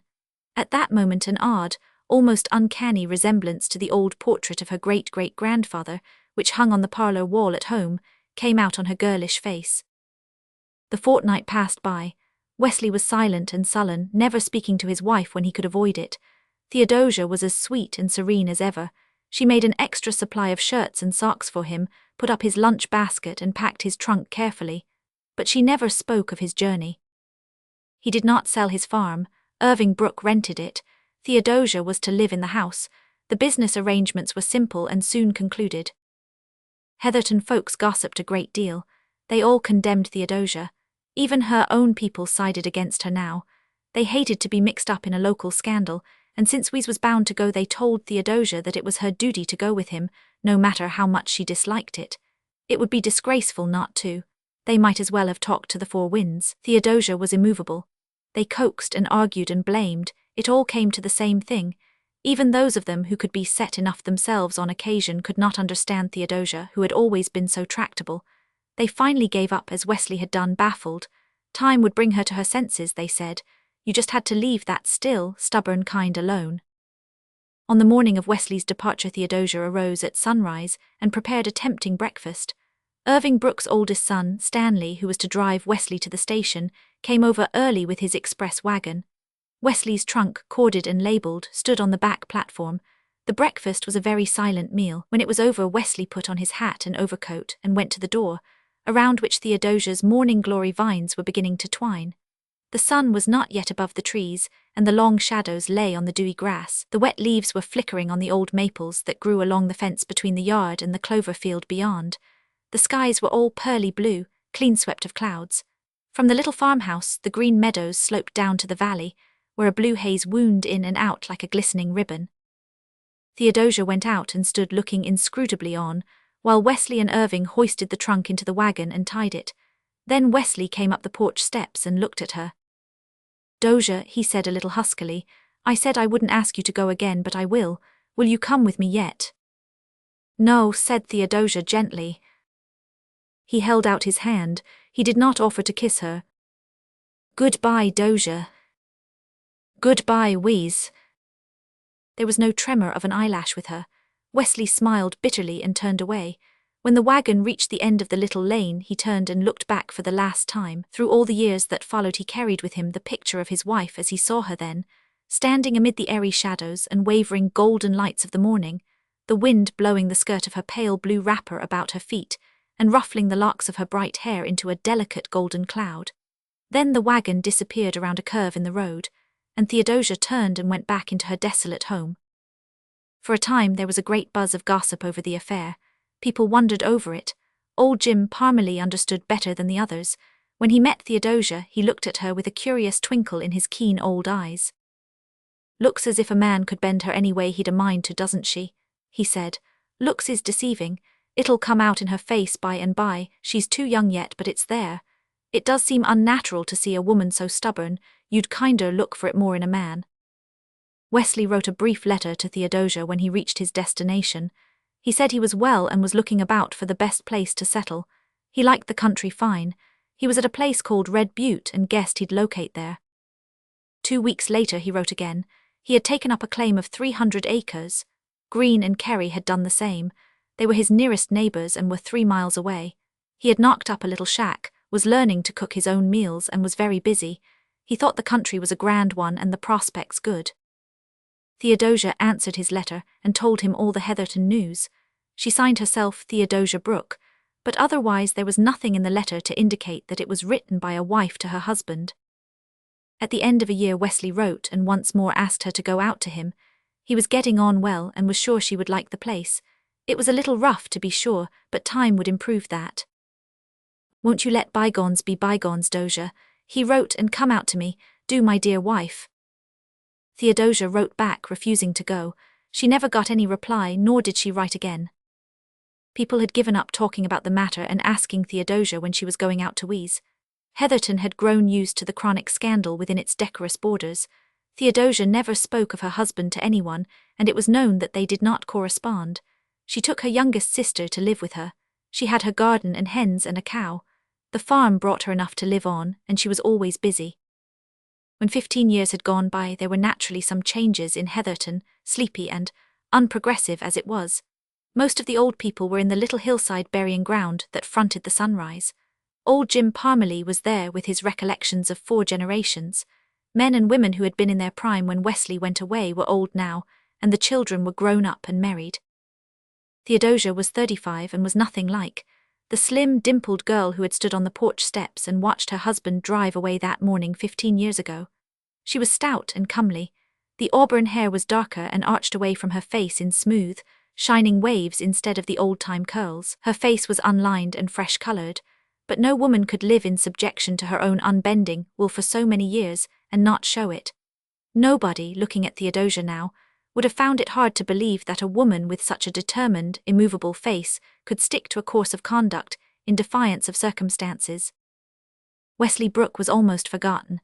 People knew, through correspondence of Green and Carey, that he had prospered and grown rich.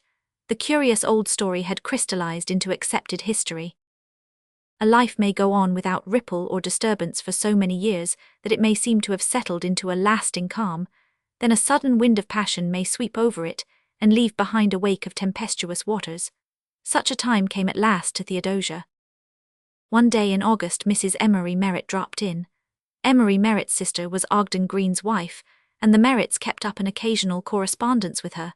Hence, Cecilia Merritt always knew what was to be known about Wesley Brooke, and always told Theodosia because she had never been expressly forbidden to do so. Today she looked slightly excited. Secretly she was wondering if the news she brought would have any effect whatever on Theodosia's impassive calm. "Do you know, Dosia, Wesley's real sick. In fact, Phoebe Green says they have very poor hopes of him. He was kind of ailing all the spring, it seems, and about a month ago he was took down with some kind of slow fever they have out there. Phoebe says they have a hired nurse from the nearest town and a good doctor, but she reckons he won't get over it. That fever goes awful hard with a man of his years." Cecilia Merritt, who was the fastest talker in Heatherton, had got this out before she was brought up by a queer sound, half gasp, half cry from Theodosia. The latter looked as if someone had struck her a physical blow. "Mercy, Dosia, you ain't going to faint. I didn't suppose you'd care. You never seem to care." "Did you say," asked Theodosia thickly, "that Wesley was sick, dying?" "Well, that's what Phoebe said. She may be mistaken. Dosia Brooke, you're a queer woman. I never could make you out and I never expect to. I guess only the Lord who made you can translate you." Theodosia stood up. The sun was getting low and the valley beneath them, ripening to harvest, was like a river of gold. She folded up her sewing with a steady hand. "It's 5 o'clock, so I'll ask you to excuse me, Cecilia. I have a good deal to attend to. You can ask Emery if he'll drive me to the station in the morning. I'm going out to wheeze." "Well, for the land's sake," said Cecilia Merritt feebly as she tied on her gingham sunbonnet. She got up and went home in a daze. Theodosia packed her trunk and worked all night, dry-eyed with agony and fear tearing at her heart. The iron will had snapped at last, like a broken reed, and fierce self-condemnation seized on her. "I've been a wicked woman," she moaned. A week from that day Theodosia climbed down from the dusty stage that had brought her from the station over the prairies to the unpretentious little house where Wesley Brooke lived. A young girl, so like what Ogden Green's wife had been 15 years before that Theodosia involuntarily exclaimed, "Phoebe," came to the door. Beyond her, Theodosia saw the white-capped nurse. Her voice trembled. Does Wesley Brooke live here?" she asked. The girl nodded. "Yes, but he is very ill at present. Nobody is allowed to see him." Theodosia put up her hand and loosened her bonnet strings as if they were choking her. She had been sick with the fear that Wesley would be dead before she got to him. The relief was almost overwhelming.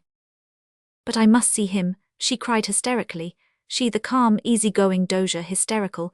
"I am his wife, and oh, if he had died before I got here." The nurse came forward.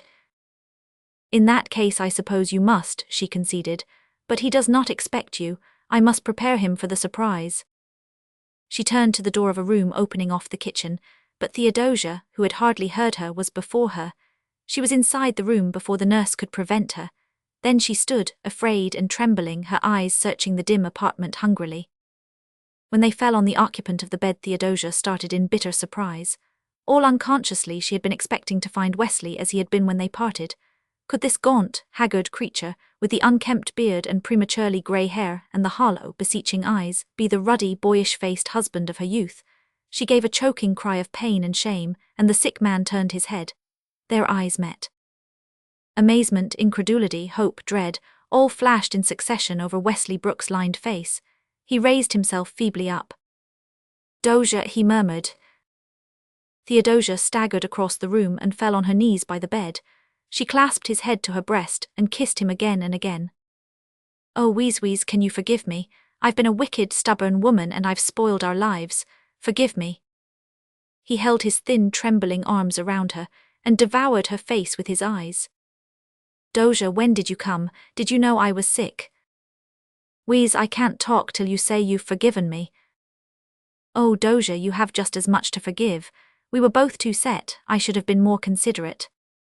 "Just say I forgive you, Dosia," she entreated. "I forgive you, Dosia," he said gently, "and oh, it's so good to see you once more, darling. There hasn't been an hour since I left you that I haven't longed for your sweet face. If I had thought you really cared, I'd have gone back, but I thought you didn't. It broke my heart. You did though, didn't you?" "Oh, yes, yes, yes," she said, holding him more closely with her tears falling. When the young doctor from Red Butte came that evening, he found a great improvement in his patient. Joy and happiness, those world-old physicians, had done what drugs and medicines had failed to do. "I'm going to get better, Doc," said Wesley. "My wife has come and she's going to stay. You didn't know I was married, did you? I'll tell you the story some day. I proposed going back east, but Dosia says she'd rather stay here. I'm the happiest man in Red Butte, Doc." He squeezed Theodosia's hand as he had used to do long ago in Heatherton Church, and Dosia smiled down at him. There were no dimples now, but her smile was very sweet. The ghostly finger of old Henry Ford, pointing down through the generations, had lost its power to brand with its malediction the life of these, his descendants. Wesley and Theodosia had joined hands with their long-lost happiness. The story of an invitation to sea. Bertha Sutherland hurried home from the post office and climbed the stairs of her boarding house to her room on the 3rd floor. Her roommate, Grace Maxwell, was sitting on the divan by the window, looking out into the twilight. A year ago, Bertha and Grace had come to Dartmouth to attend the academy and found themselves roommates. Bertha was bright, pretty and popular, the favourite of her classmates and teachers. Grace was a grave, quiet girl dressed in mourning. She was quite alone in the world, the aunt who had brought her up having recently died. At first she had felt shy with bright and brilliant Bertha, but they soon became friends, and the year that followed was a very pleasant one. It was almost ended now, for the terminal exams had begun, and in a week's time the school would close for the holidays. "Have some chocolates, Grace," said Bertha gaily. "I got such good news in my letter tonight that I felt I must celebrate it fittingly. So I went into Carter's and invested all my spare cash in caramels. It's really fortunate the term is almost out, for I'm nearly bankrupt. I have just enough left to furnish a tuck-out for commencement night and no more." "What is your good news, may I ask?" said Grace. "You know I have an Aunt Margaret, commonly called Aunt Meg, out at Riversdale, don't you? There never was such a dear, sweet, jolly auntie in the world. I had a letter from her tonight. Listen, I'll read you what she says. I want you to spend your holidays with me, my dear. Mary Fairweather and Louise Fish and Lily Dennis are coming too, so there is just room for one more, and that one must be yourself. Come to Riversdale when school closes, and I'll feed you on strawberries and cream and pound cake and doughnuts and mince pies, and all the delicious, indigestible things that schoolgirls love and careful mothers condemn. Mary and Lou and Lil are girls after your own heart, I know, and you shall all do just as you like, and we'll have picnics and parties and merry doings galore." "There," said Bertha, looking up with a laugh, "isn't that lovely?" "How delightful it must be to have friends like that to love you and plan for you," said Grace wistfully. "I am sure you will have a pleasant vacation, Bertie. As for me, I am going into Clarkman's bookstore until school reopens. I saw Mr. Clarkman today and he agreed to take me." Bertha looked surprised. She had not known what Grace's vacation plans were. "I don't think you ought to do that, Grace," she said thoughtfully. "You are not strong and you need a good rest. It will be awfully trying to work at Clarkman's all summer." "There is nothing else for me to do," said Grace, trying to speak cheerfully. "You know I'm as poor as the proverbial church mouse, Bertie, and the simple truth is that I can't afford to pay my board all summer and get my winter outfit unless I do something to earn it. I shall be too busy to be lonesome, and I shall expect long, newsy letters from you, telling me all your fun, passing your vacation on to me at second-hand, you see. Well, I must set to work at those algebra problems. I tried them before dark, but I couldn't solve them. My head ached and I felt so stupid. How glad I shall be when exams are over. I suppose I must revise that senior English this evening, said Bertha absently. But she made no move to do so. She was studying her friend's face. How very pale and thin Grace looked, surely much paler and thinner than when she had come to the academy, and she had not by any means been plump and rosy then. I believe she could not stand 2 months at Clarkman's, thought Bertha. If I were not going to Aunt Meg's, I would ask her to go home with me, or even if Aunt Meg had room for another guest, I'd just write her all about Grace and ask if I could bring her with me. Aunt Meg would understand, she always understands, but she hasn't, so it can't be. Just then a thought darted into Bertha's brain. What nonsense, she said aloud so suddenly and forcibly that Grace fairly jumped. What is? Oh, nothing much, said Bertha, getting up briskly. See here, I'm going to get to work, I've wasted enough time. She curled herself up on the divan and tried to study her senior English, but her thoughts wandered hopelessly, and finally she gave it up in despair and went to bed. There she could not sleep, she lay awake and wrestled with herself. It was after midnight when she sat up in bed and said solemnly, I will do it. Next day Bertha wrote a confidential letter to Aunt Meg. She thanked her for her invitation and then told her all about Grace. And what I want to ask, Aunt Meg, is that you will let me transfer my invitation to Grace and ask her to go to Riversdale this summer in my place. Don't think me ungrateful. No, I'm sure you won't, you always understand things, but you can't have us both, and I'd rather Grace should go. It will do her so much good, and I have a lovely home of my own to go to, and she has none. Aunt Meg understood, as usual, and was perfectly willing, so she wrote to Bertha and enclosed a note of invitation for Grace. I shall have to manage this affair very carefully, reflected Bertha. Grace must never suspect that I did it on purpose. I will tell her that circumstances have prevented me from accepting Aunt Meg's invitation. That is true enough, no need to say that the circumstances are hers, not mine, and I'll say I just asked Aunt Meg to invite her in my place, and that she has done so. When Grace came home from her history examination that day, Bertha told her story and gave her Aunt Meg's cordial note. You must come to me in Bertha's place, wrote the latter. I feel as if I knew you from her letters, and I will consider you as a sort of honorary niece, and I'll treat you as if you were Bertha herself. Isn't it splendid of Aunt Meg, said Bertha diplomatically. Of course you'll go, Gracie. Oh, I don't know, said Grace in bewilderment. Are you sure you don't want to go, Bertha? Indeed, I do want to go dreadfully, said Bertha frankly, but as I've told you, it is impossible. But if I am disappointed, Aunt Meg mustn't be.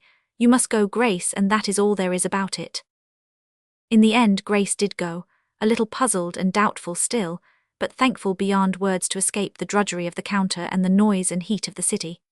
Bertha went home, feeling a little bit blue in secret, it cannot be denied, but also feeling quite sure that if she had to do it all over again, she would do just the same. The summer slipped quickly by, and finally 2 letters came to Bertha, one from Aunt Meg and one from Grace. I've had a lovely time, wrote the latter, and oh, Birdie, what do you think? I am to stay here always. Oh, of course I am going back to school next month, but this is to be my home after this. Aunt Meg, she makes me call her that, says I must stay with her for good. In Aunt Meg's letter was this paragraph. Grace is writing to you and will have told you that I intend to keep her here. You know I have always wanted a daughter of my own, but my greedy brothers and sisters would never give me one of theirs. So I intend to adopt Grace. She is the sweetest girl in the world, and I am very grateful to you for sending her here. You will not know her when you see her. She has grown plump and rosy. Bertha folded her letters up with a smile. I have a vague, delightful feeling that I am the good angel in a storybook, she said. The touch of fate to see. Mrs. Major Hill was in her element. This did not often happen, for in the remote prairie town of the Canadian Northwest where her husband was stationed, there were few opportunities for matchmaking, and Mrs. Hill was, or believed herself to be, a born matchmaker. Major Hill was in command of the detachment of Northwest Mounted Police at Dufferin Bluff. Mrs. Hill was wont to declare that it was the most forsaken place to be found in Canada or out of it, but she did her very best to brighten it up, and it is only fair to say that the NWMP, officers and men, seconded her efforts. When Violet Thayer came west to pay a long-promised visit to her old schoolfellow, Mrs. Hill's cup of happiness bubbled over. In her secret soul, she vowed that Violet should never go back east unless it were post-haste to prepare a wedding trousseau. There were at least half a dozen eligibles among the MPS, and Mrs. Hill, after some reflection, settled on Ned Madison as the flower of the flock. "He and Violet are simply made for each other," she told Major Hill the evening before Miss Thayer's arrival. "He has enough money and he is handsome and fascinating, and Violet is a beauty and a clever woman into the bargain. They can't help falling in love, I'm sure, it's fate." "Perhaps Miss Thayer may be booked elsewhere already," suggested Major Hill. He had seen more than one of his wife's card castles fall into heartbreaking ruin. "Oh no, Violet would have told me if that were the case. It's really quite time for her to think of settling down. She is 25, you know. The men all go crazy over her, but she's dreadfully hard to please. However, she can't help liking Ned. He hasn't a single fault. I firmly believe it is foreordained." And in this belief Mrs. Hill rested securely, but nevertheless did not fail to concoct several feminine artifices for the helping on of foreordination. It was a working belief with her that it was always well to have the gods in your debt. Violet Thayer came, saw, and conquered. Within 36 hours of her arrival at Dufferin Bluff, she had every one of the half-dozen eligibles at her feet, not to mention a score or more ineligibles. She would have been surprised indeed had it been otherwise. Miss Thayer knew her power, and was somewhat unduly fond of exercising it. But she was a very nice girl into the bargain, and so thought one and all of the young men who frequented Mrs. Hill's drawing-room, and counted it richly worth while merely to look at Miss Thayer after having seen nothing for weeks, except flabby half-breed girls and blue-haired squaws. Madison was foremost in the field, of course. Madison was really a nice fellow, and quite deserved all Mrs. Hill's encomiums. He was good-looking and well-groomed, could sing and dance divinely and play the violin to perfection. The other MPS were all jealous of him, and more so than ever when Violet Thayer came. They did not consider that any one of them had the ghost of a chance if Madison entered the lists against them. Violet liked Madison and was very chummy with him after her own fashion. She thought all the MPS were nice boys and they amused her, for which she was grateful. She had expected Dufferin Bluff to be very dull, and doubtless it would pall after a time, but for a change it was delightful. The 6th evening after her arrival found Mrs. Hill's room crowded, as usual, with MPS Violet was looking her best in a distracting new gown. Sergeant Fox afterwards described it to a brother officer as a stunning sort of rig between a cream and a blue and a brown. She flirted impartially with all the members of her circle at first, but gradually narrowed down to Ned Madison, much to the delight of Mrs. Hill, who was hovering around like a small, brilliant butterfly. Violet was talking to Madison and watching John Spencer out of the tail of her eye. Spencer was not an MP, he had some government post at Dufferin Bluff, and this was his first call at Lone Poplar Villa since Miss Thayer's arrival. He did not seem to be dazzled by her at all, and after his introduction had promptly retired to a corner with Major Hill, where they talked the whole evening about the trouble on the Indian reservation at Loon Lake. Possibly this indifference piqued Miss Thayer. Possibly she considered it refreshing after the servile adulation of the MPS at any rate. When all the latter were gathered about the piano singing a chorus with gusto, she shook Madison off and went over to the corner where Spencer, deserted by the Major, whose bass was wanted, was sitting in solitary state. He looked up indifferently as Violet shimmered down on the divan beside him. Sergeant Robinson, who was watching them jealously from the corner beyond the palms, and would have given his eyes, or at least one of them, for such a favour, mentally vowed that Spencer was the dullest fellow he had ever put those useful members on. "Don't you sing, Mr. Spencer?" asked Violet by way of beginning a conversation, as she turned her splendid eyes full upon him. Robinson would have lost his head under them, but Spencer kept his heroically. "No," was his calmly brief reply, given without any bluntness, but with no evident intention of saying anything more. In spite of her social experience, Violet felt disconcerted. "If he doesn't want to talk to me, I won't try to make him," she thought crossly. No man had ever snubbed her so before. Spencer listened immovably to the music for a time. Then he turned to his companion with a palpable effort to be civilly sociable. "How do you like the West, Miss Thayer?" he said. Violet smiled, the smile most men found dangerous. "Very much, so far as I have seen it. There is a flavour about the life here that I like, but I dare say it would soon pall. It must be horribly lonesome here most of the time, especially in winter. The MPS are always growling that it is, returned Spencer with a slight smile. For my own part, I never find it so. Violet decided that his smile was very becoming to him, and that she liked the way his dark hair grew over his forehead. I don't think I've seen you at Lone Poplar Villa before, she said. No, I haven't been here for some time. I came up tonight to see the Major about the Loon Lake trouble. Otherwise you wouldn't have come, thought Violet. Flattering very. Aloud she said, is it serious? Oh no, a mere squabble among the Indians. Have you ever visited the reservation, Miss Thayer? No? Well, you should get some of your MP friends to take you out. It would be worthwhile. Why don't you ask me to go yourself? Said Violet audaciously. Spencer smiled again.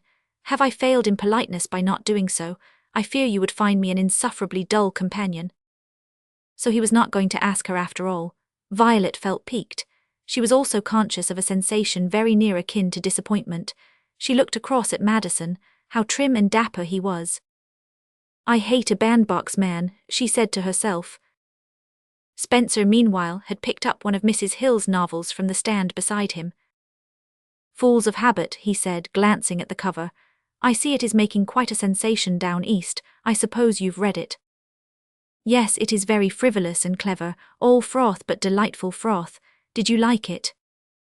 Spencer balanced the novel reflectively on his slender brown hand. Well, yes, rather, but I don't care for novels as a rule. I don't understand them. The hero of this book, now, do you believe that a man in love would act as he did? I don't know, said Violet amusedly. You ought to be a better judge than you are a man. I have never loved anybody, so I am in no position to decide, said Spencer. There was as little self-consciousness in his voice as if he were telling her a fact concerning the Loon Lake trouble.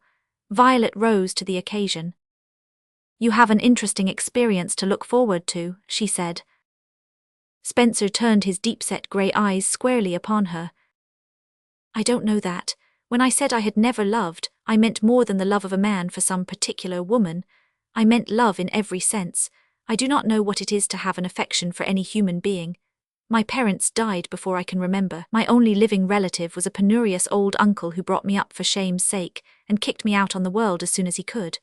I don't make friends easily. I have a few acquaintances whom I like, but there is not a soul on earth for whom I care, or who cares for me. What a revelation love will be to you when it comes, said Violet softly. Again he looked into her eyes. Do you think it will come? He asked. Before she could reply, Mrs. Hill pounced upon them. Violet was wanted to sing. Mr. Spencer would excuse her, wouldn't he? Mr. Spencer did so obligingly. Moreover, he got up and bade his hostess good night. Violet gave him her hand.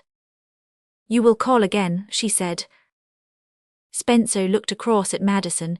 Perhaps it was accidental. I think not, he said. If, as you say, love will come some time, it would be a very unpleasant revelation if it came in hopeless guise, and one never knows what may happen. Miss Thayer was conscious of a distinct fluttering of her heart as she went across to the piano. This was a new sensation for her, and worthy of being analysed. After the MPS had gone, she asked Mrs. Hill who Mr. Spencer was. Oh, John Spencer, said Mrs. Hill carelessly. He's at the head of the land office here. That's really all I know about him. Jack says he is a downright good fellow and all that, you know. But he's no earthly good in a social way. He can't talk or he won't. He's flat, so different from Mr. Madison, isn't he? Very, said Violet emphatically.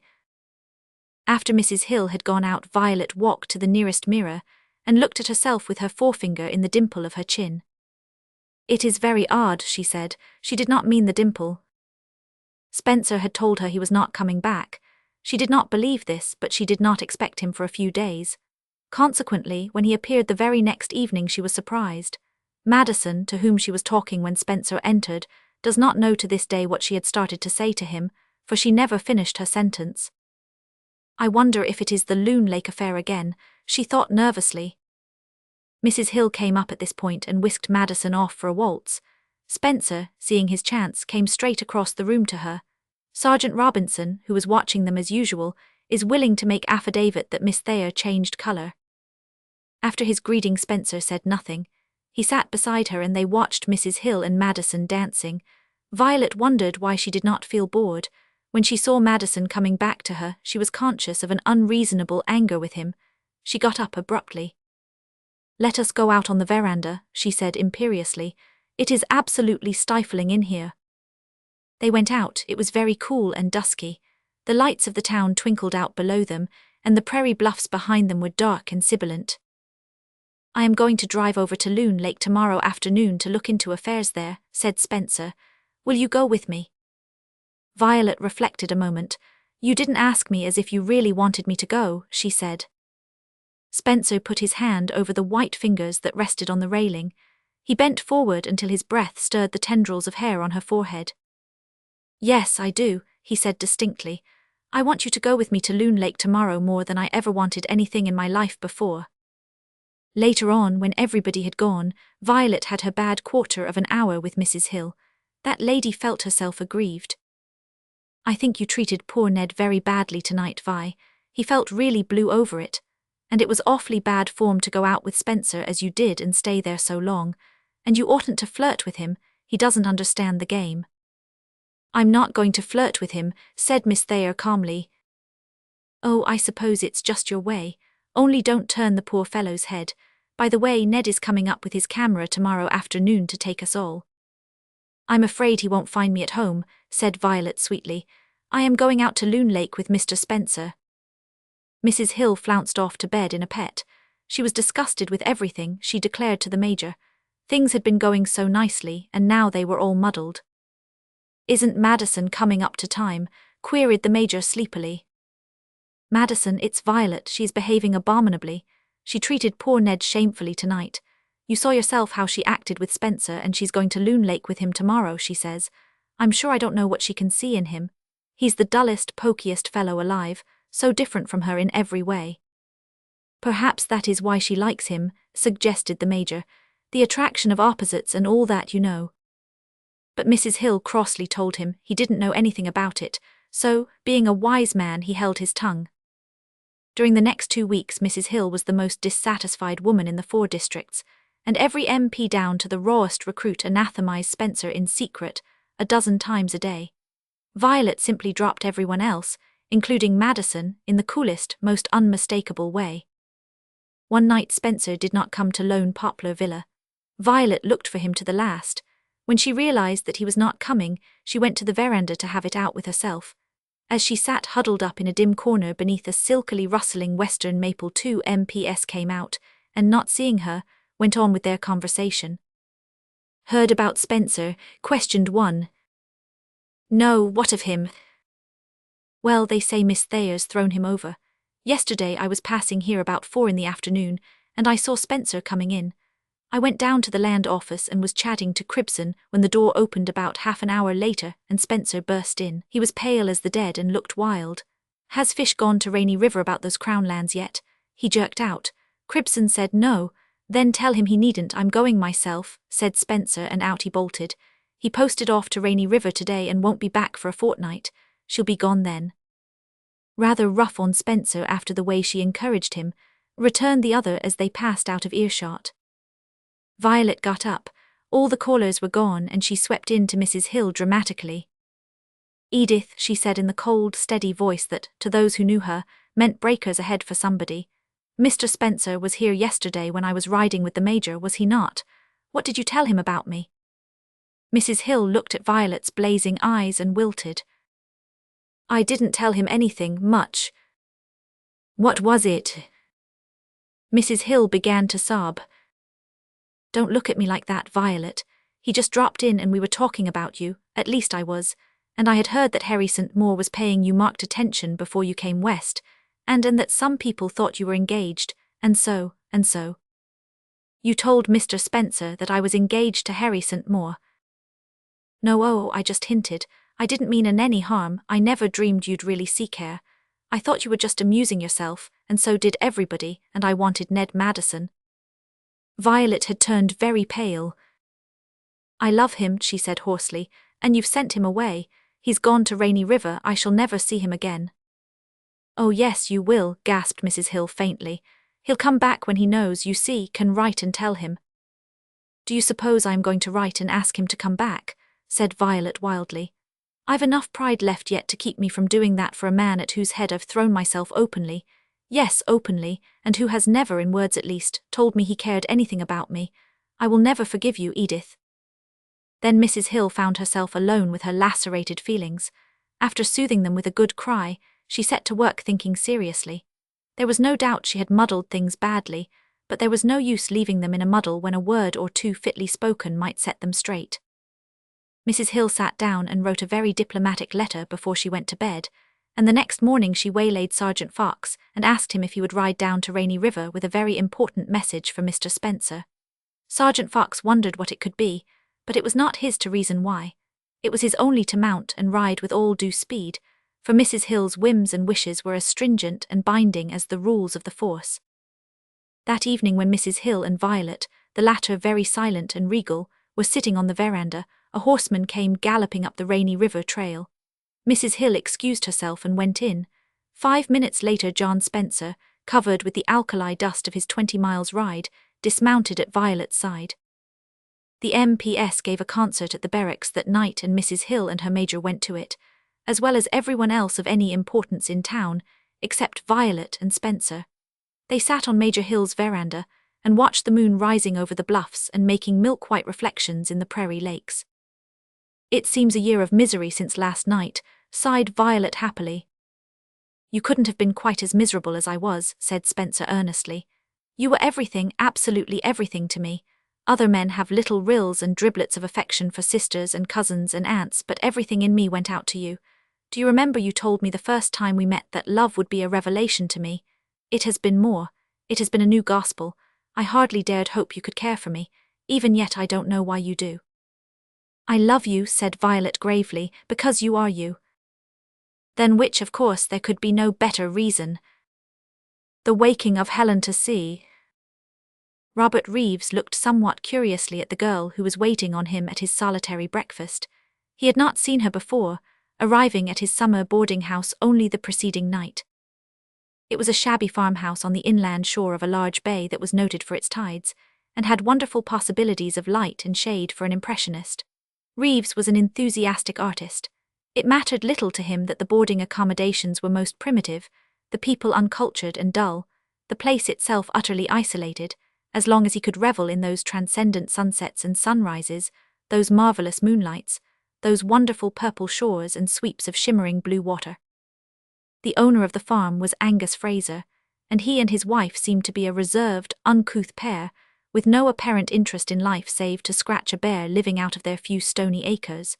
He had an impression that they were childless, and was at a loss to place this girl who poured his tea and brought in his toast. She did not resemble either Fraser or his wife. She was certainly not beautiful, being very tall and rather awkward, and dressed in a particularly unbecoming dark print wrapper. Her luxuriant hair was thick and black, and was coiled in a heavy knot at the nape of her neck. Her features were delicate but irregular, and her skin was very brown. Her eyes attracted Reeves's notice especially. They were large and dark and full of a half-unconscious, wistful longing, as if a prisoned soul behind them were vainly trying to reveal itself. Reeves could find out nothing of her from herself, for she responded to his tentative questions about the place in the briefest fashion. Afterwards he interviewed Mrs. Fraser cautiously, and ascertained that the girl's name was Helen Fraser, and that she was Angus's niece. "Her father and mother are dead, and we've brought her up. Helen's a good girl in most ways, a little obstinate and sulky now and then, but generally she's steady enough, and as for work, there ain't a girl in Bay Beach can come up to her in house or field. Angus calculates she saves him a man's wages clear. No, I ain't got nothing to say against Helen." Nevertheless, Reeves felt somehow that Mrs. Fraser did not like her husband's niece. He often heard her scolding or nagging Helen at her work, and noticed that the latter never answered back. But once, after Mrs. Angus's tongue had been especially bitter, he met the girl hurrying along the hall from the kitchen with her eyes full of tears. Reeves felt as if someone had struck him a blow. He went to Angus and his wife that afternoon. He wished to paint a shore picture, he said, and wanted a model. Would they allow Miss Fraser to pose for him? He would pay liberally for her time. Angus and his wife had no objection. They would pocket the money, and Helen could be spared a spell every day as well as not. Reeves told Helen of his plan himself, meeting her in the evening as she was bringing the cows home from the low shore pastures beyond the marsh. He was surprised at the sudden illumination of her face. It almost transfigured her from a plain, sulky-looking girl into a beautiful woman. But the glow passed quickly. She assented to his plan quietly, almost lifelessly. He walked home with her behind the cows and talked of the sunset and the mysterious beauty of the bay and the purple splendor of the distant coasts. She listened in silence. Only once, when he spoke of the distant murmur of the open sea, she lifted her head and looked at him.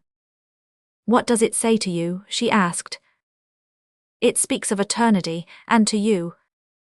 "It calls me," she answered simply, "and then I want to go out and meet it, and it hurts me too. I can't tell how or why. Sometimes it makes me feel as if I were asleep and wanted to wake and didn't know how." She turned and looked out over the bay. A dying gleam of sunset broke through a cloud and fell across her hair. For a moment she seemed the spirit of the shore personified, all its mystery, all its uncertainty, all its elusive charm. She has possibilities, thought Reeves. Next day he began his picture. At first he had thought of painting her as the incarnation of a sea spirit, but decided that her moods were too fitful. So he began to sketch her as waiting, a woman looking out across the bay with a world of hopeless longing in her eyes.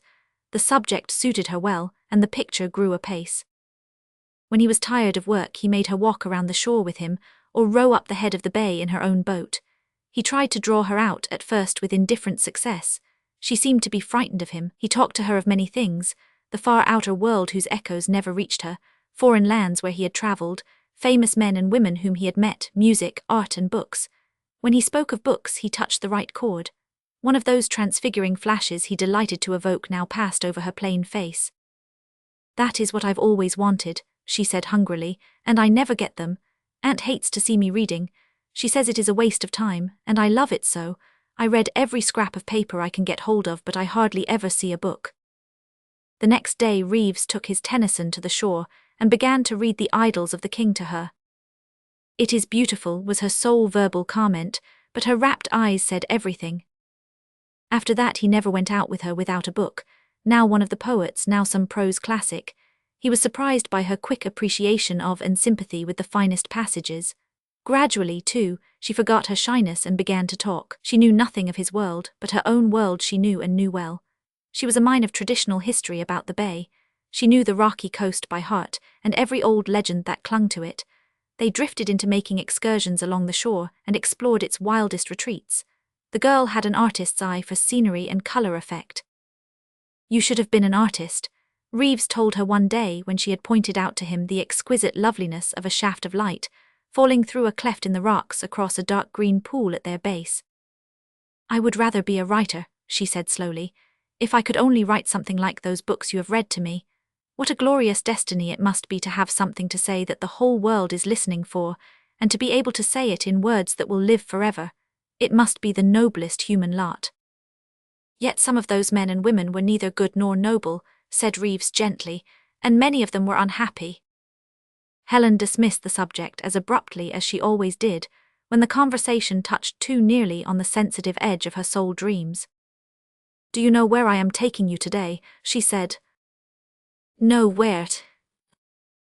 "What the people here call the Kelpie's Cave. I hate to go there. I believe there is something uncanny about it, but I think you will like to see it. It is a dark little cave in the curve of a small cove, and on each side the headlands of rock run far out. At low tide we can walk right around, but when the tide comes in it fills the Kelpie's Cave. If you were there and let the tide come past the points, you would be drowned unless you could swim, for the rocks are so steep and high it is impossible to climb them." Reeves was interested. "Was anyone ever caught by the tide?" "Yes," returned Helen with a shudder. "Once long ago, before I was born, a girl went around the shore to the cave and fell asleep there, and the tide came in and she was drowned. She was young and very pretty and was to have been married the next week. I've been afraid of the place ever since." The treacherous cave proved to be a picturesque and innocent-looking spot, with the beach of glittering sand before it, and the high gloomy walls of rock on either hand. "I must come here some day and sketch it," said Reeves enthusiastically. "And you must be the Kelpie, Helen, and sit in the cave with your hair wrapped about you and seaweed clinging to it." "Do you think a Kelpie would look like that?" said the girl dreamily. "I don't. I think it is a wild, wicked little sea imp, malicious and mocking and cruel, and it sits here and watches for victims." "Well, never mind your sea Kelpies," Reeves said, fishing out his Longfellow. "They are a tricky folk if all tales be true, and it is supposed to be a very rash thing to talk about them in their own haunts. I want to read you the building of the ship. You will like it, I'm sure." When the tide turned, they went home. "We haven't seen the Kelpie after all," said Reeves. "I think I shall see him some day," said Helen gravely. "I think he is waiting for me there in that gloomy cave of his, and some time or other he will get me." Reeves smiled at the gloomy fancy, and Helen smiled back at him with one of her sudden radiances. The tide was creeping swiftly up over the white sands. The sun was low and the bay was swimming in a pale blue glory. They parted at Clam Point, Helen to go for the cows and Reeves to wander on up the shore. He thought of Helen at first, and the wonderful change that had come over her of late. Then he began to think of another face, a marvelously lovely one with blue eyes as tender as the waters before him. Then Helen was forgotten. The summer waned swiftly. One afternoon Reeves took a fancy to revisit the Kelpie's cave. Helen could not go. It was harvest time and she was needed in the field. "Don't let the Kelpie catch you," she said to him half seriously. "The tide will turn early this afternoon and you are given to daydreaming." "I'll be careful," he promised laughingly, and he meant to be careful. But somehow when he reached the cave its unwholesome charm overcame him, and he sat down on the boulder at its mouth. "An hour yet before tide time," he said. "Just enough time to read that article on impressionists in my review and then stroll home by the sandshore." From reading he passed to daydreaming, and daydreaming drifted into sleep, with his head pillowed on the rocky walls of the cave. How long he had slept he did not know, but he woke with a start of horror. He sprang to his feet, realizing his position instantly. The tide was in, far in past the headlands already. Above and beyond him towered the pitiless, unscalable rocks. There was no way of escape. Reeves was no coward, but life was sweet to him, and to die like that, like a drowned rat in a hole, to be able to do nothing but wait for that swift and sure oncoming death. He reeled against the damp rock wall, and for a moment sea and sky and prisoning headlands and white-lined tide whirled before his eyes. Then his head grew clearer. He tried to think. How long had he? Not more than 20 minutes at the outside. Well, death was sure and he would meet it bravely. But to wait helplessly. He should go, mad with the horror of it before those endless minutes would have passed. He took something from his pocket and bent his head over it, pressing his lips to it repeatedly. And then, when he raised his face again, a dory was coming around the headland on his right, and Helen Fraser was in it. Reeves was dizzy again with the shock of joy and thankfulness. He ran down over the little stretch of sand, still uncovered by the tide, and around to the rocks of the headlands against which the dory was already grating. He sprang forward impulsively and caught the girl's cold hands in his as she dropped the oars and stood up. "Helen, you have saved me. How can I ever thank you? He broke off abruptly, for she was looking up at him, breathlessly and voicelessly, with her whole soul in her eyes. He saw in them a revelation that amazed him. He dropped her hands and stepped back as if she had struck him in the face. Helen did not notice the change in him. She clasped her hands together and her voice trembled. "Oh, I was afraid I should be too late. When I came in from the field Aunt Hannah said you had not come back, and I knew it was tide time, and I felt somehow that it had caught you in the cave. I ran down over the marsh and took Joe Simmons' dory, if I had not got here in time." She broke off shiveringly. Reeves stepped into the dory and took up the oars. "The Kelpie would have been sure of its victim then," he said, trying to speak lightly. "It would have almost served me right for neglecting your warning. I was very careless. You must let me row back. I am afraid you have overtasked your strength trying to cheat the Kelpie." Reeves rowed homeward in an absolute silence. Helen did not speak and he could not. When they reached the dory anchorage he helped her out. "I think I'll go out to the point for a walk," he said. "I want to steady my nerves. You must go right home and rest. Don't be anxious, I won't take any more chances with sea kelpies." Helen went away without a word, and Reeves walked slowly out to the point. He was grieved beyond measure at the discovery he believed he had made. He had never dreamed of such a thing. He was not a vain man, and was utterly free from all tendency to flirtation. It had never occurred to him that the waking of the girl's deep nature might be attended with disastrous consequences. He had honestly meant to help her, and what had he done? He felt very uncomfortable. He could not conscientiously blame himself, but he saw that he had acted foolishly. And of course he must go away at once, and he must also tell her something she ought to know. He wished he had told her long ago. The following afternoon was a perfect one. Reeves was sketching on the sandshore when Helen came. She sat down on a camp stool a little to one side and did not speak. After a few moments, Reeves pushed away his paraphernalia impatiently. "I don't feel in a mood for work," he said. "It is too dreamy a day, one ought to do nothing to be in keeping. Besides, I'm getting lazy now that my vacation is nearly over. I must go in a few days." He avoided looking at her, so he did not see the sudden pallor of her face. "So soon," she said in a voice expressive of no particular feeling. "Yes, I ought not to have lingered so long. My world will be forgetting me, and that will not do. It has been a very pleasant summer, and I shall be sorry to leave Bay Beach." "But you will come back next summer?" asked Helen quickly. "You said you would." Reeves nerved himself for his very distasteful task. "Perhaps," he said with an attempt at carelessness, "but if I do so I shall not come alone. Somebody who is very dear to me will come with me as my wife. I have never told you about her, Helen, but you and I are such good friends that I do not mind doing so now. I'm engaged to a very sweet girl, and we expect to be married next spring." There was a brief silence. Reeves had been vaguely afraid of a scene and was immensely relieved to find his fear unrealized. Helen sat very still. He could not see her face. Did she care after all? Was he mistaken? When she spoke, her voice was perfectly calm. "Thank you, it is very kind of you to tell me about her. I suppose she is very beautiful." "Yes, here is her picture. You can judge for yourself." Helen took the portrait from his hand and looked at it steadily. It was a miniature painted on ivory, and the face looking out from it was certainly lovely. "It is no wonder you love her," said the girl in a low tone as she handed it back. "It must be strange to be so beautiful as that." Reeves picked up his Tennyson. "Shall I read you something? What will you have?" "Read Elaine, please. I want to hear that once more." Reeves felt a sudden dislike to her choice. "Wouldn't you prefer something else?" he asked, hurriedly turning over the leaves. "Elaine is rather sad. Shan't I read Guinevere instead?" "No," said Helen in the same lifeless tone. "I have no sympathy for Guinevere. She suffered and her love was unlawful, but she was loved in return. She did not waste her love on someone who did not want or care for it. Elaine did, and her life went with it. Read me the story." Reeves obeyed. When he had finished, he held the book out to her. "Helen, will you take this Tennyson from me in remembrance of our friendship and of the Kelpie's cave? I shall never forget that I owe my life to you." "Thank you." She took the book and placed a little thread of crimson seaweed that had been caught in the sand between the pages of Elaine. Then she rose. "I must go back now. Aunt will need me. Thank you again for the book, Mr. Reeves, and for all your kindness to me." Reeves was relieved when the interview was over.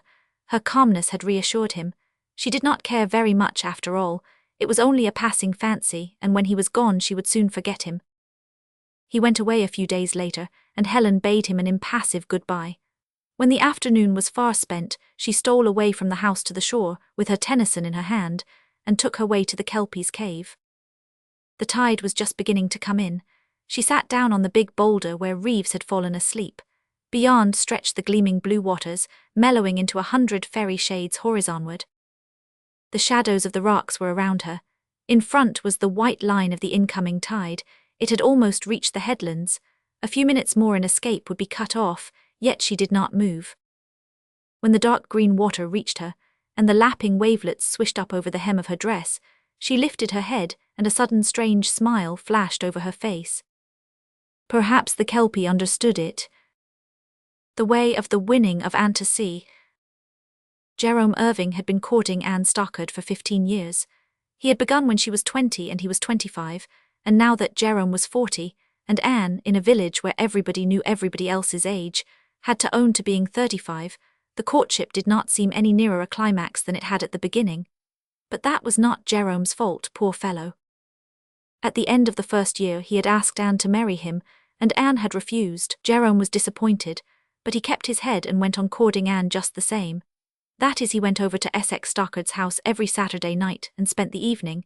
He walked home with Anne from prayer meeting and singing school and parties when she would let him, and asked her to go to all the concerts and socials and quilting frolics that came off. Anne never would go, of course, but Jerome faithfully gave her the chance. Old Essex rather favoured Jerome's suit, for Anne was the plainest of his many daughters, and no other fellow seemed at all anxious to run Jerome off the track. But she took her own way with true Stockard firmness, and matters were allowed to drift on at the will of time or chance. 3 years later Jerome tried his luck again, with precisely the same result, and after that he had asked Anne regularly once a year to marry him, and just as regularly Anne said no a little more brusquely and a little more decidedly every year. Now, in the mellowness of a 15-year-old courtship, Jerome did not mind it at all. He knew that everything comes to the man who has patience to wait. Time, of course, had not stood still with Anne and Jerome, or with the history of Deep Meadows. At the Stockard homestead, the changes had been many and marked. Every year or two there had been a wedding in the big brick farmhouse, and one of old Essex girls had been the bride each time. Julia and Grace and Celia and Betty and Theodosia and Clementina Stockard were all married and gone. But Anne had never had another lover. There had to be an old maid in every big family, she said, and she was not going to marry Jerome Irving just for the sake of having Mrs. on her tombstone. Old Essex and his wife had been put away in the Deep Meadows burying ground. The broad, fertile Stockard acres passed into Anne's possession.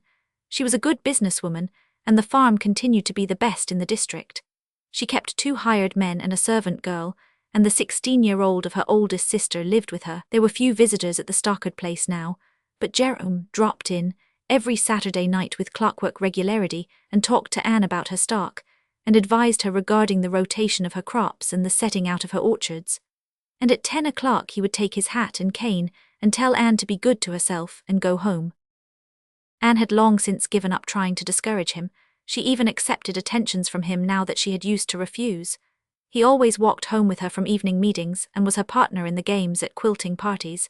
It was great fun for the young folks.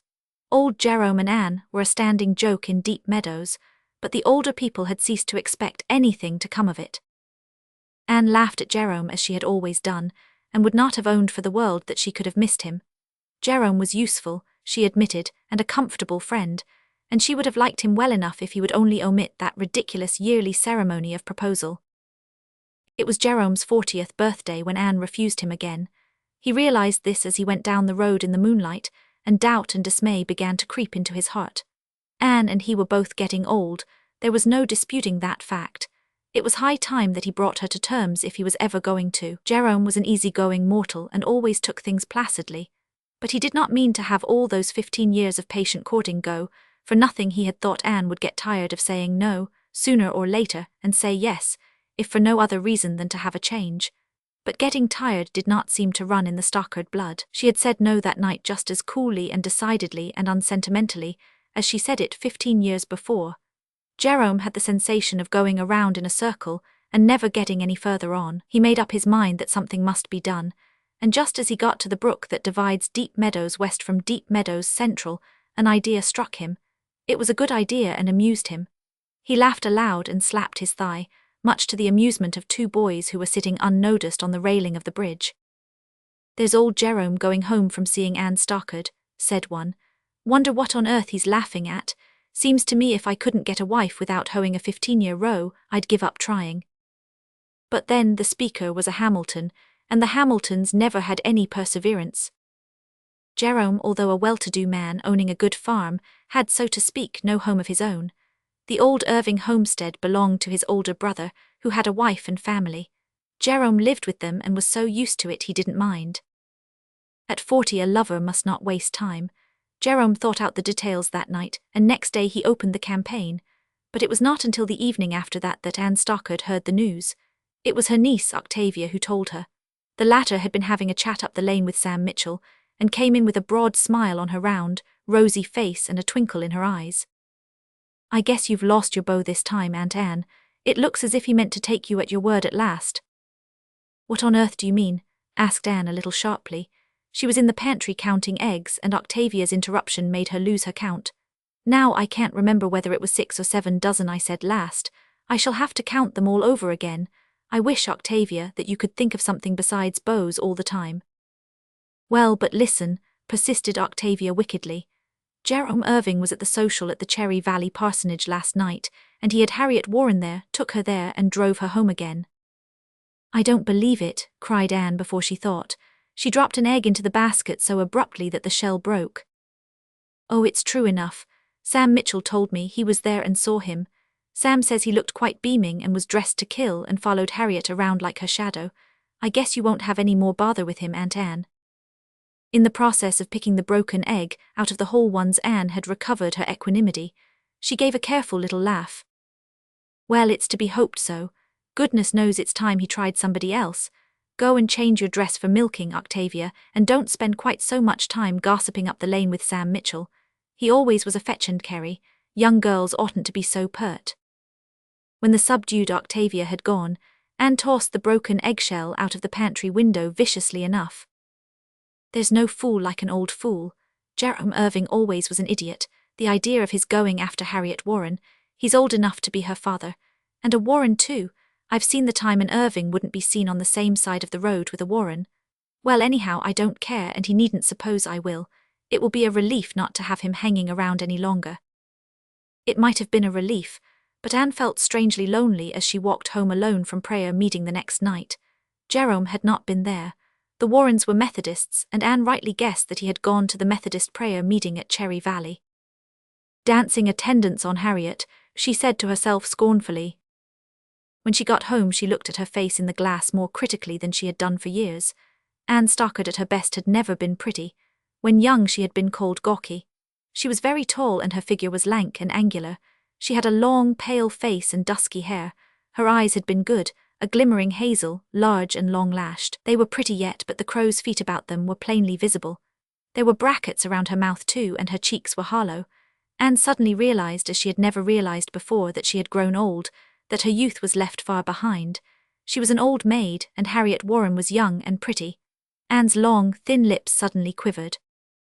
I declare I'm a worse fool than Jerome, she said angrily. When Saturday night came, Jerome did not. The corner of the big, old-fashioned porch where he usually sat looked bare and lonely. Anne was short with Octavia and boxed the cat's ears and raged at herself. What did she care if Jerome Irving never came again? She could have married him years ago if she had wanted to. Everybody knew that. At sunset, she saw a buggy drive past her gate. Even at that distance, she recognized Harriet Warren's handsome, high-colored profile. It was Jerome's new buggy, and Jerome was driving. The wheel spokes flashed in the sunlight as they crept up the hill. Perhaps they dazzled Anne's eyes a little. At least, for that or some other reason, she dabbed her hand viciously over them as she turned sharply about and went upstairs. Octavia was practicing her music lesson in the parlor below and singing in a sweet, shrill voice. The hired men were laughing and talking in the yard. Anne slammed down her window and banged her door and then lay down on her bed. She said her head ached. The Deep Meadows people were amused and made joking remarks to Anne, which she had to take amiably because she had no excuse for resenting them. In reality, they stung her pride unendurably. When Jerome had gone, she realized that she had no other intimate friend, and that she was a very lonely woman whom nobody cared about. One night, it was 3 weeks afterward, she met Jerome and Harriet squarely. She was walking to church with Octavia, and they were driving in the opposite direction. Jerome had his new buggy and crimson lap robe. His horse's coat shone like satin and had rosettes of crimson on his bridle. Jerome was dressed extremely well and looked quite young, with his round, ruddy, clean-shaven face and clear blue eyes. Harriet was sitting primly and consciously by his side. She was a very handsome girl with bold eyes and was somewhat overdressed. She wore a big flowery hat and a white lace veil and looked at Anne with a supercilious smile. Anne felt dowdy and old. She was very pale. Jerome lifted his hat and bowed pleasantly as they drove past. Suddenly Harriet laughed out. Anne did not look back, but her face crimsoned darkly. Was that girl laughing at her? She trembled with anger and a sharp, hurt feeling. When she got home that night, she sat a long while by her window. Jerome was gone, and he let Harriet Warren laugh at her, and he would never come back to her. Well, it did not matter, but she had been a fool. Only it had never occurred to her that Jerome could act so. If I'd thought he would, I mightn't have been so sharp with him, was as far as she would let herself go even in thought. When 4 weeks had elapsed, Jerome came over one Saturday night. He was fluttered and anxious, but hid it in a masterly manner. Anne was taken by surprise. She had not thought he would ever come again, and was off her guard. He had come around the porch corner abruptly as she stood there in the dusk, and she started very perceptibly. "Good evening, Anne," he said, easily and unblushingly. Anne choked up. She was very angry, or thought she was. Jerome appeared not to notice her lack of welcome. He sat coolly down in his old place. His heart was beating like a hammer, but Anne did not know that. I suppose, she said cuttingly, that you're on your way down to the bridge. It's almost a pity for you to waste time stopping here at all, any more than you have of late. No doubt Harriet'll be expecting you. A gleam of satisfaction flashed over Jerome's face. He looked shrewdly at Anne, who was not looking at him, but was staring uncompromisingly out over the poppy beds. A jealous woman always gives herself away. If Anne had been indifferent, she would not have given him that slap in the face. I dunno she will, he replied coolly. I didn't say for sure whether I'd be down tonight or not. It's so long since I had a chat with you I thought I'd drop in for a spell. But of course if I'm not wanted I can go where I will be. Anne could not get back her self-control. Her nerves were all strung up, as she would have said. She had a feeling that she was right on the brink of a scene, but she could not help herself. I guess it doesn't matter much what I want, she said stonily. At any rate it hasn't seemed that way lately. You don't care, of course. Oh no, Harriet Warren is all you care about. Well, I wish you joy of her. Jerome looked puzzled, or pretended to. In reality he was hugging himself with delight. I don't just understand you, Anne, he said hesitatingly. You appear to be vexed about something. Oh no, I'm not, Mr. Irving. Of course old friends don't count now. Well, I've no doubt new ones will wear just as well. If it's about my going to see Harriet, said Jerome easily, I don't see as how it can matter much to you. Goodness knows you took enough pains to show me you didn't want me. I don't blame you. A woman has a right to please herself, and a man ought to have sense to take his answer and go. I hadn't, and that's where I made my mistake. I don't mean to pester you any more, but we can be real good friends, can't we? I'm sure I'm as much your friend as ever I was. Now I hold that this speech of Jerome's, delivered in a cool, matter-of-fact tone, as of a man stating a case with dispassionate fairness, was a masterpiece. It was the last cleverly executed movement of the campaign. If it failed to effect a capitulation, he was a defeated man. But it did not fail. Anne had got to that point where an excited woman must go mad or cry. Anne cried. She sat flatly down on a chair and burst into tears. Jerome's hat went one way and his cane another. Jerome himself sprang across the intervening space and dropped into the chair beside Anne. He caught her hand in his and threw his arm boldly around her waist. Goodness gracious, Anne, do you care after all? Tell me that. I don't suppose it matters to you if I do, sobbed Anne. It hasn't seemed to matter anyhow. Anne, look here, didn't I come after you for 15 years? It's you I always have wanted and want yet if I can get you. I don't care a rap for Harriet Warren or anyone but you. Now that's the truth right out, Anne. No doubt it was, and Anne was convinced of it. But she had to have her cry out on Jerome's shoulder, and it soothed her nerves wonderfully. Later on, Octavia, slipping noiselessly up the steps in the dusk, saw a sight that transfixed her with astonishment. When she recovered herself, she turned and fled wildly around the house, running bump into Sam Mitchell, who was coming across the yard from a twilight conference with the hired men. Goodness Tavy, what's the matter? Why, look 'sif you'd seen a ghost. Octavia leaned up against the wall in spasms of mirth. Oh, Sam, she gasped. Old Jerome Irving and Aunt Anne are sitting round there in the dark on the front porch, and he had his arms around her, kissing her. And they never saw nor heard me, no more'n if they were deaf and blind. Sam gave a tremendous whistle, and then went off into a shout of laughter, whose echoes reached even to the gloom of the front porch and the ears of the lovers. But they did not know he was laughing at them, and would not have cared if they had. They were too happy for that. There was a wedding that fall, and Anne Stockard was the bride. When she was safely his, Jerome confessed all and was graciously forgiven. But it was kind of mean to Harriet, said Anne rebukingly, to go with her and get her talked about and then drop her as you did. Don't you think so yourself, Jerome? Her husband's eyes twinkled. Well, hardly that. You see, Harriet's engaged to that Johnson fellow out west. 'Tain't generally known, but I knew it, and that's why I picked on her. I thought it probable that she'd be willing enough to flirt with me for a little diversion, even if I was old. Harriet's that sort of a girl, and I made up my mind that if that didn't fetch it nothing would, and I'd give up for good and all. But it did, didn't it, Anne? I should say so. It was horrid of you, Jerome, but I dare say it's just as well you did, or I'd likely never have found out that I couldn't get along without you. I did feel dreadful. Poor Octavia could tell you I was as cross as X. How did you come to think of it, Jerome? A fellow had to do something, said Jerome oracularly, and I'd have done most anything to get you, Anne, that's a fact. And there it was, courting 15 years and nothing to show for it. I dunno, though, how I did come to think of it. Guess it was a sort of inspiration. Anyhow, I've got you, and that's what I set out to do in the beginning. Young C to C. Mr. Bentley had just driven into the yard with the new summer boarder. Mrs. Bentley and Agnes were peeping at her from behind the parlour curtains with the keen interest that they, shut in by their restricted farm life, always felt in any visitor from the outside world lying beyond their boundary of purple misted hills. Mrs. Bentley was a plump, rosy-cheeked woman with a motherly smile. Agnes was a fair, slim schoolgirl, as tall as her mother, with a sweet face and a promise of peach blossom prettiness in the years to come. The arrival of a summer boarder was a great event in her quiet life. "Ain't she pretty?" whispered Mrs. Bentley admiringly as the girl came slowly up the green slope before the house. "I do hope she's nice. You can generally calculate on men boarders, but girls are doubtful. Preserve me from a cranky boarder. I've had enough of them. I kinder like her looks, though." Ethel Lennox had paused at the front door as Mrs. Bentley and Agnes came into the hall. Agnes gazed at the stranger with shy, unenvious admiration. The latter stood on the stone step just where the big chestnut by the door cast flickering gleams and shadows over her dress and shining hair. She was tall and gowned in some simple white material that fell about her in graceful folds.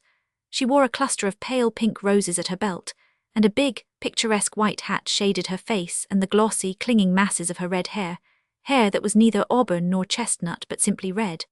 Nor would anyone have wished it otherwise, having once seen that glorious mass, with all its wonderful possibilities of rippling luxuriance. Her complexion was of that perfect waxen whiteness that goes with burnished red hair and the darkest of dilated violet eyes.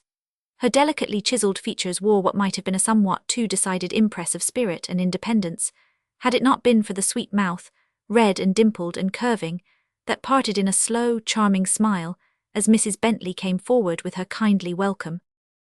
"You must be real tired, Miss Lennox. It's a long drive from the train down here. Agnes, show Miss Lennox up to her room, and tea will be ready when you come down." Agnes came forward with the shy grace that always won friends for her, and the two girls went slowly up the broad, old-fashioned staircase, while Mrs. Bentley bustled away to bring in the tea and put a goblet of damask roses on the table. "She looks like a picture, doesn't she, John?" she said to her husband. "I never saw such a face, and that hair too. Would you have believed red hair could be so handsome? She seems real friendly, none of your stuck-up fine ladies. I've had all I want of them, I can tell you." "SH, said Mr. Bentley warningly, as Ethel Lennox came in with her arm about Agnes. She looked even more lovely without her hat, with the soft red tendrils of hair lying on her forehead.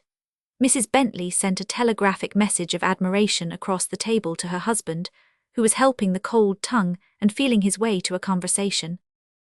"You'll find it pretty quiet here, Miss Lennox. We're plain folks and there ain't much going and coming. Maybe you don't mind that, though." "I like it. When one has been teaching school all the year in a noisy city, quiet seems the one thing to be desired. Besides, I like to fancy myself something of an artist. I paint and sketch a little when I have time, and Miss Cortland, who was here last summer, said I could not find a more suitable spot. So I came because I knew that mackerel fishing was carried on along the shore, and I would have a chance to study character among the fishermen. Well, the shore ain't far away, and it's pretty, though maybe us folks here don't appreciate it rightly, being as we're so used to it. Strangers are always going crazy over its picturesqueness, as they call it. As for character, I reckon you'll find all you want of that among the pointers. Anyway, I never seed such critters as they be. When you get tired of painting, maybe you can amuse yourself trying to get to the bottom of our mystery." "Oh, have you a mystery? How interesting." "Yes, a mystery, repeated Mr. Bentley solemnly, "that nobody hain't been able to solve so far. I've give it up, so has everyone else. Maybe you'll have better luck." "But what is it?" "The mystery," said Mr. Bentley dramatically, "is young C. He's the mystery.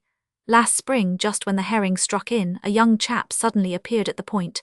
He appeared from what corner of the globe nobody hain't ever been able to make out. He bought a boat and a shanty down at my shore and went into a sort of mackerel partnership with Snuffy Curtis, Snuffy supplying the experience and this young fellow the cash, I reckon. Snuffy's as poor as Job's turkey. It was a windfall for him. And there he's fished all summer." "But his name, young C." "Well, of course that isn't it. He did give himself out as Brown, but nobody believes that's his handle. Sounds unnatural here. He bought his establishment from Old C, who used to fish down there and was a mysterious old critter in a way too. So when this young fellow stepped in from goodness knows where, some of the pointers christened him Young C for a joke, and he never gets anything else. Doesn't seem to mind it. He's a moody, keep-to-himself sort of chap. Yet he ain't unpopular along shore, I believe. Snuffy was telling me they like him real well considering his unsociableness. Anyways, he's as handsome a chap as I ever seed and well-educated too. He ain't none of your ordinary fishermen. Some of us kind of think he's a runaway, got into some scrape or another maybe, and is skulking around here to keep out of jail. But wife here won't give in to that. No, I never will, said Mrs. Bentley firmly. Young C comes here often for milk and butter, and he's a perfect gentleman. Nobody'll ever convince me that he has done anything to be ashamed of, whatever's his reason for wasting his life down there at that shore. He ain't wasting his life, chuckled Mr. Bentley. He's making money, Young C is, though he don't seem to care about that a mite. This has been a big year for mackerel, and he's smart. If he didn't know much when he begun, he's ahead of Snuffy now. And as for work, I never saw his beat. He seems possessed, up afore sunrise every blessed morning and never in bed till midnight, and just slaving away all between time. I said to him t'other day, says I, Young C, you'll have to let up on this sort of thing and take a rest. You can't stand it. You're not a pointer. Pointers can stand anything, but it'll kill you. He give one of them bitter laughs of his. Says he, it's no difference if it does. Nobody'll care, and off he walks, sulky-like. There's something about Young C I can't understand, concluded Mr. Bentley. Ethel Lennox was interested. A melancholy, mysterious hero in a setting of silver-rimmed sand hills and wide blue sweeps of ocean was something that ought to lend piquancy to her vacation. I should like to see this prince in disguise, she said. It all sounds very romantic. I'll take you to the shore after tea if you'd like, said Agnes eagerly. Sea's just splendid, she continued in a confidential aside as they rose from the table. Pa doesn't half like him because he thinks there's something queer about him, but I do. He's a gentleman, as Ma says. I don't believe he's done anything wrong. Ethel Lennox sauntered out into the orchard to wait for Agnes. She sat down under an apple tree and began to read, but soon the book slipped from her hands, and the beautiful head leaned back against the grey, lichened trunk of the old tree. The sweet mouth drooped wistfully. There was a sad, far-away look in the violet eyes. The face was not that of a happy girl, so thought Agnes as she came down the apple tree avenue. But how pretty she is, she thought. Won't the folks around here stare at her? They always do at our borders, but we've never had one like her. Ethel sprang up. I had no idea you would be here so soon, she said brightly. Just wait till I get my hat. When she came out, they started off, and presently found themselves walking down a grassy, deep-rutted lane that ran through mown hay fields, green with their rich aftergrowth, and sheets of pale ripening oats and golden green wheat, until it lost itself in the rolling sand hills at the foot of the slope. Beyond the sand hills stretched the shining expanse of the ocean, of the faint, bleached blue of hot August seas, and reaching out into a horizon laced with long trails of pinkish cloud. Numberless fishing boats dotted the shimmering reaches. That furthest off boat is Young C's, said Agnes. He always goes to that particular spot. Is he really all your father says? Asked Miss Lennox curiously. Indeed he is. He isn't any more like the rest of the shore men than you are. He's queer, of course. I don't believe he's happy. It seems to me he's worrying over something, but I'm sure it is nothing wrong. Here we are, she added, as they passed the sand hills and came out on the long, level beach. To their left, the shore curved around in a semicircle of dazzling whiteness. At their right stood a small grey fish house. That's Young C's place, said Agnes. He lives there night and day. Wouldn't it make anyone melancholy? No wonder he's mysterious. I'm going to get his spyglass. He told me I might always use it. She pushed open the door and entered, followed by Ethel. The interior was rough but clean. It was a small room, lighted by one tiny window looking out on the water. In one corner a rough ladder led up to the loft above. The bare lathed walls were hung with fishing jackets, nets, mackerel lines and other shore appurtenances. A little stove bore a kettle and a frying pan. A low board table was strewn with dishes and the cold remnants of a hasty repast. Benches were placed along the walls. A fat, bewhiskered kitten, looking as if it were cut out of black velvet, was dozing on the window sill. This is Young C's cat, explained Agnes, patting the creature, which purred joyously and opened its sleepy green eyes. It's the only thing he cares for, I believe. Which, how are you, which? Well, here's the spyglass. Let's go out and have a look. C's catching mackerel, announced Agnes a few minutes later after she had scrutinized each boat in turn, and he won't be in for an hour yet. If you like, we have time for a walk up the shore. The sun slipped lower and lower in the creamy sky, leaving a trail of sparkles that ran across the water and lost itself in the west. Seagulls soared and dipped, and tiny sand peeps flitted along the beach. Just as the red rim of the sun dipped in the purpling sea, the boats began to come in. Most of them will go around to the point, explained Agnes, with a contemptuous sweep of her hand towards a long headland running out before them. They belong there, and they're a rough crowd. You don't catch young C associating with the pointers. There, he's getting up sail. We'll just have time to get back before he comes in. They hurried back across the dampening sand as the sun disappeared, leaving a fiery spot behind him. The shore was no longer quiet and deserted.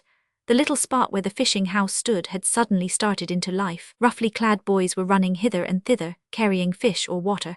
The boats were hauled up on the skids. A couple of shaggy old tars who had strolled over from the point to hear about young C's catch were smoking their pipes at the corner of his shanty. A mellow afterlight was shining over sea and shore. The whole scene delighted Ethel's artist eyes. Agnes nudged her companion. "There, if you want to see young C," she whispered, pointing to the skids where a busy figure was discernible in a large boat. "That's him with his back to us in the cream-coloured boat. He's counting out mackerel. If you go over to that platform behind him, you'll get a good look when he turns around. I'm going to coax a mackerel out of that stingy old Snuffy if I can." She tripped off and Ethel walked slowly over to the boats. The men stared at her in open-mouthed admiration as she passed them and walked out on the platform behind young C. There was no one near the two. The others were all assembled around Snuffy's boat. Young C was throwing out the mackerel with marvellous rapidity, but at the sound of a footstep behind him, he turned and straightened up his tall form. They stood face to face. "Miles. Ethel." Young C staggered back against the mast, letting two silvery bloaters slip through his hands overboard. His handsome, sunburned face was very white. Ethel Lennox turned abruptly and silently and walked swiftly across the sand. Agnes felt her arm touched, and turned to see Ethel standing, pale and erect, beside her. "Let us go home," said the latter unsteadily. "It is very damp here, I feel chilled." "Oh dear," exclaimed Agnes penitently. "I ought to have told you to bring a shawl. It is always damp on the shore after sunset. Here, Snuffy, give me my mackerel. Thank you, I'm ready now, Miss Lennox." They reached the lane before Agnes remembered to ask the question Ethel dreaded. "Oh, did you see young C, and what do you think of him?" Ethel turned her face away and answered with studied carelessness. "He seems to be quite a superior fisherman so far as I could see in the dim light. It was very dusky there, you know. Let us walk a little faster. My shoes are quite wet." When they reached home, Miss Lennox excused herself on the plea of weariness and went straight to her room. Back at the shore, young C had recovered himself and stooped again to his work. His face was set and expressionless. A dull red burned in each bronzed cheek. He threw out the mackerel mechanically, but his hands trembled. Snuffy strolled over to the boat. "See that handsome girl, C?" he asked lazily. "One of the Bentley's boarders, I hear. Looks as if she might have stepped out of a picture frame, don't she?" "We've no time to waste, Curtis," said young C harshly. "With all these fish to clean before bedtime. Stop talking and get to work." Snuffy shrugged his shoulders and obeyed in silence. Young C was not a person to be trifled with. The catch was large and it was late before they finished. Snuffy surveyed the full barrels complacently. "Good day's work," he muttered, "but hard. I'm dead beat out. Lo, I'll go to bed. In the name o' goodness, C, where be you a-goin' to?" Young C had got into a dory and untied it. He made no answer but rowed out from the shore. Snuffy stared at the dory blankly until it was lost in the gloom. "If that don't beat all," he ejaculated. "I wonder if C is in his right senses. He's been actin' qua right along, and now to start off Lord knows war at this hour o' night. I really don't believe it's safe to stay here alone with him." Snuffy shook his unkempt head dubiously. Young C rowed steadily out over the dark waves. An eastern breeze was bringing in a damp sea fog that blurred darkly over the outlines of horizon and shore. The young fisherman found himself alone in a world of water and grey mist. He stopped rowing and leaned forward on his oars. "To see her here of all places," he muttered. "Not a word, scarcely a look after all this long heartbreak. Well, perhaps it is better so. And yet to know she is so near, how beautiful she is, and I love her more than ever. That is where the sting lies. I thought that in this rough life, amid all these rude associations where nothing could remind me of her, I might forget. And now. He clenched his hands. The mist was all around and about him, creeping, impalpable, phantom-like. The dory rocked gently on the swell. From afar came the low, persistent murmur of the ocean. The next day Ethel Lennox declined to visit Sea's shore. Instead she went to the Point and sketched all day. She went again the next day and the next. The Point was the most picturesque part of the shore, she averred, and the types among its inhabitants most interesting. Agnes Bentley ceased to suggest another visit to Sea's shore. She had a vague perception that her companion did not care to discuss the subject. At the end of a week Mrs. Bentley remarked, "What in the world can have happened to young C? It's a whole week since he was here for milk or butter. He ain't sick, is he?" Mr. Bentley chuckled amusedly. I can tell you the reason of that. C's getting his stuff at Walden's now. I saw him going there twice this week. Lisa Walden's got ahead of you at last, Mary." "Well, I never did," said Mrs. Bentley. "Well, young C is the first that ever preferred Lisa Walden's butter to mine. Everyone knows what hers is like. She never works her salt half in. Well, young C's welcome to it, I'm sure. I wish him joy of his exchange." Mrs. Bentley rattled her dishes ominously. It was plain her faith in young C had received a severe shock. Upstairs in her room, Ethel Lennox, with a few undried tears glistening on her cheeks, was writing a letter. Her lips were compressed and her hand trembled. "I have discovered that it is no use to run away from fate," she wrote. "No matter how hard we try to elude it, and how sure we are that we have succeeded, it will rise and meet us where we least expect it. I came down here tired and worn out, looking for peace and rest, and lo, the most disquieting element of my life is here to confront me. I'm going to confess, Helen. Open confession is good for the soul, you know, and I shall treat myself to a good dose while the mood is on. You know, of course, that I was once engaged to Miles Leslie. You also know that that engagement was broken last autumn for unexplained reasons. Well, I will tell you all about it, and then mail this letter speedily, before I change my mind. It is over a year now since Miles and I first became engaged. As you are aware, his family is wealthy, and noted for its exclusiveness. I was a poor school teacher, and you may imagine with what horror his relatives received the news of Miles's attentions to one whom they considered his inferior. Now that I have thought the whole matter over calmly, I scarcely blame them. It must be hard for aristocratic parents who have lavished every care upon a son, and cherished for him the highest hopes, when he turns from the women of his own order to one considered beneath him in station. But I did not view the subject in this light then, and instead of declining his attentions as I perhaps should have done, I encouraged them. I loved him so dearly, Nell, and in spite of family opposition, Miles soon openly declared his attachment. When his parents found they could not change his purpose, their affection for him forced them into outward acquiescence, but their reluctant condescension was gall and wormwood to me.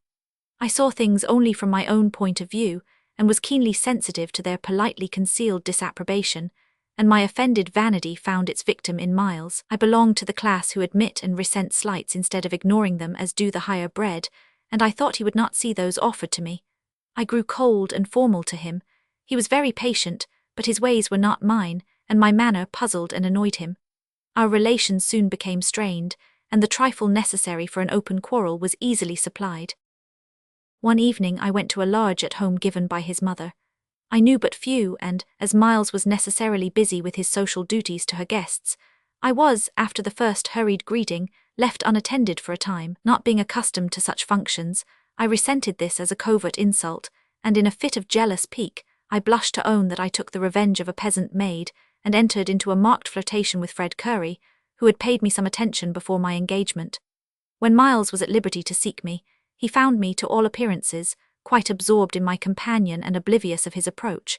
He turned on his heel and went away, nor did he come near me the rest of the evening. I went home angry enough, but so miserable and repentant that if Miles had been his usual patient self, when he called the following evening, I would have begged his forgiveness. But I had gone too far. His mother was shocked by my gaucherie, and he was humiliated and justly exasperated. We had a short, bitter quarrel. I said a great many foolish, unpardonable things, and finally I threw his ring at him. He gave me a startled look then, in which there was something of contempt, and went away without another word. After my anger had passed, I was wretchedly unhappy. I realized how unworthily I had acted, how deeply I loved Miles, and how lonely and empty my life would be without him. But he did not come back, and soon after I learned he had gone away, whither no one knew, but it was supposed abroad. Well, I buried my hopes and tears in secret and went on with my life as people have to do, a life in which I have learned to think, and which, I hope, has made me nobler and better. This summer I came here. I heard much about a certain mysterious stranger known as Young C who was fishing mackerel at this shore. I was very curious. The story sounded romantic, and one evening I went down to see him. I met him face to face, and Helen, it was Miles Leslie. For 1 minute earth, sky and sea reeled around me. The next I remembered all and turned and walked away. He did not follow. You may be sure that I now religiously avoid that part of the shore. We have never met since, and he has made no effort to see me. He clearly shows that he despises me. Well, I despise myself. I am very unhappy, Nell, and not only on my own account, for I feel that if Miles had never met me, his mother would not now be breaking her heart for her absent boy. My sorrow has taught me to understand hers, and I no longer resent her pride. You need hardly be told after this that I leave here in another week. I cannot fabricate a decent excuse to go sooner, or I would. In the cool twilight, Ethel went with Agnes Bentley to mail her letter. As they stopped at the door of the little country store, a young man came around the corner. It was young C. He was in his rough fishing suit, with a big herring net trailing over his shoulder, but no disguise could effectually conceal his splendid figure. Agnes sprang forward eagerly. "C, where have you been? Why have you never been up to see us for so long?" Young C made no verbal reply. He merely lifted his cap with formal politeness and turned on his heel. "Well, I never," exclaimed Agnes as soon as she recovered her powers of speech. "If that is how young C is going to treat his friends, he must have got offended at something. I wonder what it is," she added, her curiosity getting the better of her indignation. When they came out, they saw the solitary figure of young C far down, crossing the dim, lonely shore fields. In the dusk, Agnes failed to notice the pallor of her companion's face and the unshed tears in her eyes. "I've just been down to the point," said Agnes, coming in one sultry afternoon about a week later, "and little Ev said as there was no fishing today he'd take us out for that sail tonight if you wanted to go." Ethel Lennox put her drawing away listlessly. She looked pale and tired. She was going away the next day, and this was to be her last visit to the shore. About an hour before sunset, a boat glided out from the shadow of the point. In it were Ethel Lennox and Agnes, together with little Ev, the sandy-haired, undersized pointer who owned the boat. The evening was fine, and an offshore breeze was freshening up rapidly. They did not notice the long, dark bank of livid cloud low in the northwest. "Isn't this glorious?" exclaimed Ethel. Her hat was straining back from her head, and the red rings of her hair were blowing about her face. Agnes looked about her more anxiously. Wiser in matters of sea and shore than her companion, there were some indications she did not like. Young C, who was standing with Snuffy their skids, lowered his spyglass with a start. "It is Agnes Bentley and that boarder of theirs," he said anxiously, "and they've gone out with little Ev in that wretched, leaky tub of his. Where are their eyes that they can't see a squall coming up?" "And little Ev don't know as much about managing a boat as a cat," exclaimed Snuffy excitedly. "Sign 'em to come back." C shook his head. "They're too far out. I don't know that the squall will amount to very much. In a good boat with someone who knew how to manage it, they'd be all right. But with little Ev," he began walking restlessly up and down the narrow platform. The boat was now some distance out. The breeze had stiffened to a slow, strong wind, and the dull grey level of the sea was whipped into white caps. Agnes bent towards Ethel. "It's getting too rough. I think we'd better go back. I'm afraid we're in for a thunder squall. Look at the clouds." A long, sullen muttering verified her words. "Little Ev," she shouted, "we want to go in." Little Ev, thus recalled to things about him, looked around in alarm. The girls questioned each other with glances of dismay. The sky had grown very black, and the peals of thunder came louder and more continuously. A jagged bolt of lightning hurtled over the horizon. Over land and sea was the green, malignant light of coming storm. Little Ev brought the boat's head abruptly round, as a few heavy drops of rain fell. "Ev, the boat is leaking," shrieked Agnes above the wind. "The water's coming in." "Bail her out then," shouted Ev, struggling with the sail. "There's 2 cans under the seat. I've got to lower this sail. Bail her out." "I'll help you," said Ethel. She was very pale, but her manner was calm. Both girls belayed energetically. Young C, watching through the glass, saw them. He dropped it and ran to his boat, white and resolute. "They've sprung a leak. Here, Curtis, launch the boat. We've got to go out or Ev will drown them." They shot out from the shore just as the downpour came, blotting out sea and land in one driving sheet of white rain. "Young C is coming off for us," said Agnes. "We'll be all right if he gets here in time. This boat is going to sink, sure." Little Ev was completely demoralized by fear. The girls belayed unceasingly, but the water gained every minute. Young C was none too soon. "Jump, Ev," he shouted as his boat shot alongside. "Jump for your life." He dragged Ethel Lennox in as he spoke. Agnes sprang from one boat to the other like a cat, and little Ev jumped just as a thunderous crash seemed to burst above them, and air and sky were filled with blue flame. The danger was past, for the squall had few difficulties for C and Snuffy. When they reached the shore, Agnes, who had quite recovered from her fright, tucked her dripping skirts about her and announced her determination to go straight home with Snuffy. "I can't get any wetter than I am," she said cheerfully. "I'll send Pa down in the buggy for Miss Lennox. Light the fire in your shanty, C, and let her get dry. I'll be as quick as I can." C picked Ethel up in his strong arms and carried her into the fish house. He placed her on one of the low benches and hurriedly began to kindle a fire. Ethel sat up dazedly and pushed back the dripping masses of her bright hair. Young C turned and looked down at her with a passionate light in his eyes. She put out her cold, wet hands wistfully. "Oh, Miles," she whispered. Outside, the wind shook the frail building and tore the shuddering C to pieces. The rain poured down. It was already settling in for a night of storm. But inside, young C's fire was casting cheery flames over the rude room, and young C himself was kneeling by Ethel Lennox with his arm about her and her head on his broad shoulder.